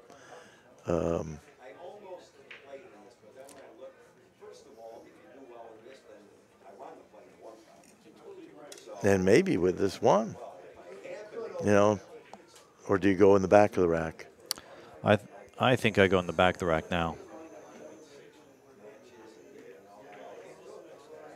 It's a little safer. I mean, if you can get between there's not going to be any the 2 and the insurance 7, really. So you gotta hope that you get through it a little bit. I would try to go between the 2 and 7. I'm just trying to get a little relief. I'm not trying to open everything up here. I'm just trying to knock into the 2, go into the 8, get a couple balls out. See what I mean? That's I know he didn't go into where you said, but this is the kind of problem that you can have by not having that insurance there. Yeah. Now I think he's got to back cut this 8 in the upper right corner, right? Is that all he's got? I don't see anything else. The 6, but yeah, it doesn't. Yeah, that's all he's got. I don't think he has anything else. I mean, he could play a safe off the 11, freeze him in between the 7 and the 12. That's his other option. Or he's got to go for it. Safety battles they're tough when you're starting them with this many balls that are open. That's the good thing about it is he's got a lot of balls open, so it is kind of a tougher scenario for his opponent. He might actually just go straight up for the bank too, but he's playing to the bottom rail, I think. I'd play safe in between. That's what he's doing right here. It was dead. What a shot! Played like a. I think he was playing the other ball. Oh, he's playing the other ball. If you had a replay on that, there was a 3-ball. I was gonna say that if he was playing one pocket, he could have played that 3-ball combination, and instead there's a yeah. If we're gonna see the replay real quick, guys. 1 second. They're spotting the balls now, so it's a good time. I think he was going for the 2-ball, and I think the 11 or something else went in. Yeah, that caromed off of the other ball, but there was a combination just above that. As long as you tell me, like, within a couple of seconds. Yeah, just the last shot if we can get it. Yeah, it'd be sweet to see what exactly happened there. Yeah, we can't hear them calling balls, but it would have been nice to hear him call that shot. Let's see if we can replay it.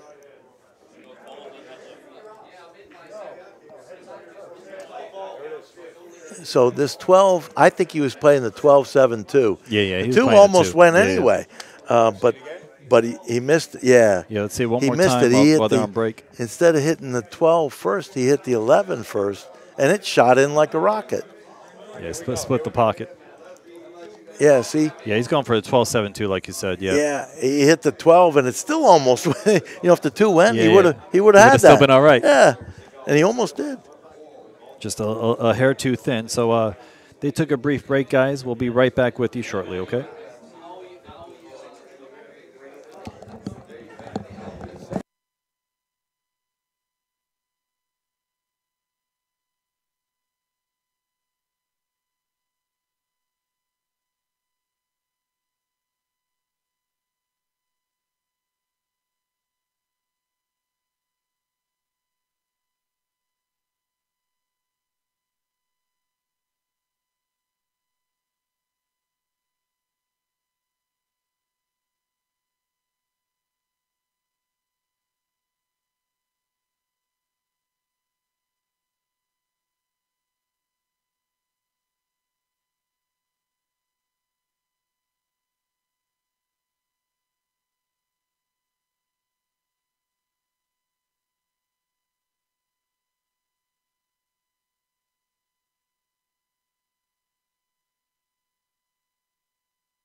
All right, guys, Levan's returned.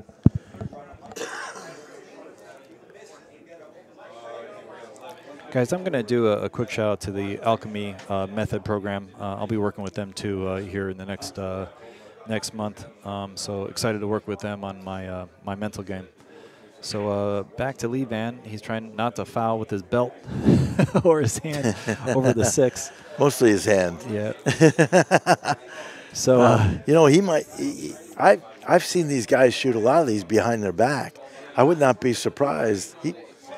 If he doesn't feel like he can reach this, he might go behind his back. Yeah, he's a little thin on this, so he might play all the way down for the 2. Yeah. Yeah, I like that play because it was a little, you know, if he tried to use right English, he might miss the ball, stretching and whatnot. So it's just a little safer to come all the way down for the 2. Now he can come up, maybe get on the 7 or the 8 between those balls, probably the 7, and clear a couple more balls out of the way. And on the 3 is insurance if he gets in between the 3 and the 4 here. That'd be a good play, I think. Yeah, good little shot there. Now, he doesn't want to get good. Now he can probably nibble the 8 out and have shape on the I think on the he's 5. going to bump into them. Yep. Or he could stop and play position on the 10. If the 8 goes, I stop, play position on the 10, and clear that 4 out, and then play the 8 if the 8 goes. You know what I mean? Yeah, I think he has an angle on this, though. He's going to have to go a angle, little bit. He's got to go into the 8. I don't think he could. It'd be hard for him to hold for the 12. Probably has angle, like you said. There you go. Now he but can play. But I agree. If it would be nice to get that 12 out of the way. Out of the way sometime. Maybe after he shoots this 5. Or I play for the 4 and the is. 12 right now because he's got the 8 as another break shot if he doesn't land perfectly. Yep. Okay, sweet. I think he got on the 4. Yep. He would have liked to get on the 8 because he's got more key balls on this side for the 4 ball, but he didn't get there, so he's just going to shoot the 4 off. Maybe develop the 10 for a key ball. Maybe, right? Push the 12 over there. I mean, the 12. I kind of like shooting the 4, the 10, the 6, and if I'm straight in on the 12, I'm going to be great on the 11. The drift over for the 8. I just think it was kind of a free shot to push the 12 over there and give yourself another key ball. But yeah, I hear you. I like to create key balls when the opportunity arises. You know what I mean? If I don't have the opportunity, then I don't try to force it. But it seemed like there's a little opportunity to push that 12 over there. Now you got an extra key ball for that 8 ball since you're eliminating your break shot. Yeah. You know. But it looks like he's going to go like you said, probably. Well, no, he got a little bit funny now. Now he's going to use the 6 as his key ball, but that's going to be a little bit more travel for him. But yeah, he's that's going to set up a 3 railer off the 6, right? Yep, I think so. That's what I would do. You know, just get a little under the 6. As we're looking, and then he'll swing 3 rails around, try to hit the 3rd diamond on the long rail towards the 8 ball, and he'll be sitting pretty the whole way up. Okay, now he let this a little more like a 1 rail. I don't think he can go 3 rails now. I think he's got to go. I think the 1 rail is funny too. It looks like he might have to go 2 rails. Okay, he does have the 3 railer. He's got to avoid the side though. Oh. Yeah, but it's narrowly a little bit hot. Yeah, he's all right. It looked hot to me too, but he ended up all right. It's okay, but yeah, not perfect. If he had his druthers, he would have liked to have been a little bit further to the left. Yeah, probably ball and a half to the left. I think we both like, but yeah. But he's all right. This is good. He's still better shooting, than straight. And what does he have now? So it's going to be 80, right? Yeah, I think so. If it was 66, he's at 80 now. Yeah, I think so. Well, 76 to 91. That's what they have. All right. Because Alex must have gotten a few of the rack before there.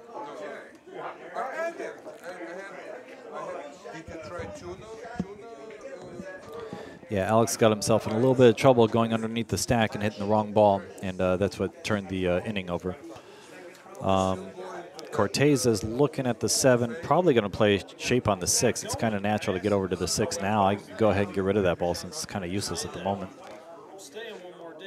Yeah, it's probably really the biggest choice that he has. Because I don't like this. Okay, he went into him, and I don't know if he has the 2. If he doesn't, he's got a back ball cut on the side, but you know that's. precarious. Yeah, these are all. He preferred to have the 2, but if he doesn't have it, he'll play the 15 the side. But not ideal position here at all. Right, that was. I think that was a little loose. I would have played for the 6, tried to get underneath the 3, and use the 3 to open Yeah, him I up, don't know or- if he was trying to get under the rack, you know, in between the 2 and the rest of the stack, but I think it was a little bit dangerous. And this is dangerous too. Okay, got a good roll there though. He has the 12 in the side and the 3 in the corner. He'll probably play a 3 in the corner. So I like the 12 in the side if you're straight in and you're in line with that second diamond through the side or to the left of it. Yeah, and if your knees don't shake. Yeah, if your knees don't shake and you feel like, you know, it's a hanger. But yeah. I'm saying dead straight. You know, if you're dead straight on any of those balls past the second diamond to the side pocket, then it's a good shot. Anything inside of that becomes precarious and might not go. So now he's playing for the 6, I think. Might have hit it a little hot again. He's okay. Yeah. I mean, he's in the middle of the table. That's all you needed on that. You know, you weren't figuring on getting perfect on something. He traveled about 15 feet. I still think you could have played a little easier on the 6 and got a little straighter in on the 6, but this is definitely manageable. And you can get back to the middle of the table now, play for the 2 and the 4. Or he can go down a little bit and go into him. I don't like that. That's what he chose. Worked out very well. Maybe that's the right decision. Now he can draw into the stack and open up the rest of those balls. He's got the 12 and the 12 is insurance. You know, 12 and the 4 is insurance. As long as he hits the 1 or the 3, he should be good. Yeah, I don't know. I can't tell his angle if he can draw into him for sure, or if he's going to hit that stripe to the left. And if so, you know, you can bump it. Yeah, that's not even bad. You could create a break shot there. He went a little bit far, but for a break shot anyway. Yeah, he hit a little tough. But the 9 is pretty good. I think that he's probably planning on that. Yeah, if I were there, I still think drawing into the 1 was a little safer and solved the rest of your problems, you know. Or yeah, but I'm saying I think it was too steep of an angle for him to get that kind of draw. You know, I don't know he could do it. Maybe not. Now he's got to get on this 10 ball so he can go into him. He wants to get on the bottom middle rail shot so he can cut it in and go into those balls. He'll have the 12, the 2, or the 4 as insurance as soon as possible. Okay, he could also go 1 rail into it, and that's the angle I think he left. Yep. He doesn't need to hit this hard, guys. He just wants to tickle it open, so he'll favor the 1 rather than the 3. He can get stuck if he hits the 3, but he should have the side pocket shot, but he'll favor the 1. Should have the side pocket shot, which he has. And if he had hit the 1, he'd have the 12 or the 4, but he did tie up balls hitting the 3 instead. I think hitting the 1 was a little safer and a little better. Yeah, it would have been better. Now, can he play the 14 and draw into the 9 or the 11? You know, I just look to get that as quickly as possible. Yeah, hard to say. Because he's got to clear the 1 before either of those balls go in the left corner. So either go into it or clear it. You know, he's got to clear the 1. You know, does he like the 3 and drawing into him? I don't think he can do that. I think he might be able to. Oh, he's very thick on the ball. Okay. So he's kind of forced to play the 4 here. I thought he was going to follow just a hair and play the 14, but I guess he must be able to play the 4 here. I still don't see any way to relieve those balls unless he plays the 13 or 11, whatever that is up table. Now here, I think he's got the angle where he can draw into the 11, but he's got to avoid the 9 to preserve the 9 ball as a break shot, right? Yeah, he's going to, well, he'll have that would be nice, but he might have to deal with something high. You know, he might have the 14 is high, but it be okay. He's got to go into the 11 if possible. Yeah, that's okay. Yeah. He didn't hit it too hard. But, you know, the 9 is almost as high as the 14.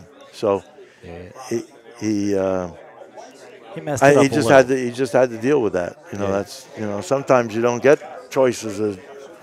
Sometimes it's just the way it is. Right. Even so, like where the 13 is now, if he could push the 9, that'd be great. But I don't think he has that angle. But he might be able to. You know what I mean? You don't want to be pushing balls when you got 3 balls on the table. Yeah, he's got position on the 1 though, regardless of where he hits the 9. Yeah, but still. I'm just saying if he had the angle. He had the wrong angle, obviously, because he just went the other way. So now he's got his choice between the 9 or the 14. Both are just as good. He's going to use the 1 as the pivot ball, and he should be able to land perfect on it with the angle he's got. He's got his choices. I think he's going to play the 9, you know. Yeah, I would he's with almost you. straight in on the 14, and if he just Follows forces a little bit. like, you know, a ball, 2 balls forward, you know, he'd be perfect on the 1. Yeah, so he's going to drift just a ball and a half forward, and then stun draw up. Now, he must have had more angle than we thought because he went to the rail and back out. Now he's definitely a little squirrely. I think he's a little thin on this, but this could be the angle we have, too. He could be perfect. But he wants to get near the middle of the table, slightly favoring the right side. Maybe a diamond or a half diamond from the middle, favoring the right side. Okay, that's a little... That's pretty good. That's good. Yeah, he'll be able to go right into that top second ball on the left side. Yep, so he's almost tied with Alex. Yeah, that's his... and he's still shooting, so that's nice. This is dangerous. This is for Alex to get through. Alex does have a good number. Oh, is that right? Yeah. This is very important for Alex. He's on the bubble? Alex is on the bubble. Levan is guaranteed through. Yeah, Levan hasn't lost, you said. He hasn't lost, so he's guaranteed through. Alex needs this win to be in contention. I think. But the ball count helps. But I think he needs to win. His bracket's pretty strong. He's got like 5 Filipinos, and I think the only Filipino that's here that's not in is Carlo Beato. So he got a little bit of a tight draw here. He's got Roland Garcia. Obviously Levan. He's got Jeffrey DeLuna. Oh, is that right? And yeah, those 4 guys, including Pags. You know, he's got 4 guys in there. The next match is going to be a ladies' match with Joanne Mason Parker and Kelly Fisher. Oh, that should be a great match. Be fun.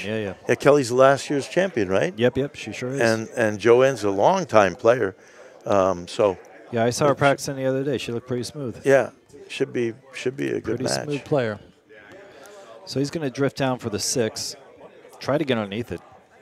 Good. Now he can tickle the 8 and go into the balls up there, or tickle the 8 and go into those balls, or the 4. You know, if it'd be nice if he could go straight through those, because he doesn't need to move either one of those. Yeah, hopefully the 4 is wired, because otherwise he's in trouble. That 4-10 must be dead, and if it is, he's going into the other balls right after this too. Yeah, and all the 8 as insurance. Yeah, that's a nice, like you guys were saying, that's a nice pocket right there.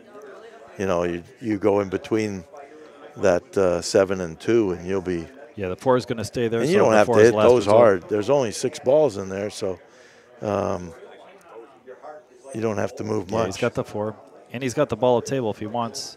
I might actually play the stop shot on that ball up table. Well, he might have that 5 in the side. Yeah, but that's a cut. The other ball's a stop shot, and you're on the 4. And it clears the 2 out. You know what I mean? It just opens up lanes. Yeah. Yeah, I like this shot.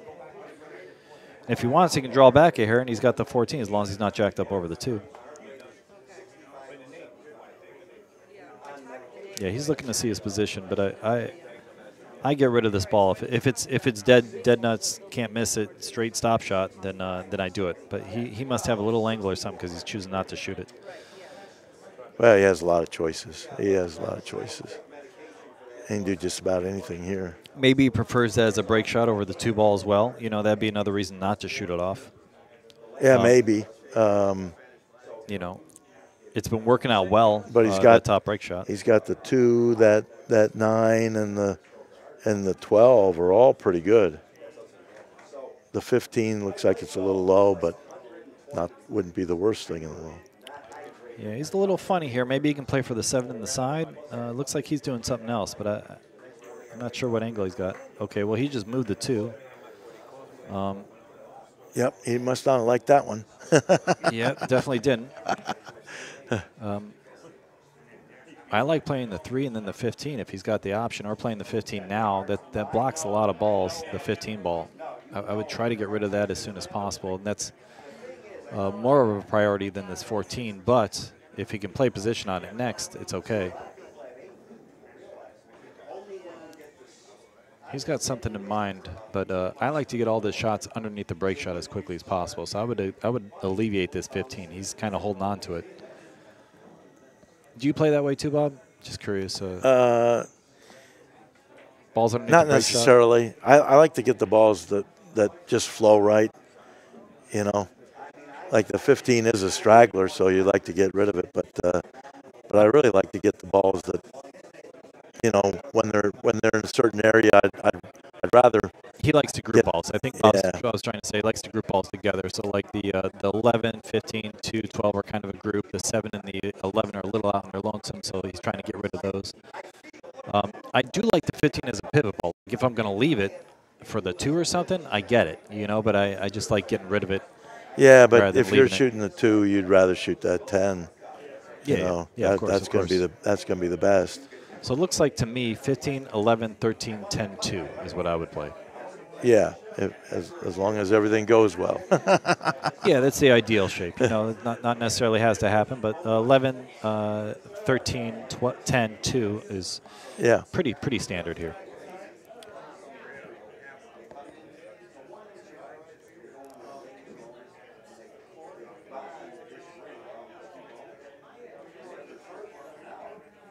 You know, but the nice thing, you know, when you look at that whole side of the rack, nice thing about this, you could play any of those. The 13-2 or the 10 ball are pretty good. He's in a very good position. Really is not that bad. Yeah, and he's going to play something different than what I said. He might like the break shot close to the rack, the 11 ball. So he might go 2, 10, and then 11. That might be the personal preference thing we were talking about. Yep. You know, but he had all sorts of choices. I mean, if he came up short on that one, he might be shooting that 11 or 13, whatever it is. If he AZB TV live stream, guys. Thanks to Upstate Al. Because for sure that's what he's shooting. Yeah, he's playing for the 2 or to the 11. Yeah. So he's just going to want to get near the middle of the table, guys. A little to the right of where the cue ball is now. He's perfect. Yeah, this is great. And he's off to the races, trying to put away his friend Alex. Alex is Canadian, not Filipino. So maybe he's like, okay, well, I'm going to get rid of the Canadians, keep all the Filipinos. Wasn't he? He's dual. I think he could be either one, right? Yeah, I mean he grew up in Canada. Or he really is Canadian. Yeah, he's really Canadian. So Corteza looking strong here. Needs 22 balls. 3 balls prevented him from scratching there. Yep. You know, he let his cue ball go a little bit, but did open up the stack nicely. And landed pretty nicely on this combo. He might just go ahead and get rid of that now.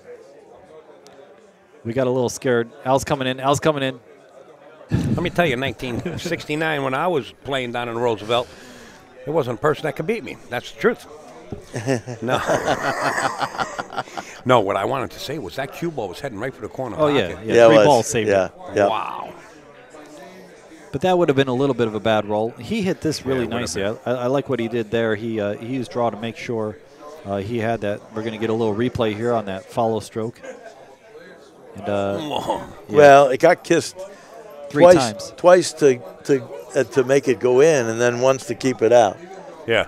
Yeah. Okay, I just want to step in. So he would have been unlucky to have that go in. Sorry to interrupt you. No, that was good. I like watching the replay. That was nice. That was a beautiful interruption. and definitely high valued. I played Mike Zuglin twice. You did. How'd that go? Yeah. How'd you rack for him? How was the racking going? I'm going to do a quick shout out to Amsterdam Billiards. They're my homeroom. Both me, Thorsten Holman, and Mika Immonen all teach out of there and train out of there. And thanks to the owner, Greg Hunt, we get to play for free and get our share of practice time and get to work with a lot of students over there. So thank you, Greg. Quick shout out to Greg. Shout out to Laura Rodriguez. Thank you so much for being supportive and understanding this work with this beautiful game. And he's sitting pretty well here, right, Bob? To me, what I like here, you know, when you're asking me how I like this 14, 15, and 10, I'd be saving those. And I'd shoot the 14, and then if I get straight in on the 14, I'm golden. I can basically stop it and then play the 15 in the right-hand bottom corner and shoot the 10 as my break shot. These other balls, they're pretty easy. You know, the 6 follows to the balls that are in the center of the table. Yeah, you like that. I like using the 14 to get rid of the 10. And then using the 6-10 as my last 2, or the 7 ball as my key ball for the 15. I like the 15 a little more, so that's might be a little preferential, but I think that's what he's doing. He I don't know, that bottom ball. I feel like sometimes I get a little double kiss into the left corner when I pocket the 10 off the corner ball. Maybe I'm hitting it wrong. That's probably the case. Yeah, you know what? You get that as much as you get the top ball, the draw in the back corner, to go to follow it in. You know, like he almost did. Yeah. You know, it doesn't happen. Oh, he landed on the a little awkward on this 14 to attack this 10. He might I'm just not sure attack what the he's 10 doing now. really. I guess he is going after that 15 as a break ball. He really could play the 14 as a break ball too. Yeah, I think he's going to move the 10 here. Try to play position on the 10 next. He's got the 3 or the 10, just as good. Now what I do is I might go and use the 10 as my pivot ball, but I don't think he's going to do that. No, I think he's been playing all along for the 6 and the 7. Yeah. But the 10 you'll see is natural to get back to the middle of the table. It's kind of a there's nothing wrong with that. It's a good key ball. But it moves more than the 7 does. Yeah. You know, if he got a little awkward though. Right. Yeah. I might swing 3 rails off the 3 to get to the to the 6 from there. Well, no, he's going to play 2 rails to the 7. He's going to slam it and go 2 rails to the 7. But in that same position, I meant 2 rails. But yeah, he's going to. Yeah. This is natural though, guys. He's just got to avoid the 15 ball, which is pretty natural. He's going to be fine. He's going into the right angle. These are all small preferences. Yeah. But you know, he got a little bit off on this and might, you know, he's either rolling it and being a foot longer, or going to the end rail and coming back down.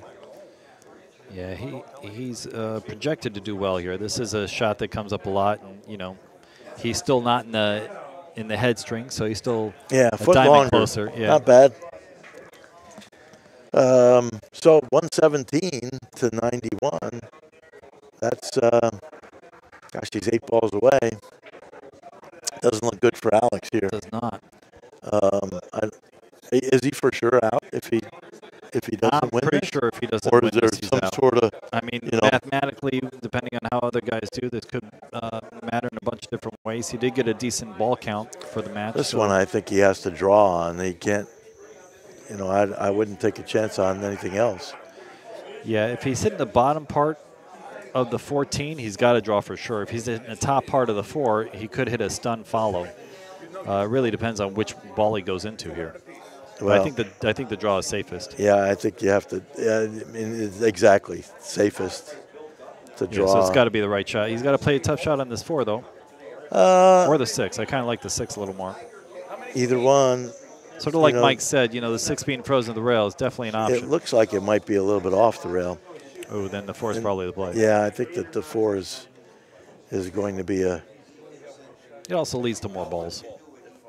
Yeah. Yeah, easier to get your position.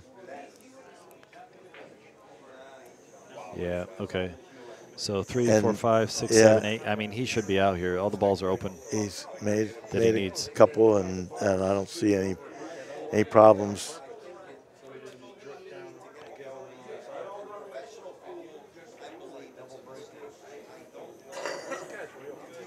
Yep.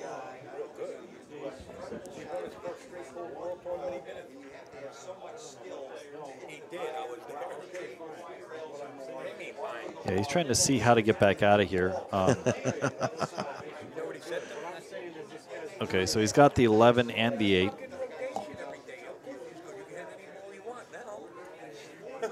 He does have a couple blockers there. The 1 and 10 do block some of the balls. 2, 4, 6. Well, trying he to only, see if he needs to worry about that at all. He only needs 3 more balls, so So probably 11, 8, 9. he can do this 1,000 ways. Oh, he's got the 1 and the 10 the hopefully- side. Yeah, he's but I good. think he was playing for 10 on the side is probably the easiest. He only needs 2 more balls, so I don't know if he realizes that. There's no reason to go into those balls. You know, Yeah, he doesn't care. He's just trying to get the last ball. I think the 8 ball here is the last ball, so he's because all right. he's not on a run really. So he's goofing. Yeah, okay. Alex conceded it. So, guys, what a great match. We had Lee Van Corteza taking out Alex Pagdalian. I'm not sure if Alex has a chance to get through. I'm going to thank Jacoby Custom Cues, Town Products, Amsterdam Billiards and Bar. I'll also thank friends and family. Thank you, Laura, for watching. If you're out there, thanks, Mom, Barbara, my dad, Andrew, and my brother, Andrew. Thanks so much, guys, for the constant support.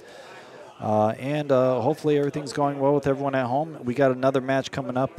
It was the winner of last year, and who is the opponent again? I'm sorry, I'm just going blank. Oh yeah, Kelly Fisher and Joanne Parker Mason Parker. Kelly Joanne Fisher, Mason Joanne Parker. Mason Parker, Yeah. and I'll do a quick thing to Alchemy Method Counseling. Looking forward to working with them. And Bob, thank you so much, and thanks Al, thanks Peter, and thank you the world. Have a good day, guys. Thank you. It was great to be here. Thanks. Catch you guys soon. Take care. All right.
Good afternoon, everyone. This is Michael Frank from the American 14.1, and I will be commentating this match with Ada Leo, who's playing in later rounds. She's kind enough to assist me here. Hello. And the two players playing on our table this evening at 5 o'clock match are Kelly Fisher and Joanne Mason Parker. Joanne holds a number of titles, including the U.S. Open 9-ball champion and the WPA World 9-ball championship. Kelly Fisher was inducted last year into the Hall of Fame. She is known as the Duchess of Doom. She holds the 2011 World 10-ball title, the 2012 World 9-ball champion, and she's the winner of 2021 First Ladies American 14.1 Championship. So she's our defending champion. We expect a great match here. It's the 80 points, and we'll be leading you through it. I think they made a mistake on the nickname, because her nickname is actually Quickfire. Duchess of Doom is Allison. That's Allison Fisher, right? Yes. Yeah, it's a mistake in the program. The Duchess of Doom is Allison Fisher. I actually knew that. And what's Kelly's nickname? Quickfire. Quickfire. So it looks like Kelly Fisher won the lag, and Joanne did the opening break, but this was a very spread out opening break. I think she wanted to kind of get it back into the pack and leave the cue ball where it is. Yes, and the difference in straight pool is that the break is a defensive shot. So you're unlike the other games where it's an offensive shot. In straight pool, you're trying not to leave your opponent a shot.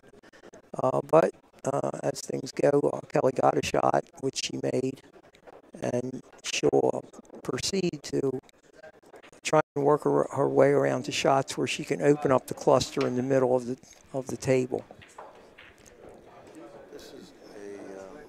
Joining me also is Bob Medengian, who just finished playing in the men's side. Thank you. And Bob was just eliminated, I believe, right? Oh, yeah. Yep. So I don't know if Kelly has any experience playing straight pool, but is such a tremendous shot maker. So she's just going to try to break and run every single time. Well, she won this last year, right? She won last year. Yeah. But you're right. I don't know how much any of the players have in straight pool, because how many tournaments do they have for women or for men, for that matter? This is the only one I know of. And probably haven't had one in years, right? Other than last year. Last year was first year. Well, we were not since the U.S. Open, maybe. That's true. We're in our 17th straight year for the men's tournament and our second year for the women's tournament. The talent that the women have is enormous. So even though there aren't many straight pool tournaments, most of the tournaments are 9-ball or 10-ball. They pick the game up once they play it a few times. Yeah. They pick up the patterns and leaving break shots and so forth. So this is our second year for some of the players. It will be the second time they played, and so we expect to have some really good matches. And I can sort of see from the way Kelly's played through this rack that she's looking for the optimum kinds of shots to open the rack. Yeah. So right now she has the 6-ball if it goes behind the rack, and she'll that's a really nice shot. So she'll come off and I think if the 6-ball goes in the upper right-hand corner facing the screen, that she'll try to pocket that ball. Yeah. Ada, when did you get in the pool? Oh, about 20 years ago, I joined my first APA league. I started off in college before that, playing recreationally, and then there was an opening on an APA team, and then I got the bug and started playing more. And I actually play out of Amsterdam Billiards in New York City, and we're really fortunate to have a straight pool league. And we're one of the largest straight pool leagues on the East Coast. So very fortunate to be able to play this game and be able to play against some of the really great players that have a lot of knowledge in this format? Well, I'm I guess if you don't know, the bearer of bad tidings in that your house pro, Thorsten Holman, who's really acknowledged as one of the great straight pool players of all time, if maybe not the greatest straight pool player, was just eliminated from this tournament in a very close decision, the way the final scores are calculated. Yeah. That's unfortunate. Yeah. Then you also have Mika Immonen. He's Mika's eliminated. also someone that plays out of Amsterdam. Yeah. Mika was eliminated as well. To give you some idea of the talent, level of play in this field, to think that Fedor Gorst, Mika Immonen, Corey Deuel, and Thorsten could be eliminated in a round robin competition is pretty mind-boggling. So a lot of people. Yeah, the level of play has really risen here, and we really have aspirations that the women's tour will evolve in the same way that the men's tour did. It started out as a few players local in Maryland, and evolved into really the premier straight pool tournament in the world today. I don't think there's any field assembled that's as competitive as the one in that realm. And this field has grown. The competition in this field has grown a lot since last year. So does Amsterdam have a lady straight pool league? No, it's co-ed. There's not enough ladies to have its own league. But they do have competition that you can play in. There's two divisions. There's a beginner intermediate division, and then there's an advanced division. So I'm playing in the advanced division with some killer players there. So I get to learn a lot. Yeah. Yeah, that's the way you learn. But that's great. That's great. That is the way you learn. Well, here's Joanne is Karen did elect to shoot the 6 ball and missed in the upper right-hand pocket, and Joanne is picking up the patterns from here. So she needs to leave a break shot, and it looks like right now her only option is the ball behind the rack. The 14 looks like it's be a high, low on the rack, but you like that break shot? I think it's okay. I think it's maybe a touch low, but if she could play the 14, but she may prefer the 11, which is great too. Nothing wrong with that. Yeah, I think a lot of people don't realize that behind the pack is there are options there for a the good break shot. That's exactly right. Yeah, it's good. It's a great break shot. I remember going to a tournament where Alan Hopkins said that he was just hitting all of them from behind the rack. That's the one they liked. Most players just decide on what flows, what kind of choices you have. Anyway. So the last 3 or 4 balls are the critical balls in the straight pool, because what Joanne has to navigate here is she just played a great shot. How she's going to get on the ball before the break shot, so she has position on the break shot. So the 10 ball, leaving the 11 ball as her break shot, was her key ball, unless she's going to use the 10 ball, in which case she'll have to shoot the 11. But You mean the 12 ball? Is that the 12? Yes. I'm sorry. Yeah, I was like, what? Oh, it is she's 12. Perfect. Sorry. I strike can't tell. ball in the upper corner pocket. Those colors are close, but that is the 12 ball. That is the 12 ball, yeah. So the 12 ball will be her key ball, I think. That's the ball closest to the upper right-hand pocket. So she has chosen the 11 as her break ball. Yes. You said, Yes. Bob. This is her key ball. This is perfect. Right. The key ball is the ball before the break that you need to use for position. So those balls are, the player will always try to leave a sequence that goes from the key ball to the break shot without having to move the cue ball, with as little distance as possible, or as little motion as possible. So she has a very good break shot here. So how will she hit this, Ada? Bottom? slam it into the pack, break it all up. What do you All think? right. Well, the I right think she way, could. yeah, the You know, right. there's nothing wrong with that. I think the way a lot of players would play this, would be with high left and come off 3 rails and go around the pack into the center of the table. Yeah, being in the, because she's going to hit that middle ball on the bottom of the rack. I think that she's gonna follow it with inside English, like you said, the left-hand English. If it were further over, I think if she were hitting the last 2 balls, I would play it with outside English and spin up the table. But here I would go below the rack and but when Ava said that you could draw this, you could draw it right to the bottom rail and be okay too. Right. Some players will do that. Sounds like personal preference. Yeah, it is really. It's personal preference, but usually personal preference will amount to you try what you like the best and See find how it out what works out. for you. Right. Let's see what she does. Yeah. This would be the classic way to play it, I think. Yeah, she spun it to go there, but to go above the rack, and sometimes you hit that bottom ball. If you hit it on the bottom side of it, you might be sent back down table and maybe stuck. But she was good here. All right, so she's got her balls open, and she's going to work her way through the pack. She has to figure out what her secondary break balls are by going back into the rack.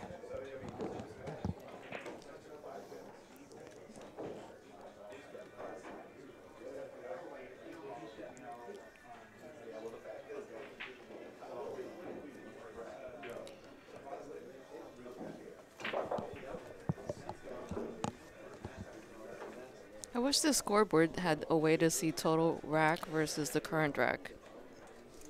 It has to be updated, which Oh, I I see. suspect we'll get in a few minutes, or hopefully in a few seconds. Yeah, because I think there was a scratch involved in Kelly's inning at one point. I don't know. We were Oh, so talking. We're this- having such a good convo. This is the total, so 8-5. Have they played more than one rack right now? No. This is after the first rack. So Yeah, they won't put the score up until until the end of the rack. racks, right? Yeah. Yeah.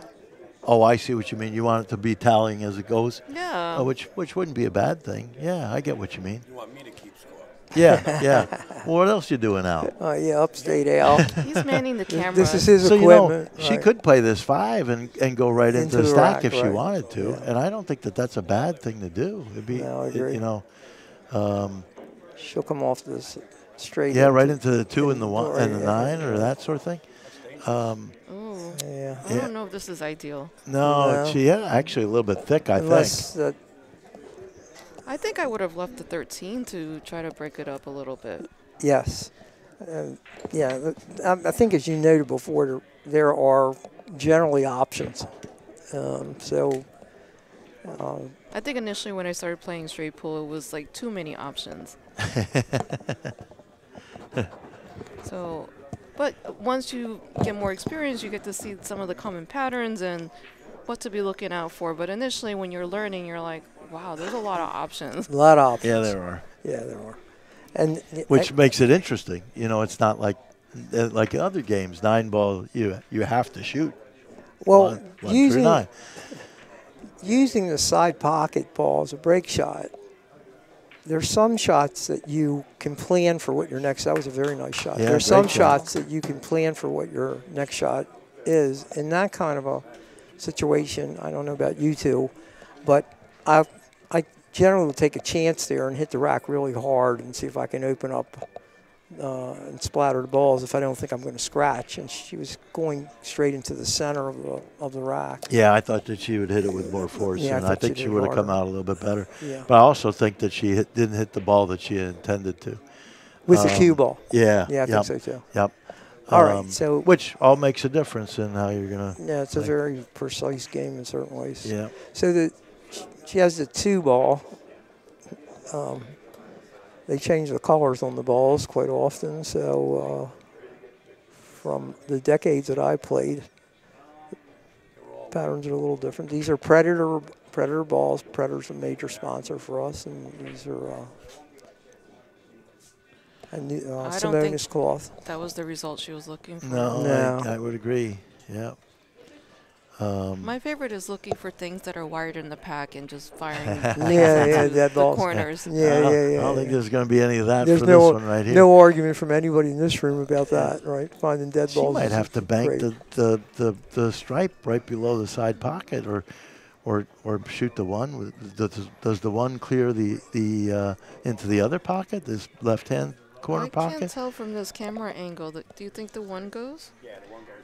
It does go by, so that's what she's looking at. That's what I mean, yeah, because she doesn't want to back cut that. That's going to be tough. Yeah, but she's not back cutting it. Even if she could make that, which is a tough cut. Yeah, it is. She might go off those balls on the bottom and scratch. A lot of bad things could happen. Yeah. So she's looking at the bank. Do you think? No, I think that she's looking to cut it in the left. Yeah, cut the bottom one corner. ball in the corner closest to. And if she makes it, she'll have a shot on it. But she's going to back cut it. I think that there's danger in this one. She's back cutting the one ball. Good shot. Oh, she hit it great too. Wow. But That was see, a great shot. let the cue ball go and you're back almost in the same spot. Great shot. Disappointed with the outcome. Right? Yeah. She made a great shot. Yeah, you're right about that. That's the second great shot she's made already. She's a tremendous shot maker. Yeah, she is. Yeah. No doubt about that. Yeah. I think So she do you started- play her? Did she go to Amsterdam? No, she's in Florida. No, she's, Oh, she's in Florida. both ladies are part of the WPBA, so I do see them at the ladies' tournaments. Some events, yeah. She wasn't at the last one in Tennessee, but I have seen Okay. her. I think maybe she was in Michigan. I would have to go back and look at the player list. Well, she's from New York, though, right? Yeah. She used to. I mean, I remember as when she was young, like Younger. kid. Younger. Yes, Younger. younger. Put the ER there. You're right. And then she took some time off to raise a family. Yeah. I mean, Yeah. and now she's back at the game. So we definitely are excited to see her back and playing. So Kelly will shoot the 9, and she did open these up. She's going to have to. Well, she doesn't have a break shot at the minute. Yeah, but she's moving that 3 ball. When Yeah, she hits the 10, she's going to move it. You think move she's the going to 3. play to That's what knock it by the side of the rack? She's playing that. Yeah, she's already looked at it. She's, yeah, she missed it a little bit. So she's going to have to You were leave. talking about, her experience with straight pool. But, she's a snooker background, and snooker has, when you're in the rack area, it's very similar to straight pool. I mean, the strategy is a little bit different, but the movements around there is kind of is similar when you see them bunting reds and that sort of thing. In any case, So you think it's going to be the 7 behind the pack? that's the as best the- one. Looks like the And answer she's right now. looking at shooting this Yeah, I would one agree in with the you. side pocket and then the 8 and coming to the side I rail. mean, it depends if she can set herself. How do you like the 3 as a side pocket as a break shot? I don't like it. Only because you can't. There's not a ball that There's no sets it key up ball really to easy. get her into that. So you have to get perfect by moving the ball. And really, if she shot this 14 ball, the stripe, as the last ball, she'd be perfect on that. What are you talking ball about? behind This the is rack. Kelly Fisher. She's been killing it this year. She's gonna Yeah, be yeah, she's yeah. gonna be good. Yeah, We she's don't gonna be doubt that perfect. she's going to be good. If the 12 ball, which is on the farther rail, was where it is on the opposite rail, it would be perfect as a key ball. Because she could shoot, stop, and then her 3 ball the cue ball would be on an angle to pocket the 3 and smash the rack apart. But it was, just the way things worked out. I think she's going with your plan, 7 ball. Yeah, I think so too. And I think she's actually She's leaving gonna the go 10 as the 2 key rails ball. on the 8. Yeah, I think she's gonna go 2 rails on the 8 instead of shooting the ball on the side rail. To get to the 14, is that the 14? Yeah, at the I bottom? called it the 10. Yeah, the strike ball up by the Yeah, left left bottom. bottom pocket. So she's coming down for that, and she can just hit this softly, and she'll have a perfect angle for her break shot. Yeah. So I wonder if all the racks are going to be behind the pack break I don't balls. think so. I don't think so. You don't but, think so? Okay. But It's the way it worked out for right now. But one of the men's matches I watched today, I'd say 25% of them were behind the rack, which you don't really see often, as often, I should say. But I'm sure at Amsterdam, where you're playing, if Mika and Thorsten are in there, lots of their breaks are going to be from the side of the rack where they can hit it with real force and draw the cue ball back. I'm not sure. Not sure. Overall, which breaks are most effective? Although the side breaks are where you can hit it the hardest and open the most balls, I guess. Do you have a favorite break? I kind of tend to break from behind the pack. You like it from behind the pack? Yeah, because like from far away, it's like you have to use force, and then you have to be accurate, and then there's a lot to think about. So.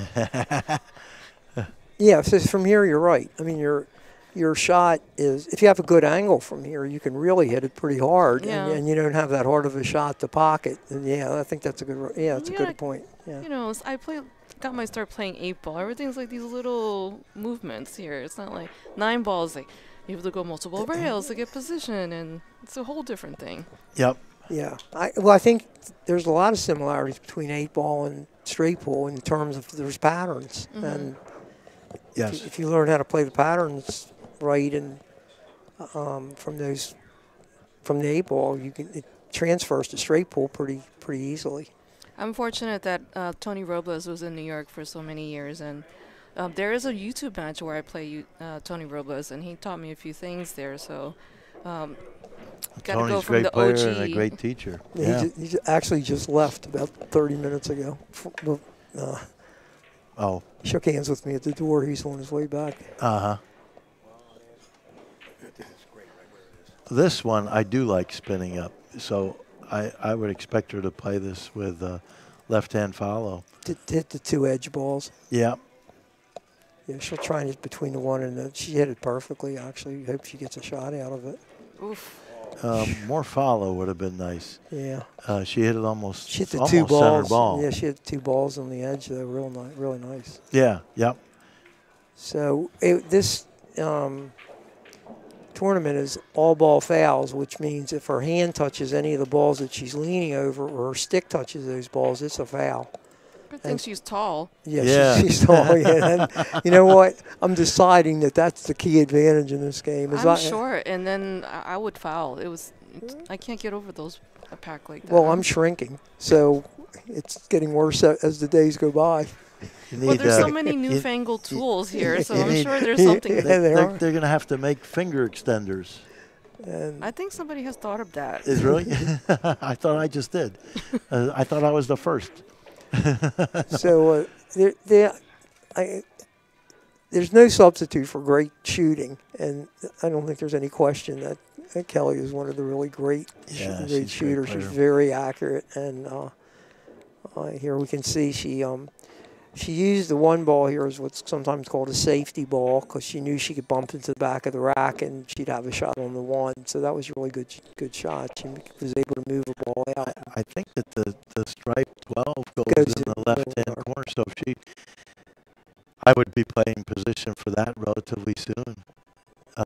She likes that. I like the 10 ball as a break ball. That's the best one. You play the 13 on the other side of the rack as well, but I like the or whatever that is, 13 or 15. Yeah, she could totally see that. So how many events do you normally play in a year? Me, the WPBA has 10 events this year. 10, that's what I thought it was 10. Yeah, so they have 4 events that they partner with the Predator Pro Series to do the race to 4, 10 ball with the spot shot if it's tied at race to 4, best of 2 sets, right? So if it's tied 1-1, then it goes into a spot shot shootout. Oh, interesting. I heard Mike Sigel talking about that a few minutes ago, actually. So here we are, and I presume she's going to leave the 10 ball, use the Yep. 4 as a key ball, Exactly. and she'll just have to clear the. I mean, she could try to nudge this 13 to make it a little bit a better break shot.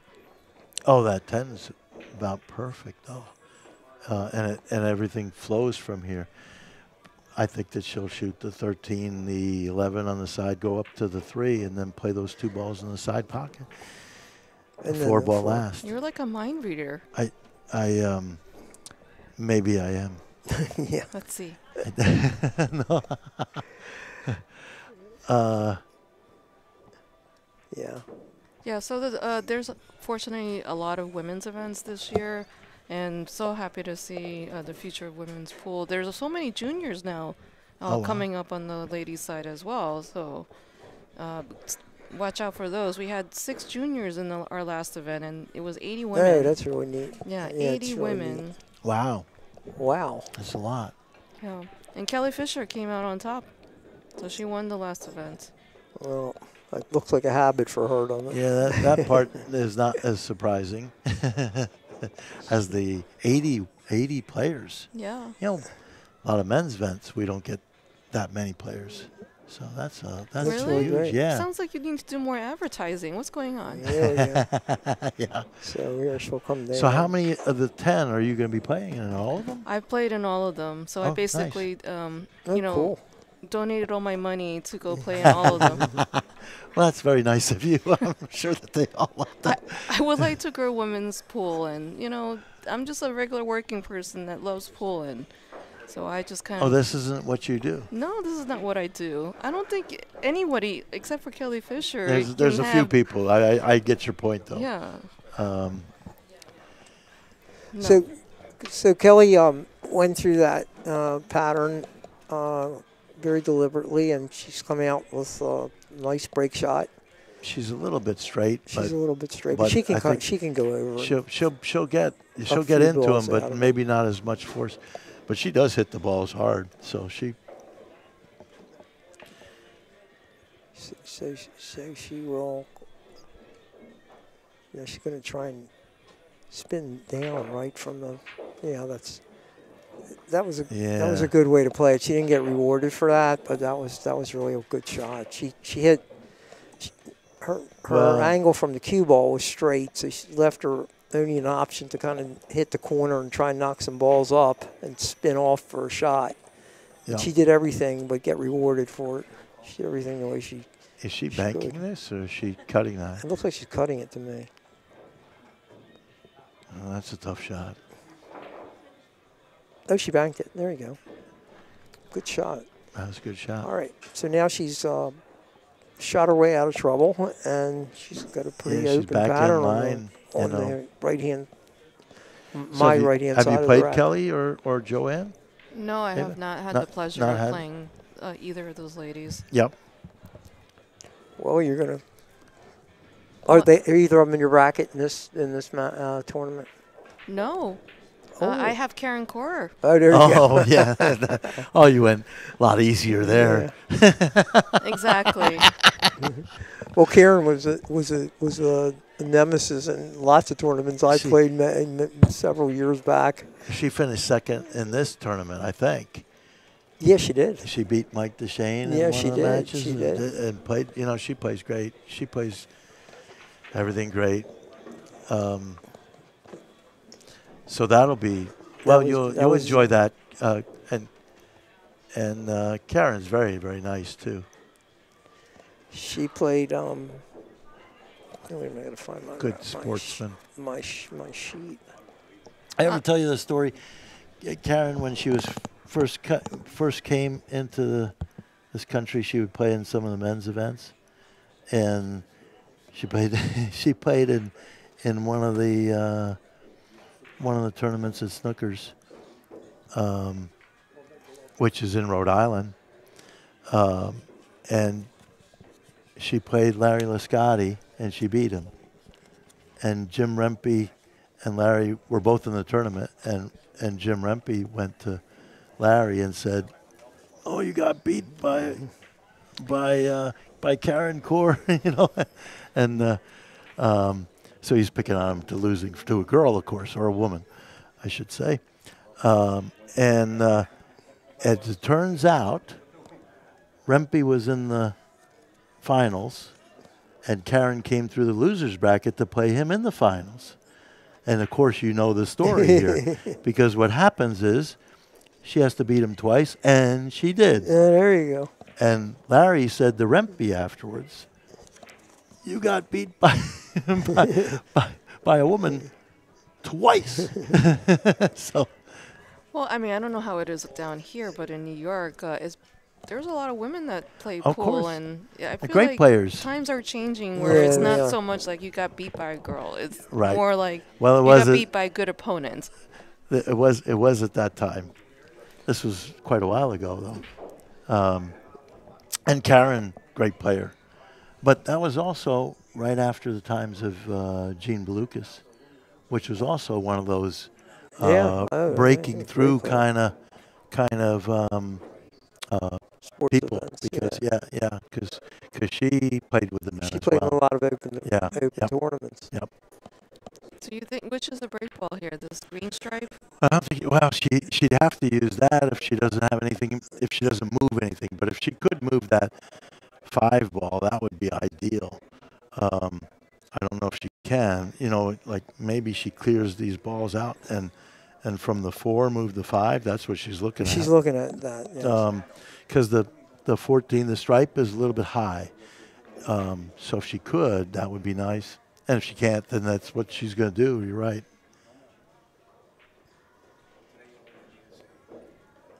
She's going to try and hit it here. Does that 4 go by the Yeah, I stripe? think It must go I think by the the 4 stripe, goes huh? by. I do. Yeah. Oh, let's change the camera. Let's look. Oh, yeah, good. There you go. Somebody knows something about technology. Boy, it looks tight to me. No, Just, you're right. just clicking a mouse. Yeah, all right. So this does look tight, but I don't know. She's pondering it. That's for sure. Well, it looks tough. And then we have Yeah, it Pia does. Feller playing next to her. That looks to be a good match. Oh, yeah. I'm not sure who Pia is playing. I can't see. I can see Pia, but I can't. So the spectators can She's a very good change player. tables. She took second last year, right? She did. I think so. Joshua won the men's, and Pia came in second in the women's side. You know, she won her first Euro Tour title this year. I know that. Yeah. Oh, wow. Yeah, she's playing pretty well, and she gets to practice straight pool with Joshua. So Yeah, how bad could that be, right? Right. So I would expect we're going to see some pretty good pool out of her as the week progresses here. So we have 3 flights of 5 in the women's division. That means each player will play 4 games. Oh, wow. See, So I she thought did. that was- She that was did try tough. that. So yeah, she tried to squeeze it by. And did she move the 5? I think she She did might have move it a moved little bit. Yeah, huh? she did move it a little bit. Yeah, think but it this- didn't go out of the rack. But I don't think it Yeah. came out. Yeah. My guess is if she would have made that ball, it probably would have hit the 5 where she wanted it to land. But you know, I know she's a rhythm player. Like, she moves around the table pretty quickly so she could get her momentum. And maybe that pause to let Pia shoot maybe kind of took her out of rhythm Oh, just yeah, could have. a tad. So Sure. You're right. That's that's why they call her quick fire, because she just runs around the table.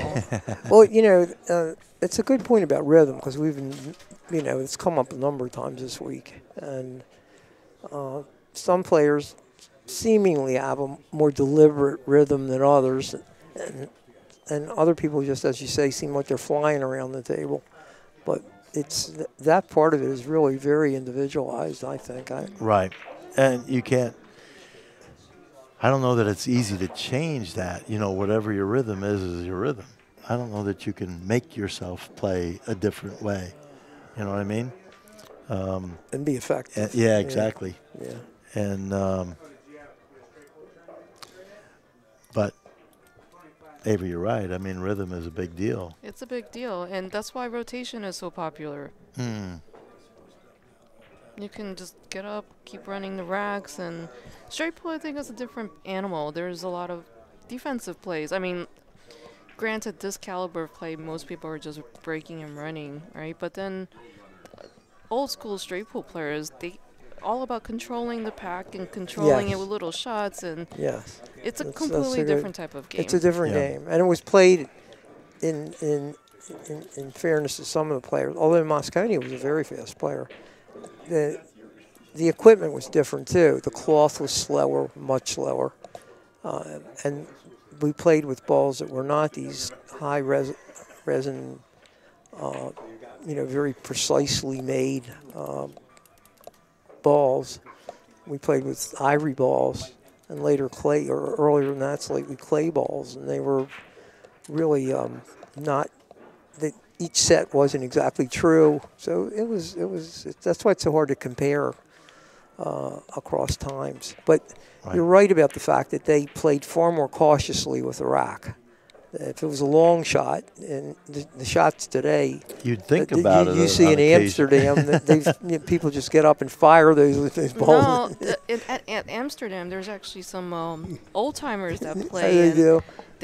They will leave me a safe on the top of the table and thinking that it's a long shot, and I'll just fire it in, and they're just like, wow, Yes, they didn't shoot. I really never played good enough to worry about it too much, but I know, yes.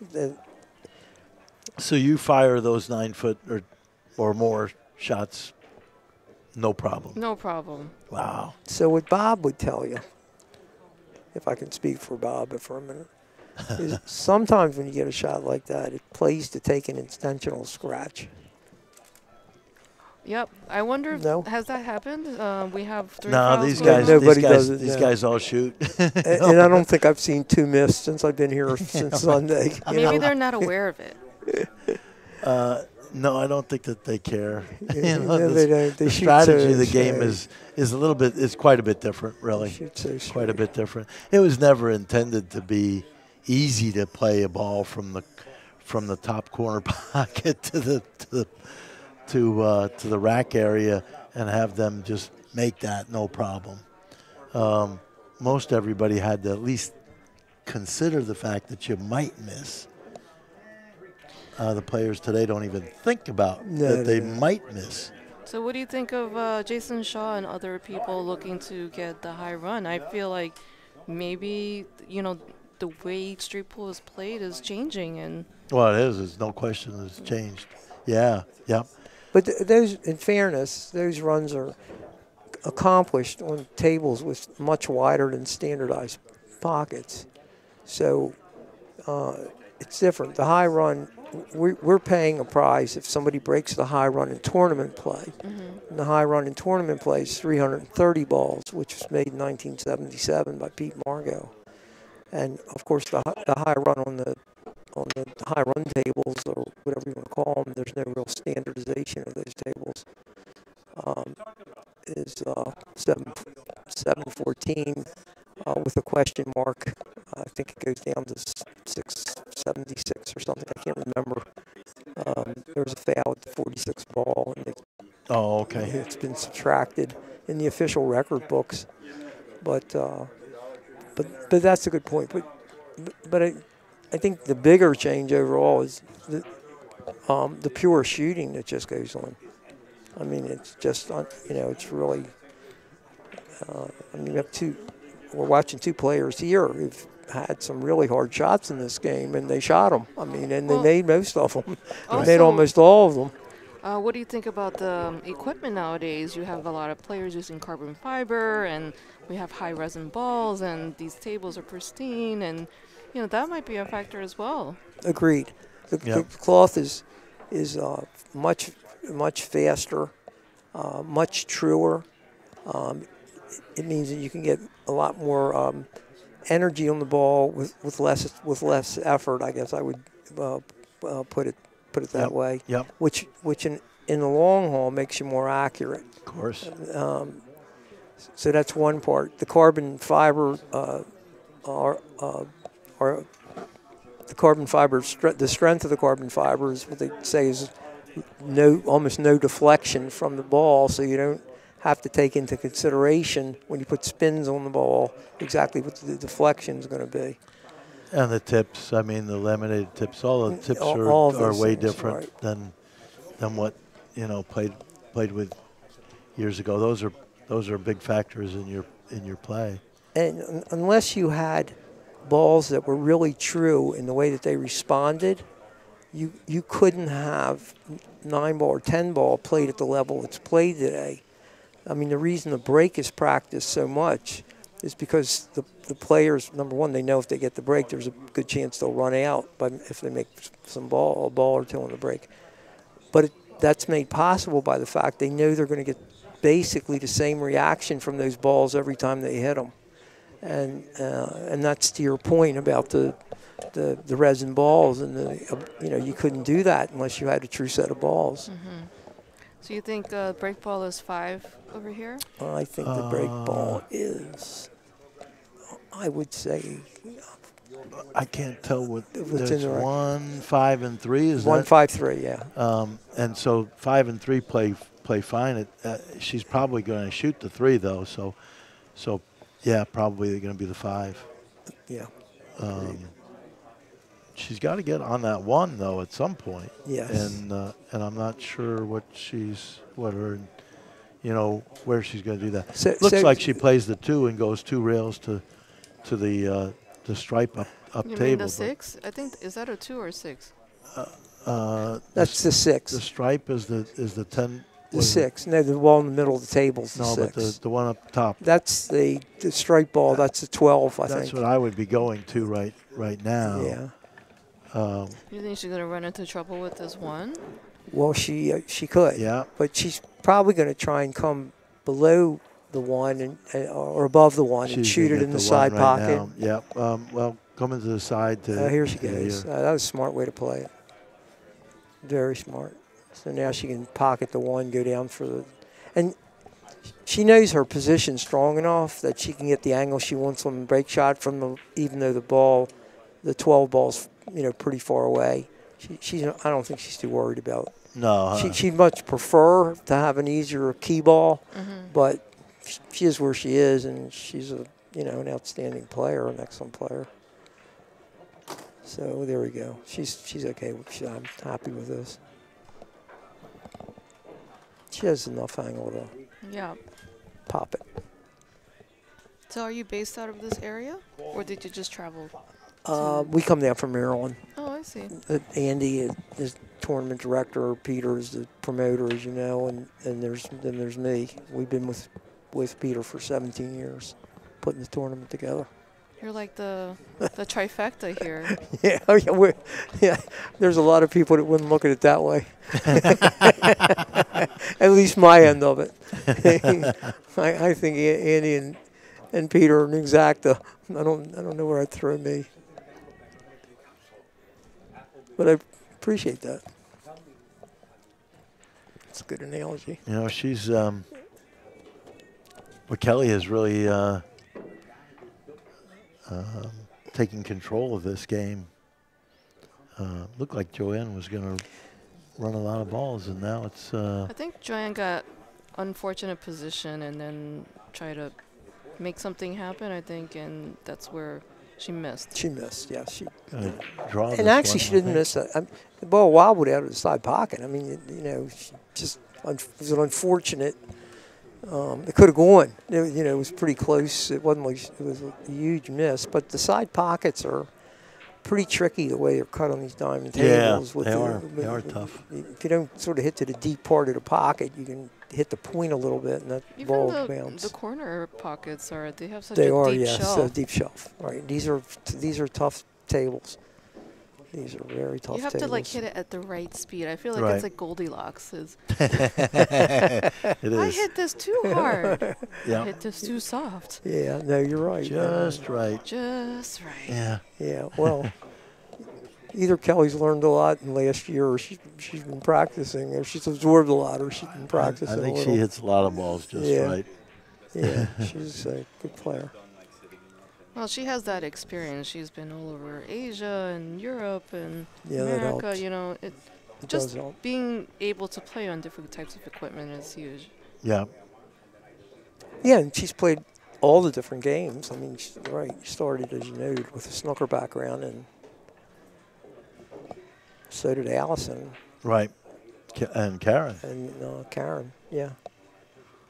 Yeah, and so some great players that are here at this tournament. So Yes, they are. Karen Core's here.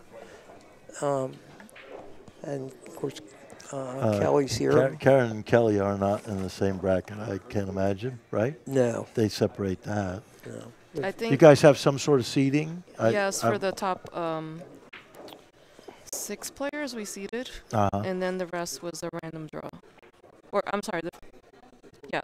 So there was a seeding for definitely the top 3 players, and then there was a specific like random draw for those 3 seedings to go in the next 3 to go into those groups, and then everybody else was random. Besides Karen, did you already say who was in your bracket? My bracket has Bean Hung. She's Oh, yeah, she's very good. up Yeah. and coming. Came Yeah. all the way from Brisbane, Australia, Yeah. to play in this event. And then we have Jessica Barnes from Florida. Yeah. She's a strong player there.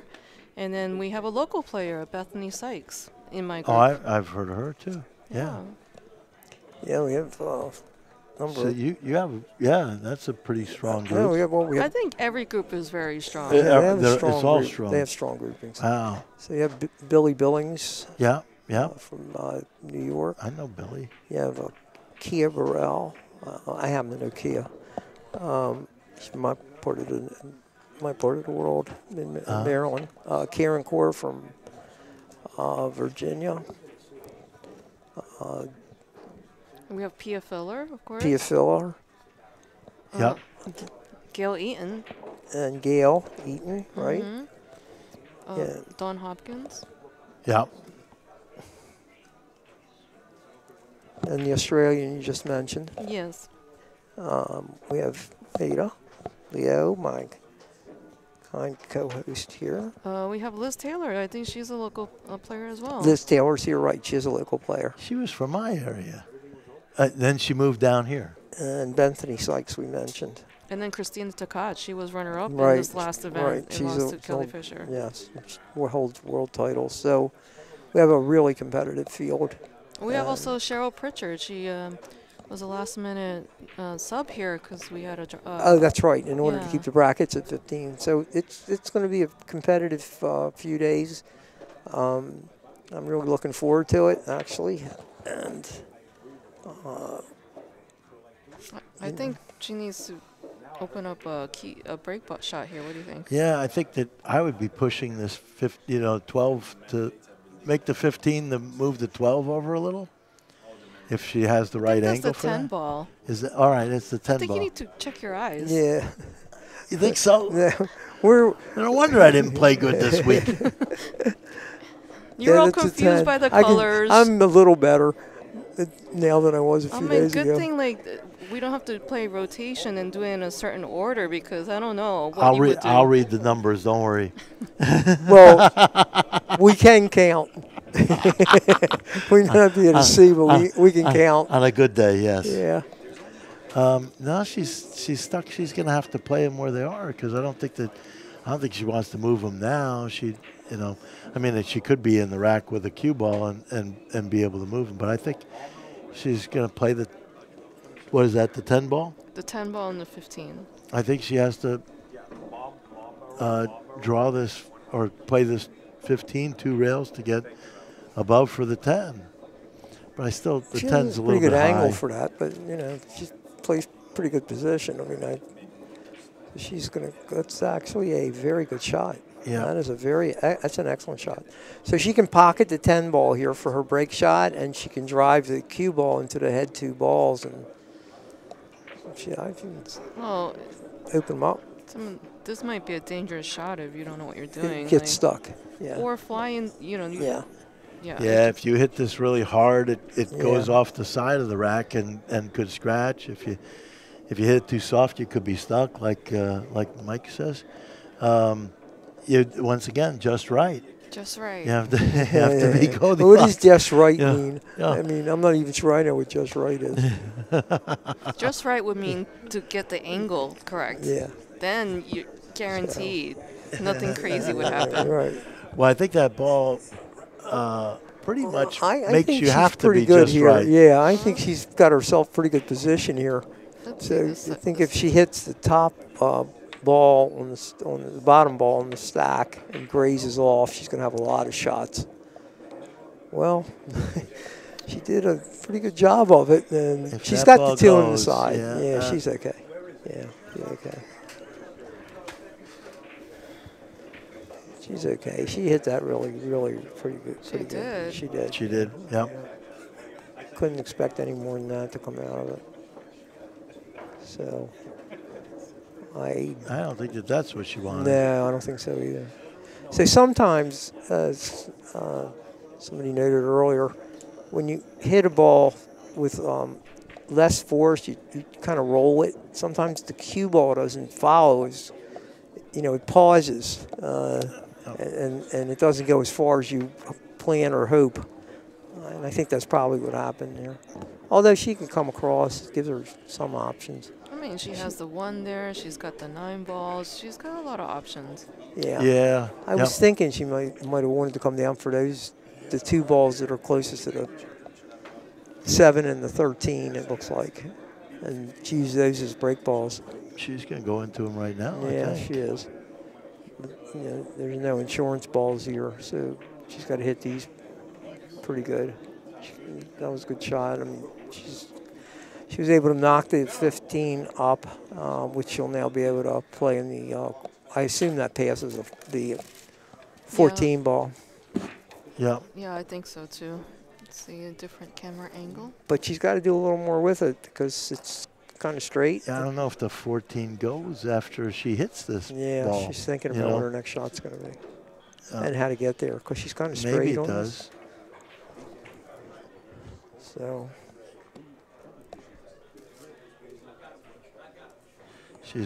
Yeah. She's looking very intently at it. yes, she is. Maybe that 14 goes if she's right there. But I after, think maybe she should just bump into the 14 so she could yeah, just maybe hit the follow 11. right into it. Yeah. I think I like your idea. Keep it simple. But she's going to shoot the 7 on the side instead, not fool with it. Yeah, this is a good shot. Oh, she's a really terrific shot maker. Yeah. Yep. So another good shot for Kelly, and she's still thinking about. She now has to get back to that 3-ball cluster on the bottom rail, so she can work through it. She may roll over here and maybe play a 12 in that pocket. I don't know what exactly her plan is. She, at the moment, once if she's going to shoot the 3 now, she's going to use Yeah, her then shot. she'll probably shoot the 12. Then she'll shoot the 12. Yep. Yeah. Which I like that. If she could save the 8 Oh, she too. She may be going. Yeah. Oh no, I don't like yeah, I that. didn't like that. That was not. Yep, she got stuck. No. I thought she might be trying to hit him there. You could tell she was disappointed by that result. Yeah, she was. And yes. she didn't have to hit that Shows a one. little emotion there with the Yeah. gesture, shaking her head. So anyway, she's got a long over the ball shot, which isn't my favorite. Yeah, this is a tough So you shot. can see how closely the referee is leaning into it Yeah. to make sure she doesn't touch anything. Shows you how tough a shot that was. You So- know, as good a cueist as she is, that was she hit it tough. pretty good. She I mean, hit it she pretty really good, did hit it pretty good. But that's a tough shot. Yeah. On some tables, that might have gone in. Yeah. Yeah, you have to be careful with all ball fouls. Like even your clothing and your hair. Yeah, that's exactly right. Yes. And women with long hair have to put it back. Otherwise, a piece of hair touches and that's it. You lose your turn. It's a foul. As I said this morning, the reason my hair is the Yeah, way it that's- is because I'm worried about the all ball foul. So Yeah, I that's keep not a concern for me. I keep it cut in a very, whatever it is. She have to climb the table? I don't know. But I'd rather use the bridge. She has the rule is you have to have a foot on the floor. So the one thing we know is she has a foot on the floor. Yes. So you can Wow. stretch all over the table as long as one foot's on the floor. Well, let's see if Joanne can narrow the gap here. And The score is right, 71-19. So Yeah. she and actually this match is to 80. So Kelly only needs nine Yeah, balls. right. Exactly. what do you think about the race to 80 versus 125 for the men? You know,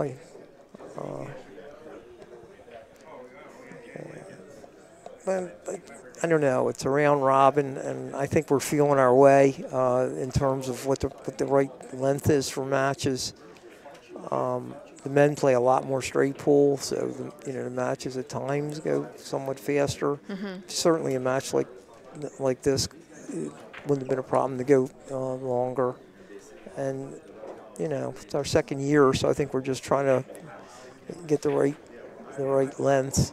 Well, it depends. If you have like some defensive players in the mix, that might It slows it influence down. that, yeah. Yes, and some of the men's matches ran 4 hours. I mean, Yeah. A straight pool can go like that. It And can then, be long matches. yeah, Yep. yeah. So Well, because you have people that don't want to give up control and they just constantly playing on that's defense. right. Or you can have a lot of scratches and 3 Yeah. fouls and whatever. I'd rather play to 80. Yeah. Come to think about it. Well, I've seen you play, and I think I'm suggesting 40 next year. Well, maybe if he's get his eyes checked and figure out what colors or what here. Well, he's got Oh, glasses. you guys are totally brutal. Yeah, It's I can take this kind of abuse anywhere. right. Well, maybe that's why he became a vet, so the patients can't talk back. Yeah, that's But I'm right. sure you deal with a lot of owners, right? So, Anyway, she moved the 11. Oh, she's going to hit the 11 now anyway. I was going to say she moved the 11. She make could a play it as a break shot. Yeah. But She gonna leave the 8. This is great. She just makes this and brings that cue ball above after the 13. That'll be good. So she's checking for Mike something Siegel might said in have- the last match that he likes. I kind of like to be under that 13 and then just draw it above. He likes to be over that 13 and come 2 rails below, and I see that's there's some advantage to that. Well, he also told me once that he always likes to be coming into the ball. For the ball he's getting position on, he always will take the route that brings him into the ball. So Isn't that like the more natural way? yeah, it is using the rails. But a lot of players, especially a lot of 9-ball players, you just use a lot of one rail position. So she's going to have to go. Well, she has a here you go. This is one rail position to me. Well, it'd be easier that way. Yeah. This one you'd have to spin quite a bit to come 2 rails. Yeah, you would, and you'd have to use it. Or you could go outside and go the 2 rails on the other side. Yeah, Depends on if you're fancy or not, right? well, what would you Right. do here? One rail. One rail, I yeah, keep it simple. up and down, yeah. That's right. And she's going to have a good angle, Yeah. and she's a good shot maker, so. But I'm short, so I have to make sure I could reach. She You did. know, She did, I yeah. I can empathize. Believe me, I really have lost a few inches in the past few years, and I went back to playing. It's the first time I really started playing in about a decade. And you're like, And this table is I so much can't. bigger. I can't. What's going on? Like what happened? Is this really a 10-foot table? Sometimes it seems like a 12-foot table. Didn't you realize that they changed the specs on the tables? Now the official table is 10 foot. I mean, the shots I have to use bridges for now are unbelievable to me. It's okay. It's about the journey, and we all change as human beings throughout the ages. Yes, and that's not true. When you miss a shot, you feel like you're supposed to make. Right? Yes. Then you get mad at yourself, and you're like, I Yes. can do better. Yes. It's a I game. need to practice this shot. It is a game about yourself. It's your expectations and your performance and so forth. So here she is. She's low on the rack, so she's gonna. well, I guess I'd ask, what would, let me, Ada, how would you hit this? I think a little bit of left to go into the pack and come out. What do you think? Bob?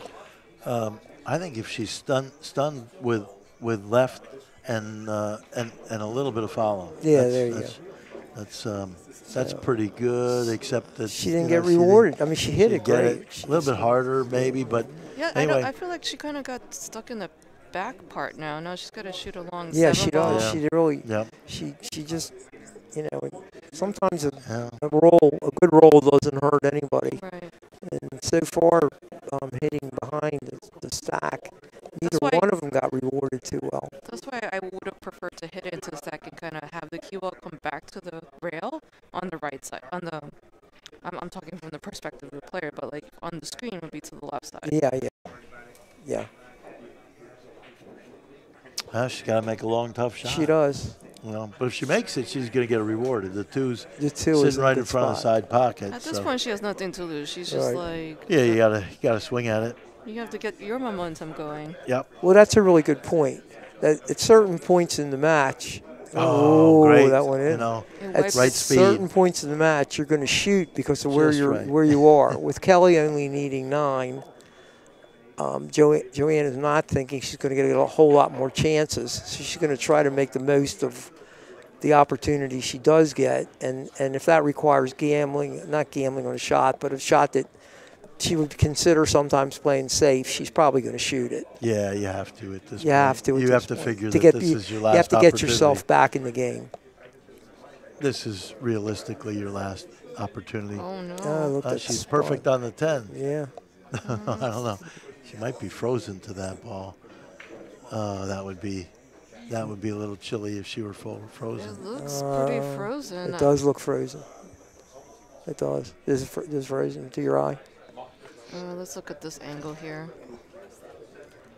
The fact that she's not shooting it, I got to believe that it's not easy. Yeah. I think I would take an intentional foul right now. I like your thinking. That's a good one.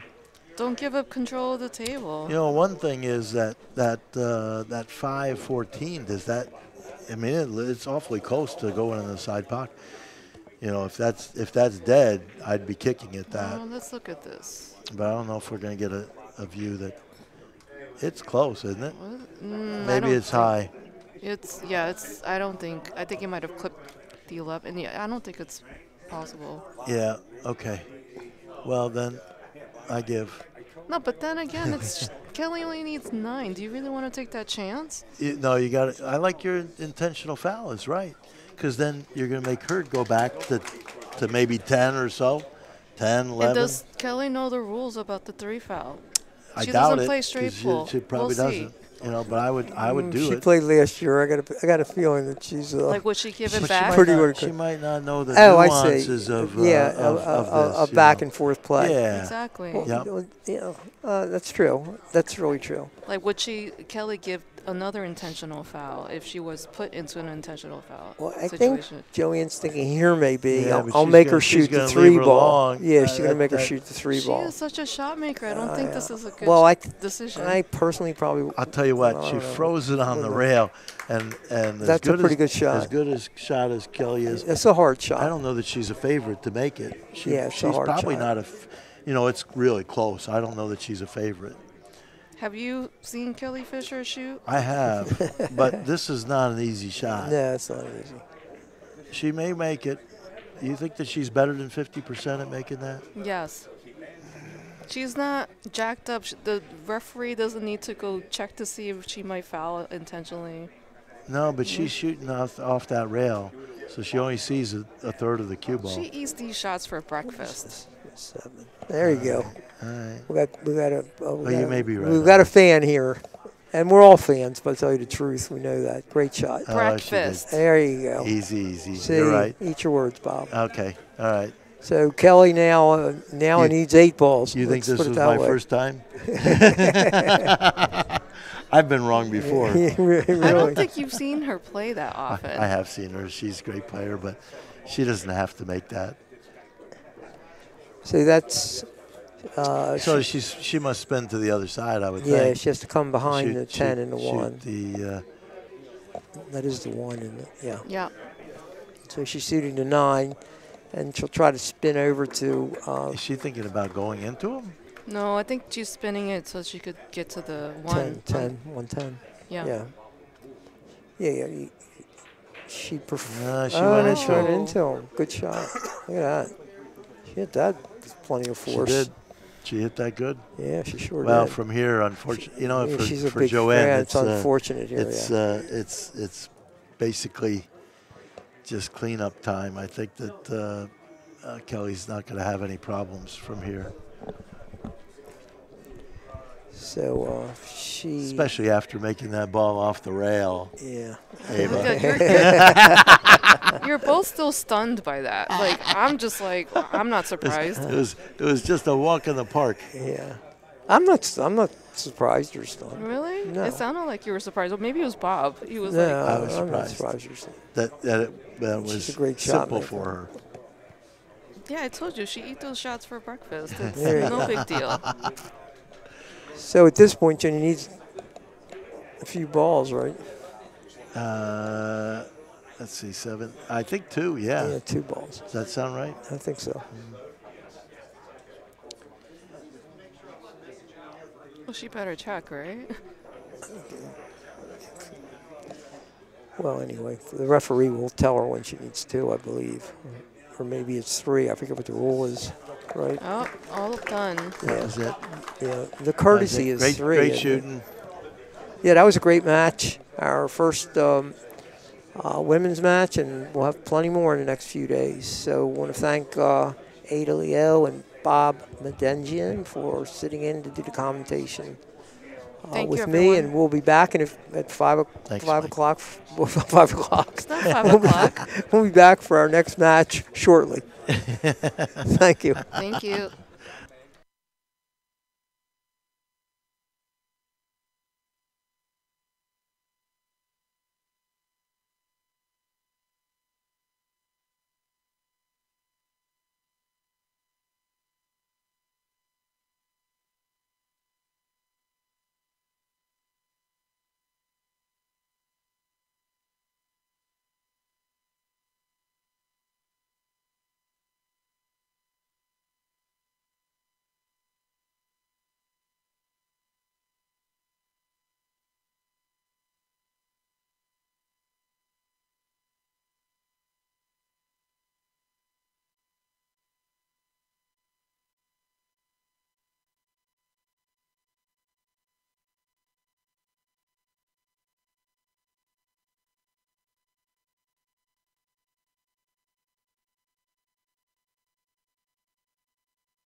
Hey, folks, Upstate Al here in the booth. I just want to give you a little update. As you can see on your screen there, it's going to be Moritz Neuhausen playing Albin Ocean up next. Notice the center of that poster or the graphic.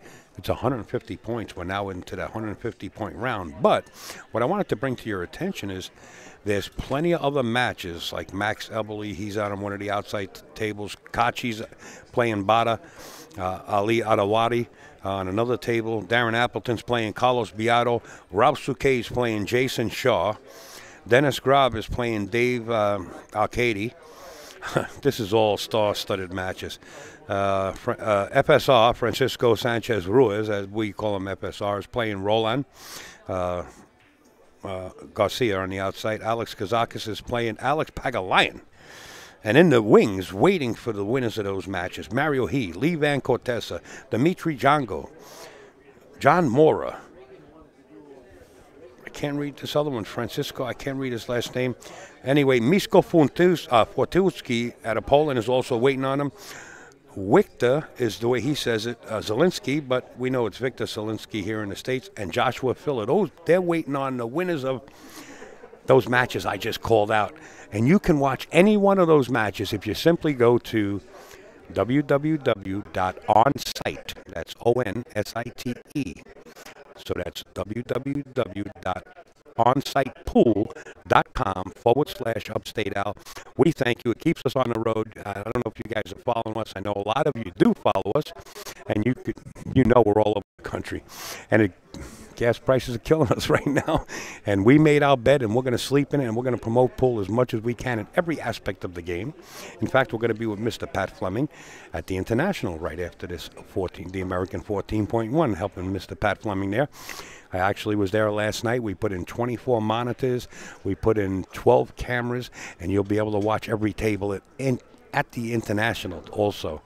Not for that price that is $24.99 to watch this one. That's a different price, and you can find that pay-per-view at accustats.com. That's ACCU-stats, STATS.com. I thank you for supporting us. I thank you for supporting pool in general. And I don't know what to say, guys, but if I see you on the highway and you got a flat tire, I'm going right by and just beeping the horn. No, I'll definitely help you out. Anyway, guys, I'm going to be muted. You see the time schedule. It's 8 p.m. Eastern Standard Time. Moritz Neuhausen and Albin Ocean. Thank you, everybody.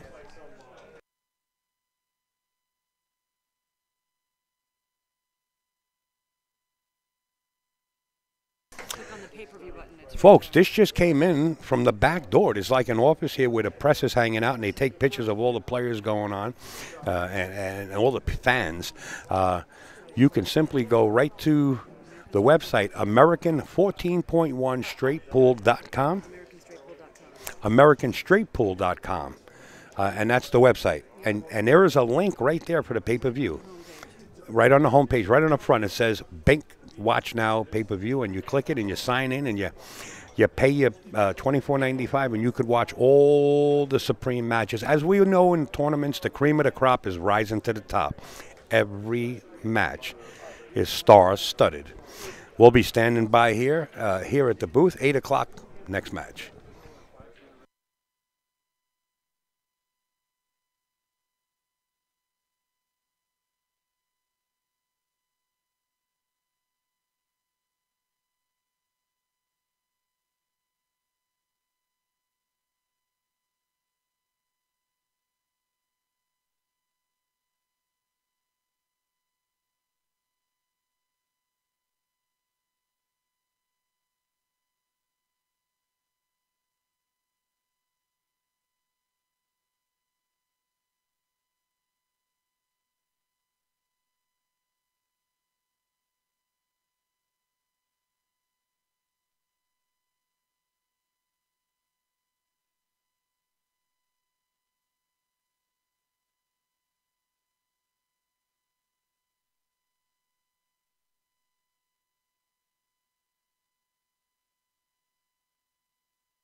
Okay, I'm going to announce it again because somebody just sent me a message on Facebook. What is the website where they can purchase the pay-per-view to watch all these Supreme matches? You go to AmericanStraightPool.com. That's, you know what? I'm going to put it up on the screen right now. So you, it's Scroll down one click and it's right there. scroll down one click and it says pay-per-view. Bink, you click it and it's linked right to the pay-per-view. So it's AmericanStraightPool.com. All right. I don't think I have to announce it again. I haven't been in the booth this week, but last week I wore my voice out. But if need be, I'll update you again on it. AmericanStraightPool.com. TheBomb.com. Now the FBI's listening. No. AmericanStraightPool.com.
Testing 1 2 1 2. Testing 1 2 1 2. All right, how we here, Al? Okay. All right, ladies and gentlemen, we're getting ready to start out here. We are down to the final 4. This is knockout stages here. Any loss will exit the building and go to the next event down the road. We have a match here, which will be Albin Ocean against Moritz Newhausen, along with Kelly Quickfire Fisher. This is Bobby World Pro Chamberlain. We are live at Q Masters Billiards for the American 14.1 Straight Pool Championships in Virginia Beach, Virginia. How you doing today, Kelly? I'm good, thank you, Bobby. How are you? I'm doing great. Good, good. It's great to be here. All right, we got an open break here. We'll be able to chat a little bit. Boy, there's sure been some high runs lately. Pretty good. Fell a little short of freezing to the rail, but he's in between that little slash there, so not too bad. But these balls opened up a little bit. Yeah, I think he caught it just a little fat, but I think he's wanting it to be frozen to the rail, obviously, and a bit tighter, that's for sure. Push your mic up. There you go. It looks like he's going to shoot the 2 ball here, follow through, and don't have to do hardly anything here, and then get to the 8. So it's a shot that's very easily makeable. Let's see what happens here. It's very important. He slow rolled it. I don't think that's a good way to start out here. Well, no. I would have hit a little harder and firm. Yes. Just to get the shot down. Yes, it's the first shot of the match, but you still expect him to get it, that's for sure. Little jitters, maybe? Maybe. He's playing Albin Ocean, Moritz, I do know him, but, maybe a lot out there don't. Great player, of course, and definitely unexpected that he missed that. Well, I can tell you I've called the last 125 and outs 3 times in a row over here, including fillers, including Victor's Zielinski. So now it's races to 150. So I'm going to say the chance of Albin getting to 150 right now is going to be about 4-1 out of the gate, because he's going to hit down on this ball, and he gets above this 3 ball and re-breaks him. He's off to the races.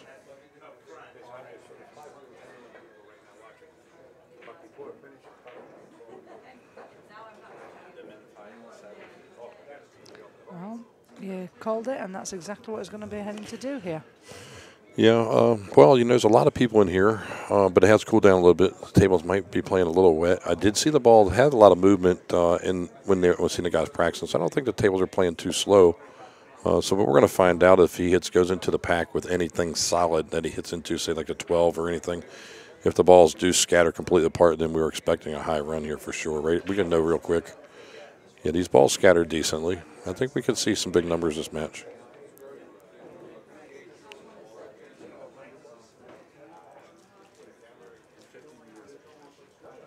Kelly, as we were just having a discussion about something, I haven't put any news out there yet, but I will, about a women's event that the Legends of Pocket Billiards is getting ready to produce. Can you tell us a little bit about your straight pool history and your high run, please? or Brad or not? Well, there's not much to tell. That's the problem. Yes, last year was the first ever tournament I'd ever played in playing straight pool. Okay. I'd never played in one match in straight pool. So prior to that, I practiced just running balls, didn't know the tactics, didn't know the rules. Come here and, a lot of people helped me a little bit with the rules and stuff. And I got, and ended up winning the tournament. I wouldn't say that I necessarily played awesome or anything, but I didn't have any major high runs. But during my practice anyway, I got a 136, so... I thought, okay. I can play all right. So, but again, regarding the tactical side and the rules and stuff, I was very, very naive. Unfortunately, we're having so many 9 and 10 ball events this year. I have not played any more straight pool, so I've gone a full year without playing any more. Well, it's nine and 3/4 racks. That's a lot of racks. The women's world record is 11, basically 152. So very reachable for you. Yeah, yeah. Under the right conditions, I'm sure. Yeah, and also just playing more really. Well, of course, that's definitely going to be serious. Nice shot there, pushed the 15 into position. where the balls lie at, he's going to have to bounce up or sideways here and get to this 4 ball as quickly as he can. Yeah, I mean, Or possibly the 1, but I would think probably the 4, unless the 1 doesn't pass the 15, then he will try to get rid of the 1 ball to make sure there's an extra pocket here. see, it's great for me to watch. I started watching Jason's run a little bit this week, the other week before I come to America, just to try and get a bit familiar with some patterns. But I must admit, when I get to that table, I just look and I don't know the patterns. I'm just playing and doing what I think. Every rack of balls is different. That's the key thing. Every rack of balls is different, and you just basically just got to boil down to, about 4 or 5 different basic patterns that will help, and then basically half a dozen different break shots and keep the game simple. Yeah. I mean, that very first shot of Albin's, when you said he'll draw up and leave that 3 ball to go into the pack, I never even saw that. I thought it's a thin cut, so he's going to play it just natural and, play a different shot. I don't know. I've only been playing straight pool for 42 years, so I never really know. So. If you put me in front of a snooker match, I can tell you what they're going to do. But no, I thought, again, it's just learning, and I really enjoy the game. Really, really do. Well, that's what Jason just said. He said it's his new favorite game. Yeah, and I said that last year. I practice when I'm at home. I'll sometimes just throw, set them up. But again, it's nothing tactical, nothing. It's just breaking and trying to run out. But I do enjoy it. I enjoy the challenge.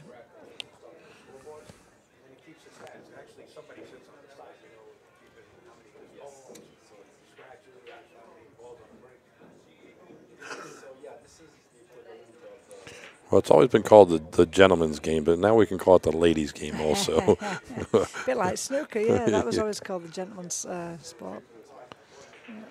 Growing up when I first started seeing the straight pool, I mean, guys were required to wear a sport jacket even to play. Yeah, and again, same with snooker. So it's got a lot of similarities, I feel. You breaking clusters, breaking the pack, high runs, but of course, it's definitely a lot different too. But it's a great game. Really enjoy it. And I don't know, what do you think about the, just curious because we had a conversation, the women did, about the dress code of the old way with the vests or the sporty way. What's your opinion on that, Bobby? I don't think the women should wear a vest. I don't think they should be required to, nor the men. I just think that the dress code here that is currently in this event is great. Some guys like to wear their jerseys that their sponsors have, and it's very important for the sponsors to get noticed for sponsoring these players that have to travel around the world. So I think everything's nice. No blue jeans and dress shoes and a nice shirt is nice.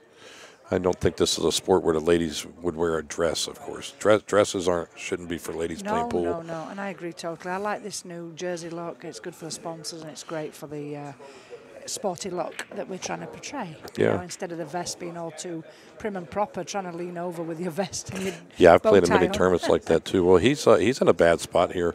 He really doesn't have a shot at all unless he cuts the 4 in the side or the 2 to the top left. I don't think that the 2 goes to the top right. I think it's pretty blocked.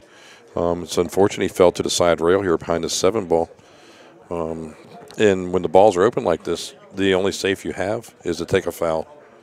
But what a miss from Albin. Yeah, he really got a bad roll there. That 6 kissed it over behind the 7. No, I mean, what a bad miss on the breakout shot. Albin missed. Oh, I'm sorry. This is Newhausen playing. I'm sorry. I didn't see that. Albin missed the break. He missed the high break shot. Yeah, he did. Okay. He rattled it, yes. Okay, we have a tilt in the camera here. Then the colors, these guys are wearing both green shirts. So. Yeah, we were just talking about the vest or the jersey, but yes, he definitely missed that breakout shot. Well, Albin was really good because you always want to have an angle on your break shot. However, if the ball is at the top of the rack, the very top, or like a ball above, you try to leave yourself parallel as much as you can, so that way you can just hit the head ball and you don't get caught scratching or anything like that, and you don't hit the high break shots hard when you're at the top ball. You try to hit them easy. It's all about just making sure you hit the rack, and you're going to have a secondary break shot at some point, in most racks anyway. I'm just listening and learning, Bobby. I'll put it on your tab. Thank you. All right, let's see. So what you want to look at is try to the key thing to this thing, which I've been telling people, is that you'll have patterns that look like something whenever you're playing this game. The most common pattern that I got taught are triangle patterns. So you look and try to see 3 balls at the end of a rack that can be in some type of a form of a triangle shape. See, sort of like how the 10, 1, 4, of course, that's not going to be it. Could be some type of pattern. It's very common. Probably more than 50% of the racks will have some type of triangular type design, and that's what you look for. Here, he's obviously going to leave the 4 as a break shot unless he pushes the 10 over.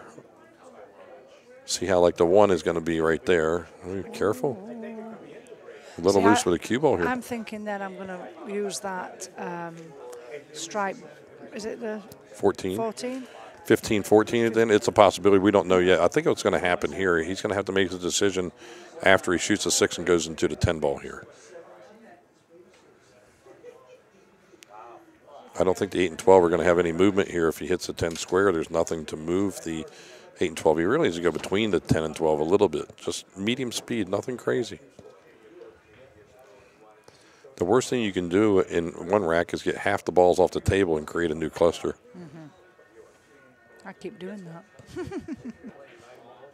Okay, see how they didn't have any movement there? Yeah.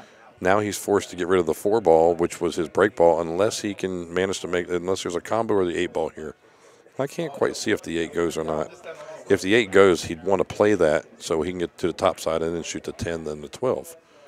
Quick question for you. Which is the preferred breakout shot, the 4 or the 14? Well, the 14 is high. You have the 1 leading to the 4. So right now, see how you start to see, Okay. unless he's forced to have to change that now. I don't know if he's going to shoot the 10 or not. I would definitely leave the 1 and 4 alone, and those are the balls that I would use. Right. Even though it looks like the 4 is half a diamond from the rail, Yeah. it's easy to fall to the rail. See. So now he's going to be the 14. So now his last 2 balls are going to be depend upon what he's going to shoot after he's going to shoot the 4 and the 10. What does he shoot next?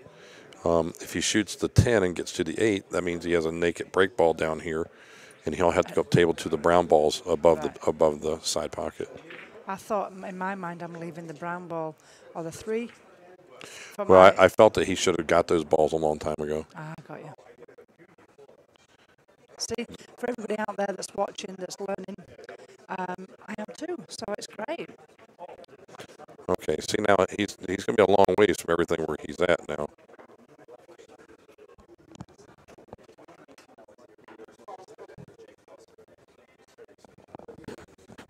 Sorry about that.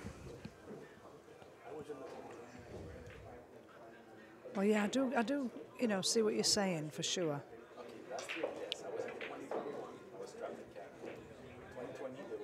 Well, he's played a nice shot there, got closer, and now it's just a matter of. Yeah, you're going to shoot the outside ball first. Now he's got to come back and get to the cue ball a little farther over to where he's at now. There you go. That's pretty good. He's going to have to bounce into the rail again. And because the ball's high, you want to be kind of parallel to it. You don't want a wide angle here. See how he has an angle and the ball's kind of high. Like, in other words, it's where the table spot, where the second diamond is across. So he's got to be a little careful because it's very easy to scratch off a ball into the side or down in the lower left corner. Right. See, the simple thing is, see, if you're cutting the ball to the left and the cue ball's to the left, the farther you are left of the ball, the higher you hit on the ball. As you get more parallel, you'll start going down and down toward the middle, then eventually get down to the draw if you actually, the cue ball is on the right side of the 14. Right, gotcha. Yeah. General policy, unless you're hitting into the bottom ball or the top ball, then it just depends upon how you feel. You make your own decision at that point. Right, okay. He should have hit this just medium speed. He shouldn't kill this. Yeah. Just break him free and keep shooting. Boy, these balls did not open up good at all. I think he's just got the 3 ball, unless there's something I'm missing here. Let's see. Yeah, that's it. These are always tough shots to roll up in the corner, but that's what he's got to do. See, I would have hit them harder, but yeah. I felt he should have had a medium speed. He hit him soft. Right. He's got to find a gap here for the 7. Can it? Oh no, of course. The 4 ball. You looking at? No, I was actually looking if he could come through to, go near the 5-6. So that way he's got the 7 and he's got the 2. Yeah, he's going to find his way to the 7 ball here or take a chance, and the chance, tough. That'd be okay. He can go back into them. Well, he's right-handed, so he can stretch, and he might not be able to stretch and shoot the 11, maybe, from the side of the table. If not, cutting the 9 is thin. He might go into the balls just a little here, looking toward the 13 and 1 over that way. Wow, he killed it. I don't think I've ever hit a ball that hard playing straight pool.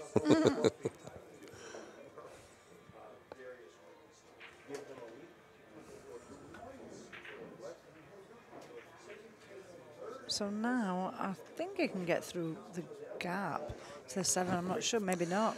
If he can, he'd be shooting it, and that would be the shot. He's looking.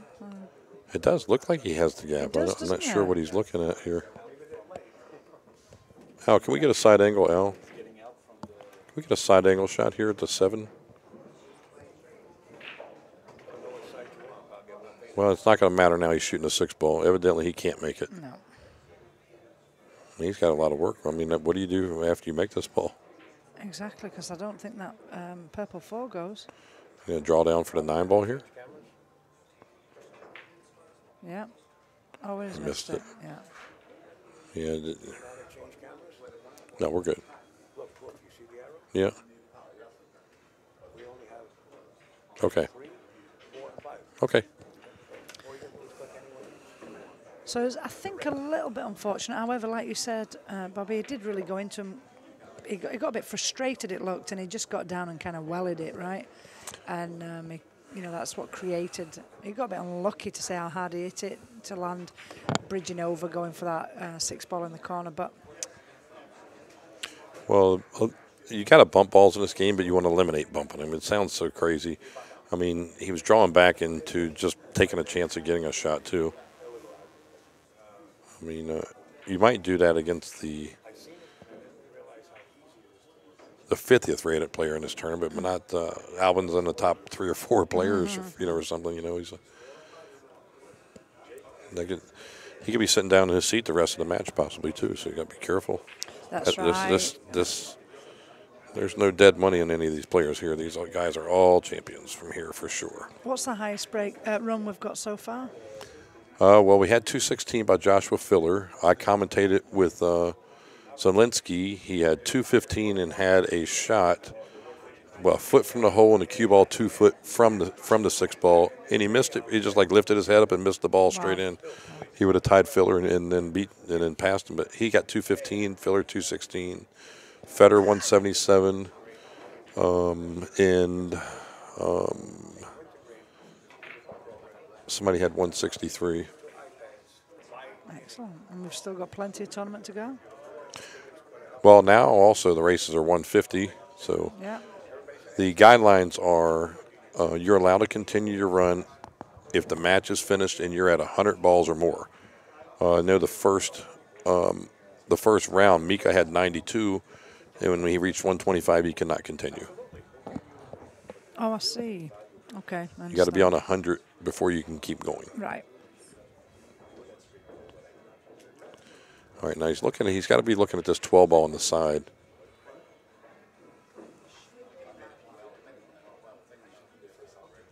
Tough shot here, too, though. Well, maybe the 10 on the side. Yeah. 10 on the side and push the 4 would be good, but I think I think the cue ball's too far under. I think so. Looks like it's hitting the top of the side pocket. So if that's the case, maybe he might be able to tap the 12 just by hitting down on the cue ball and coming back hitting the 13, and that'll clear the rack. He's got a tough shot here, elevated too. And why wouldn't he take the 2 ball? Well, he can take the 2 and turn back around, but the problem is if he does this, he has to bounce back up. The 2 ball's a good option, which would eliminate him having to shoot over a ball. He's just not. He hasn't looked at it yet. A lot of times, what we would do, the top players will look at the best option from the first thing they see, and then walk around the table and then make the next attempt. Oh. So this was a good shot to shoot the 2 because then we avoid being elevated over a ball. you're not sure, just walk around the table once or twice. Really don't have a big time limit here.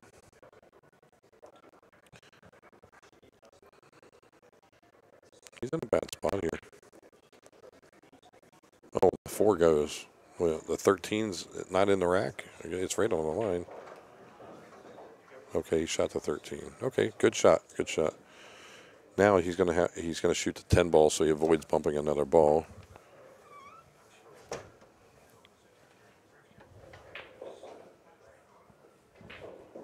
I think he's gonna shoot the 2 stripes and then come back up for that 6 ball up top.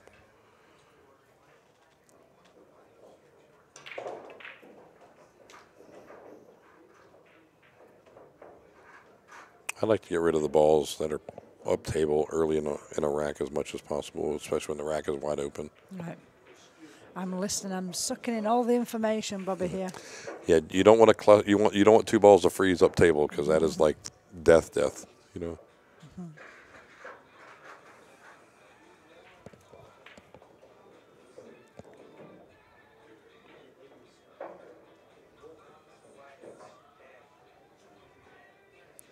Now, most of your 9-ball players will just get up here and hit some bottom right and just swing it around, and where straight pool players would like to use 2 rails, but a lot of times they just might go straight up and down here too. But 2 rails is okay here though too.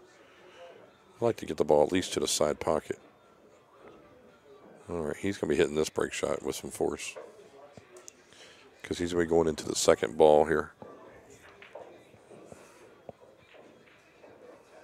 Yeah, so of course, the more at the middle of the pack, obviously the harder you need to hit. Well, you got 4 balls down the side row. Yeah. You know, top, the middle 2, and the bottom.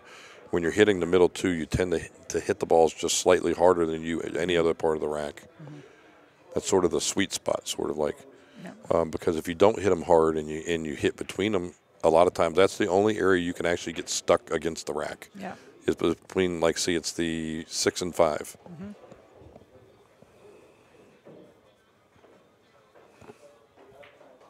There's more balls to move anyway, isn't there? So Well, he's going into the 6 pretty solid here, so he should hit this about 3/4 speed. Watch the cue ball. Might go all the way up table. That's what's the weird thing about that. You got to be careful is that rail up there is 50 inches wide, but 9 inches of it's pockets. yeah. So, that's a good way to look at it. Yeah, absolutely. yeah, not a great break shot, but he's got some good layouts here. He's fine. You might have a 5/8 down there that can bail him out. It looks a little low from our angle, but he's got 2 yellow balls he can shoot right away, the 9 and the 1. He might come down for the 14 here. Oh, he went right into the pack. He didn't mess around. That was risky. Is that because of the 1 ball over the pocket? He did that. Well, there was really nowhere he could scratch, so he went ahead and did that, and he had the 1 as insurance ball and the 14 as insurance ball. The only problem with that is when you do that, I like to be closer when I'm going into the rack because what happens now, you're not really seeing the angle close up where you're going because he hit multiple rails. It's hard to calculate. The 5 and 6, kind of made a little mess there. What he's got to do is clear out this. If determine now he's going to have the 5 or 6 for the break ball. This will determine what ball he shoots now will determine what his break ball is. And it looks like he's going to shoot the 5, which will leave the 6 for a break. Because obviously the ball over here, which looks about like the 15 maybe, is too high on the right side. Mm-hmm.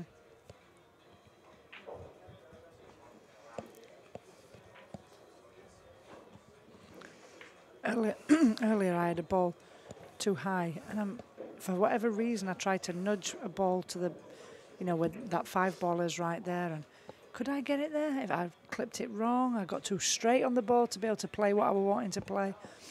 And in the end, by really just trying to get on to the right ball, to get the ball in the right place at the break shot, I ended up messing the whole thing up. Oh. I did so. Well, one thing you don't want to do is try to get too perfect. Yeah.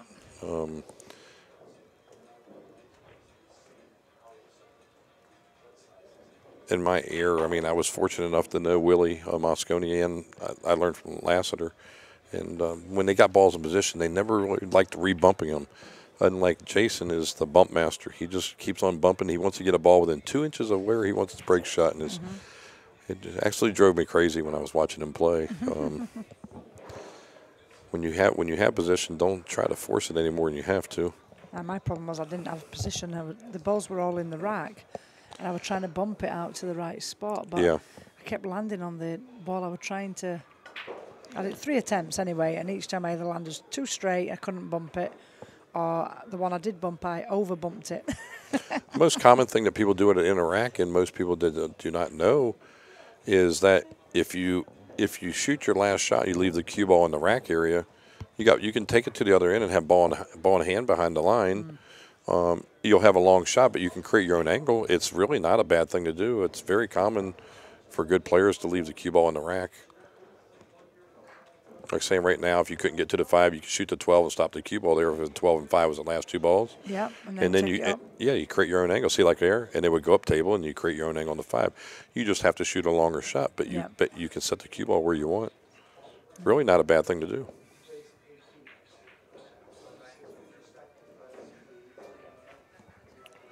Okay, well, it looks like he's going to go 7-5 here at the end, for sure. Mm-hmm.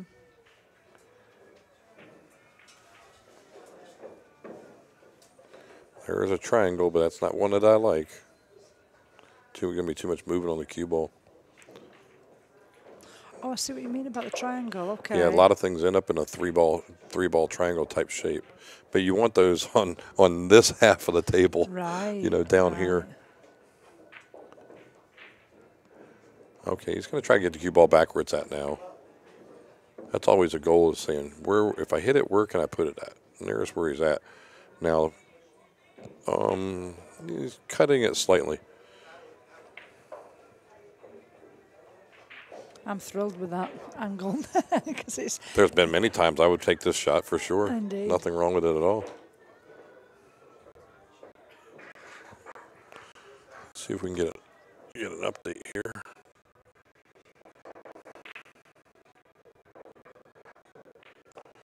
All right. I don't know which opponent's at the table, but some small scores here I can give y'all. Christina Tkach is up 33-6 over Gail Eaton. This match is 37-19. Alex Pagulayan 27-13 over Alex Kazakis. Jason Shaw 28-27 over Ralph Souquet. Bader Alawadi 28, Kachi 14. David Alcade looks like he's on a run, 68-2 over Dennis Grabby. Carlo Beato is run 4 racks in a row, 56-0. And very weird thing, I don't think I've ever seen this in my life, but Verterante is up on Max Eberly 1 ball to -6 now. Max is now at 5, so they both fouled here a lot in the first rack. -6 is just like the most uncommon thing I've ever seen. So Max must have gone had 3 and then gone -15. That'd be 18. Where do you see -6 though? It was -6 before. Ah. So what happened here is he took 1 foul. He got -18. He got so he was -6. He got 13. He got 11 back. Was 5. He was -2. So they added the points. So 2, 1, and then 1 is 3. That's how the 14 come out. Yeah, I know it's crazy math, but that's what just happened. You've lost me there, Bob. Yeah, I'm just nodding my head here. If anybody, yeah. I don't think I've ever seen that. So. Oh dear. Yeah, it said -6, so there was. I know Max plays a game that he. I also don't ever mind taking a 15-ball penalty. What's the difference? 1 rack means nothing, especially in a race to 150 because it's 10 racks of balls that you got to make to win. Technically 11.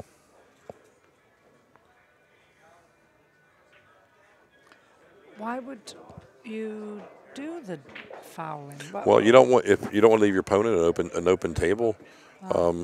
Just play. You don't have a safety shot, so sometimes people get stuck against the ball. They just tap the ball, take a foul. The next opponent will do the same thing, and then the first person to 3, you lose a point each time, and then it's a 15-point penalty. So you would actually lose For your first foul, you lose 1. Second foul, 1. Third foul, you lose 1 plus 15, so it's 18 points total. And then the ball's re-racked, and the person who took the 15-point foul will be breaking, which is a disadvantage. And then the incoming player is on. You got to remember, is on 2 fouls at that point too. And just like all other games, you have to tell your opponent that they're on 2. Right. There's no difference here. And on 2 means that if they do a third one, then it's a 15-point. It's 1 point, then 15, so it's actually 16 points on the third foul. Right. And then at that point, they've now, in this tournament, they've changed the rule where it's automatic re-rack. That's the first time I've ever seen this. It's always been the incoming player's option to leave the balls where they're at or re-rack them. And then also, there's no option for either player to break. It goes to the person who committed the foul has to break. Right, okay. So they're changing the rules a little here. Very interesting. Not that you see it too often, but just small things you got to think about. Now, like I said, when your match is done and you think, wow, I wish I would have took a 15-ball penalty, I would still be in the match instead of losing by 50 or 60. I mean, you would think, well, what was 15 balls? That's really nothing. So taking the points off really doesn't mean a whole lot. You just got to make sure that you lay down a good break when you get back to the table. The break is an advantage, but it's not. It has, I think it's about a 75% advantage. I don't think it's a 90% advantage because you're not always leaving a shot for the guy. You mean it's a disadvantage or advantage? Advantage to the person that's racking the balls. The person breaking the balls is at a disadvantage by 75%. It's not like a 90%. Of course, I never want to have to break the balls to start a match. I don't care how bad the table's breaking. Big thing is just get that cue ball down there and get it close to the rail. But you'll always hand it to your opponent first to break if you win the lag, right? Yes. You know what Mosconi told me back in the mid-'80s was the most important shot playing straight pool is the lag. He said if you got a half hour to practice, put 20 minutes of it into the lag. Interesting. He only won 15 world titles, I guess, so he knew what he's talking about. I think so. All right, you got to wait to rack the balls up before you shoot, Alvin. Okay.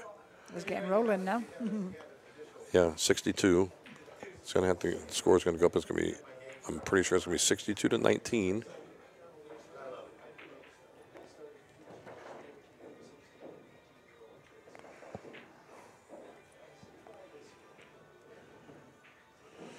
Okay, Ralph's at the table, 32-28 on Jason.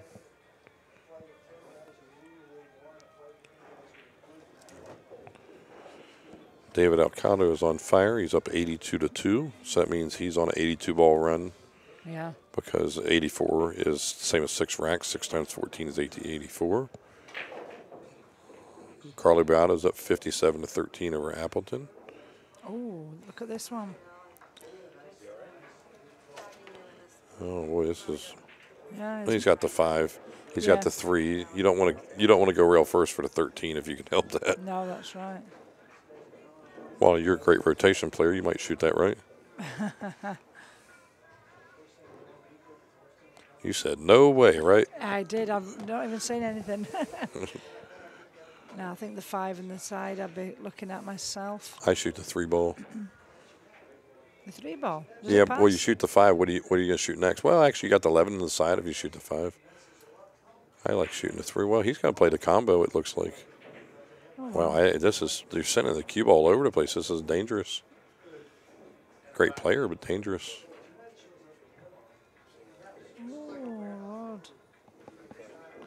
Now, I tell you what, I'll give him 50 more tries to do that again and not touch another ball. I know. Can you believe that? How did he shoot that 4 ball and sent the cue ball 5 rails it hit and did not hit another ball? That was amazing. 5 rails the cue ball hit and didn't hit another ball. And it missed that 1 and 2, is it up there? Yes. That's unbelievable. Yeah, it missed the 3 and 11.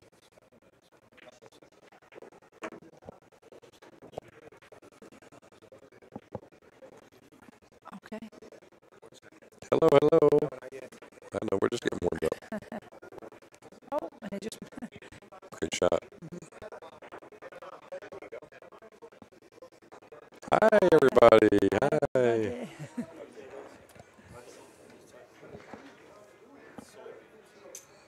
Al can spotlight deer with that light at nighttime. It was bright. Shout out to Leslie. Hi, Leslie.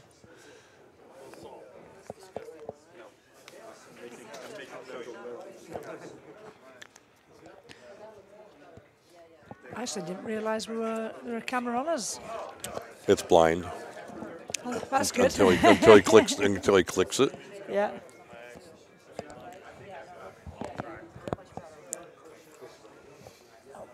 Losing my earphones.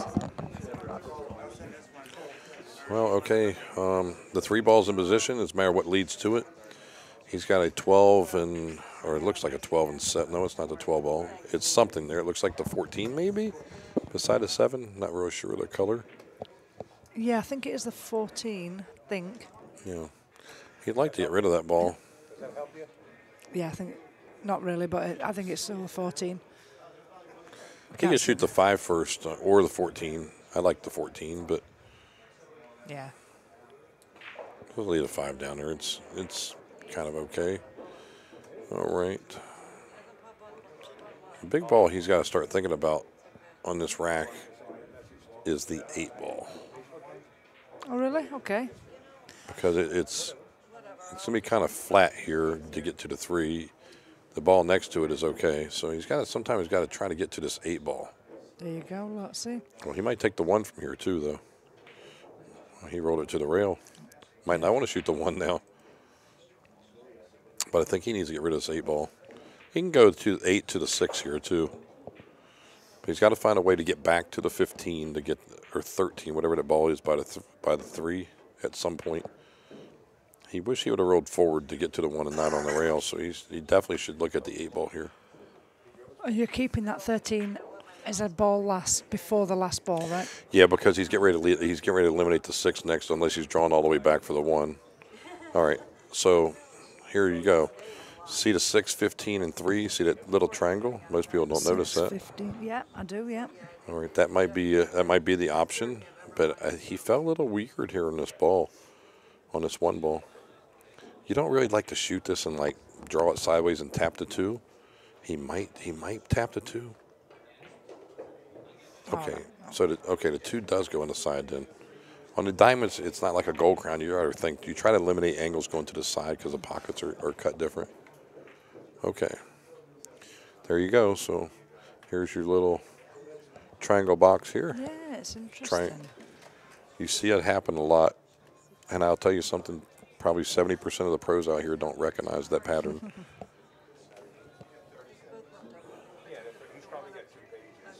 So you see what's going on, right? Yeah. Okay. I never thought of it like that. Well, I never noticed it. You got it now. So when I'm leaving them all in a row and there's no triangle, then I know this. Could be suicide. Exactly. You just don't know what's going to happen. All right. All right. Kelly, you think he's going to stiff it or go into the rail and bounce out?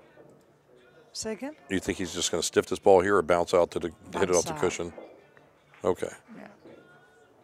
All right. That's not a bad angle. He's going to be going into that 3rd ball in the rack, or maybe between the 2nd and 3rd.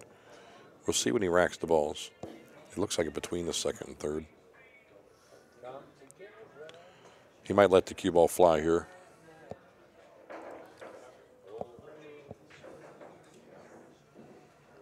That's a costly miss that It was. Newhausen had. Yes. And to be honest, the first costly miss was Albin's when he went in, did the break shot and rattled it. And then Moritz actually Missed that 6 ball, really got him drawing back. He just had no shot. Yeah, yeah. Well, he shot the wrong balls earlier, and that's what got him. Okay, let's see if Albin cranks up on this one a little bit.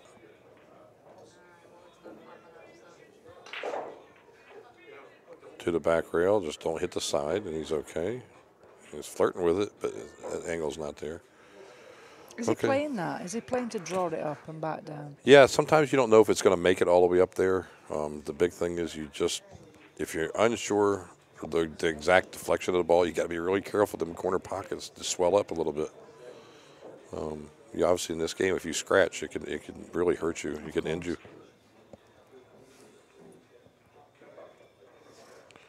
Thank you, Andrew. Kelly's got expert commentary here. Well, I can talk about. You're the expert about the game. Let's clarify that one. I'm learning while I'm commentating. I might have to come in the box with you more often. Yeah. Well, actually, you're going to take over now. Oh, no. We're going to let you know everything now. I just taught you. Wait a minute. Tap. There you Triangle. That's what I remember. And yeah. You know, I showed Jason that, and then we worked on a four ball pattern, and now he's developed a 5-ball in pattern. I've never seen anybody develop it as quick as he did. Yes. He's got a knack for it, and because he enjoys the game so much, he loves it. He's a natural at this sport. Yeah. So, you know, is going to, of course, add on to what you show him, and he's very quick at picking up anything, really, I think. Very natural. He was very open to listening whenever he came. He really wanted it, I would say, yeah. Well, they were putting a lot of hours in. I mean, to get that run, you don't do that for nothing unless you really want it, do you? Well, he wanted it. That's for sure. And I know the reasoning now, but now his goal is to come every month until he runs 1,000. Yeah. And I never thought somebody would reach 700, yet alone again. But I got faith in him. I think it can happen. Yeah. I think at our event, I think a woman's going to run 170 to 190 in that area. I think it's going to happen. Yeah. The big thing a lot of times is people haven't really tried for high runs. I mean, we did a calculation because Mosconi for 15 years he ran 100 or more balls and stopped 100, 125, 150 and stopped doing exhibitions for Brunswick like 17 years or so. So at that point, we were thinking, how many runs were 100, 125, 150 and stopped? I had asked Varner how many times he ran 100, 125, 150. He said I couldn't count, probably 7,000 times. Wow. I've ran 100 and quit probably 1,100 or 1,200 times myself. So the numbers could be 50 or 60,000 unfinished runs, and this is one reason why I put the event together for the men. To try to see what would happen if they had the right conditions and somebody racking the balls for them, create a little momentum and see what can happen. Yeah. And Jason proved it. I mean, our best American player, Shane, he broke his personal record. It was with 304. He ran 308, which was a great run. I do think, you know, if we had more competitions, if we had more straight pool in our calendar, if you like, then you'd see the game just, the runs go higher and higher, men and women. I mean, like I said, it's no excuse, but if you're not playing it, you can't learn it. Well, we're trying to rejuvenate all we can here to, that's great. That's to why do I it. think it's great. I'm working on getting the World Championship back together. Great, that's phenomenal. Or a true championship sanctioned. And we'll see where that goes, but hopefully within the next 2 years this will be happening. So that's great. That'd be awesome, because I think, you know, the more tournaments we've got, playing straight pool, the more opportunities, then of course it's going to elevate the level. For me personally, you know, if I knew there were 3 tournaments a year, let's say big tournaments, then I'm going to practice. I'm going to learn the game. I'm going to know the rules. I'm going to put time in. Well, that's what I like to hear. I always like people to get interested in playing. That's my give back. I love the game. I enjoy it. But I just, for one tournament a year, and we have so many 10 and 9 ball tournaments, you know, I'm not practicing it. So therefore, let's do it. Let's do it, Bobby, and let's get this game back on the map. Well, that's the goal. That is the goal. And the thing is for the amateur players out there, too, to get them to play, because they are certainly the backbone of our sport, is the amateurs, if they can get to play in this game, and playing this game forces you to shoot the right balls. So when they go to play 8-ball, you know, the game of stripes and solids, it will force them to shoot the right shots, where they'll shoot the up-table shots and then try to leave their last shot closest to the 8 as possible, and they'll start running more balls. Yeah. So I think everybody out there should play this game. It would really help them. It doesn't help their 9 or 10-ball break, obviously, but you can practice that anytime you want to. That's right. But running the balls, playing straight pool, and then set yourself a goal. Well, I've never ran 10 balls. Okay, you run 10. Then you set your goal itself at 20, and then 30, and then 50, and eventually you'll make that 60 or 70 balls. And when I always said, if a person gets to run, they run 60 balls, they are seeing things clearly, and then they are improving. It's the only game I think that you can actually set yourself a goal. What are you going to do, play 9-ball and say, well, I want to run 2 racks or 4 racks? It's just not really a logistic goal. Here you have a point total, and it makes you shoot the right shots. I think straight pool is the best game to build a rhythm with. 100%. That's what the similarity with snooker is, because obviously once you get on a break, you can keep, you keep running until, and you've got a goal. You know what I mean? There's 147, and you're looking for a ton. Well, you have a century as a goal. You have a 147. Yeah. How many 147s do you have? I've had 2 147s.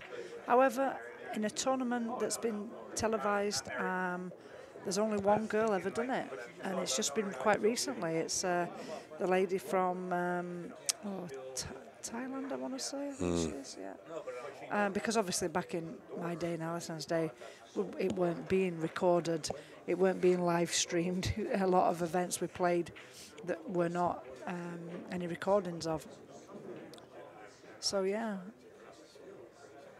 But in practice, certainly.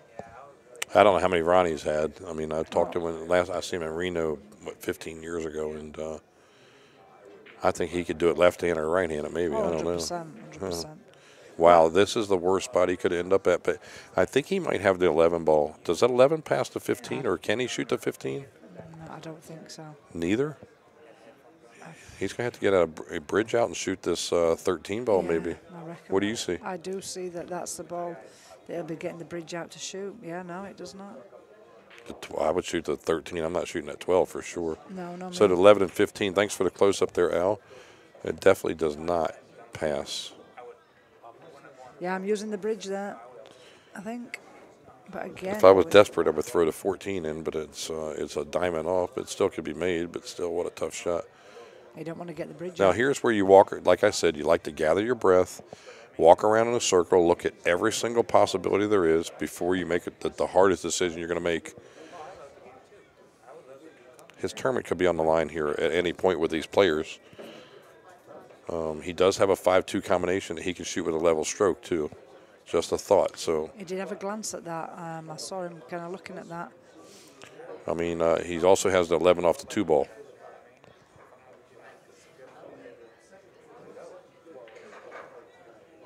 $11 off the 2 ball.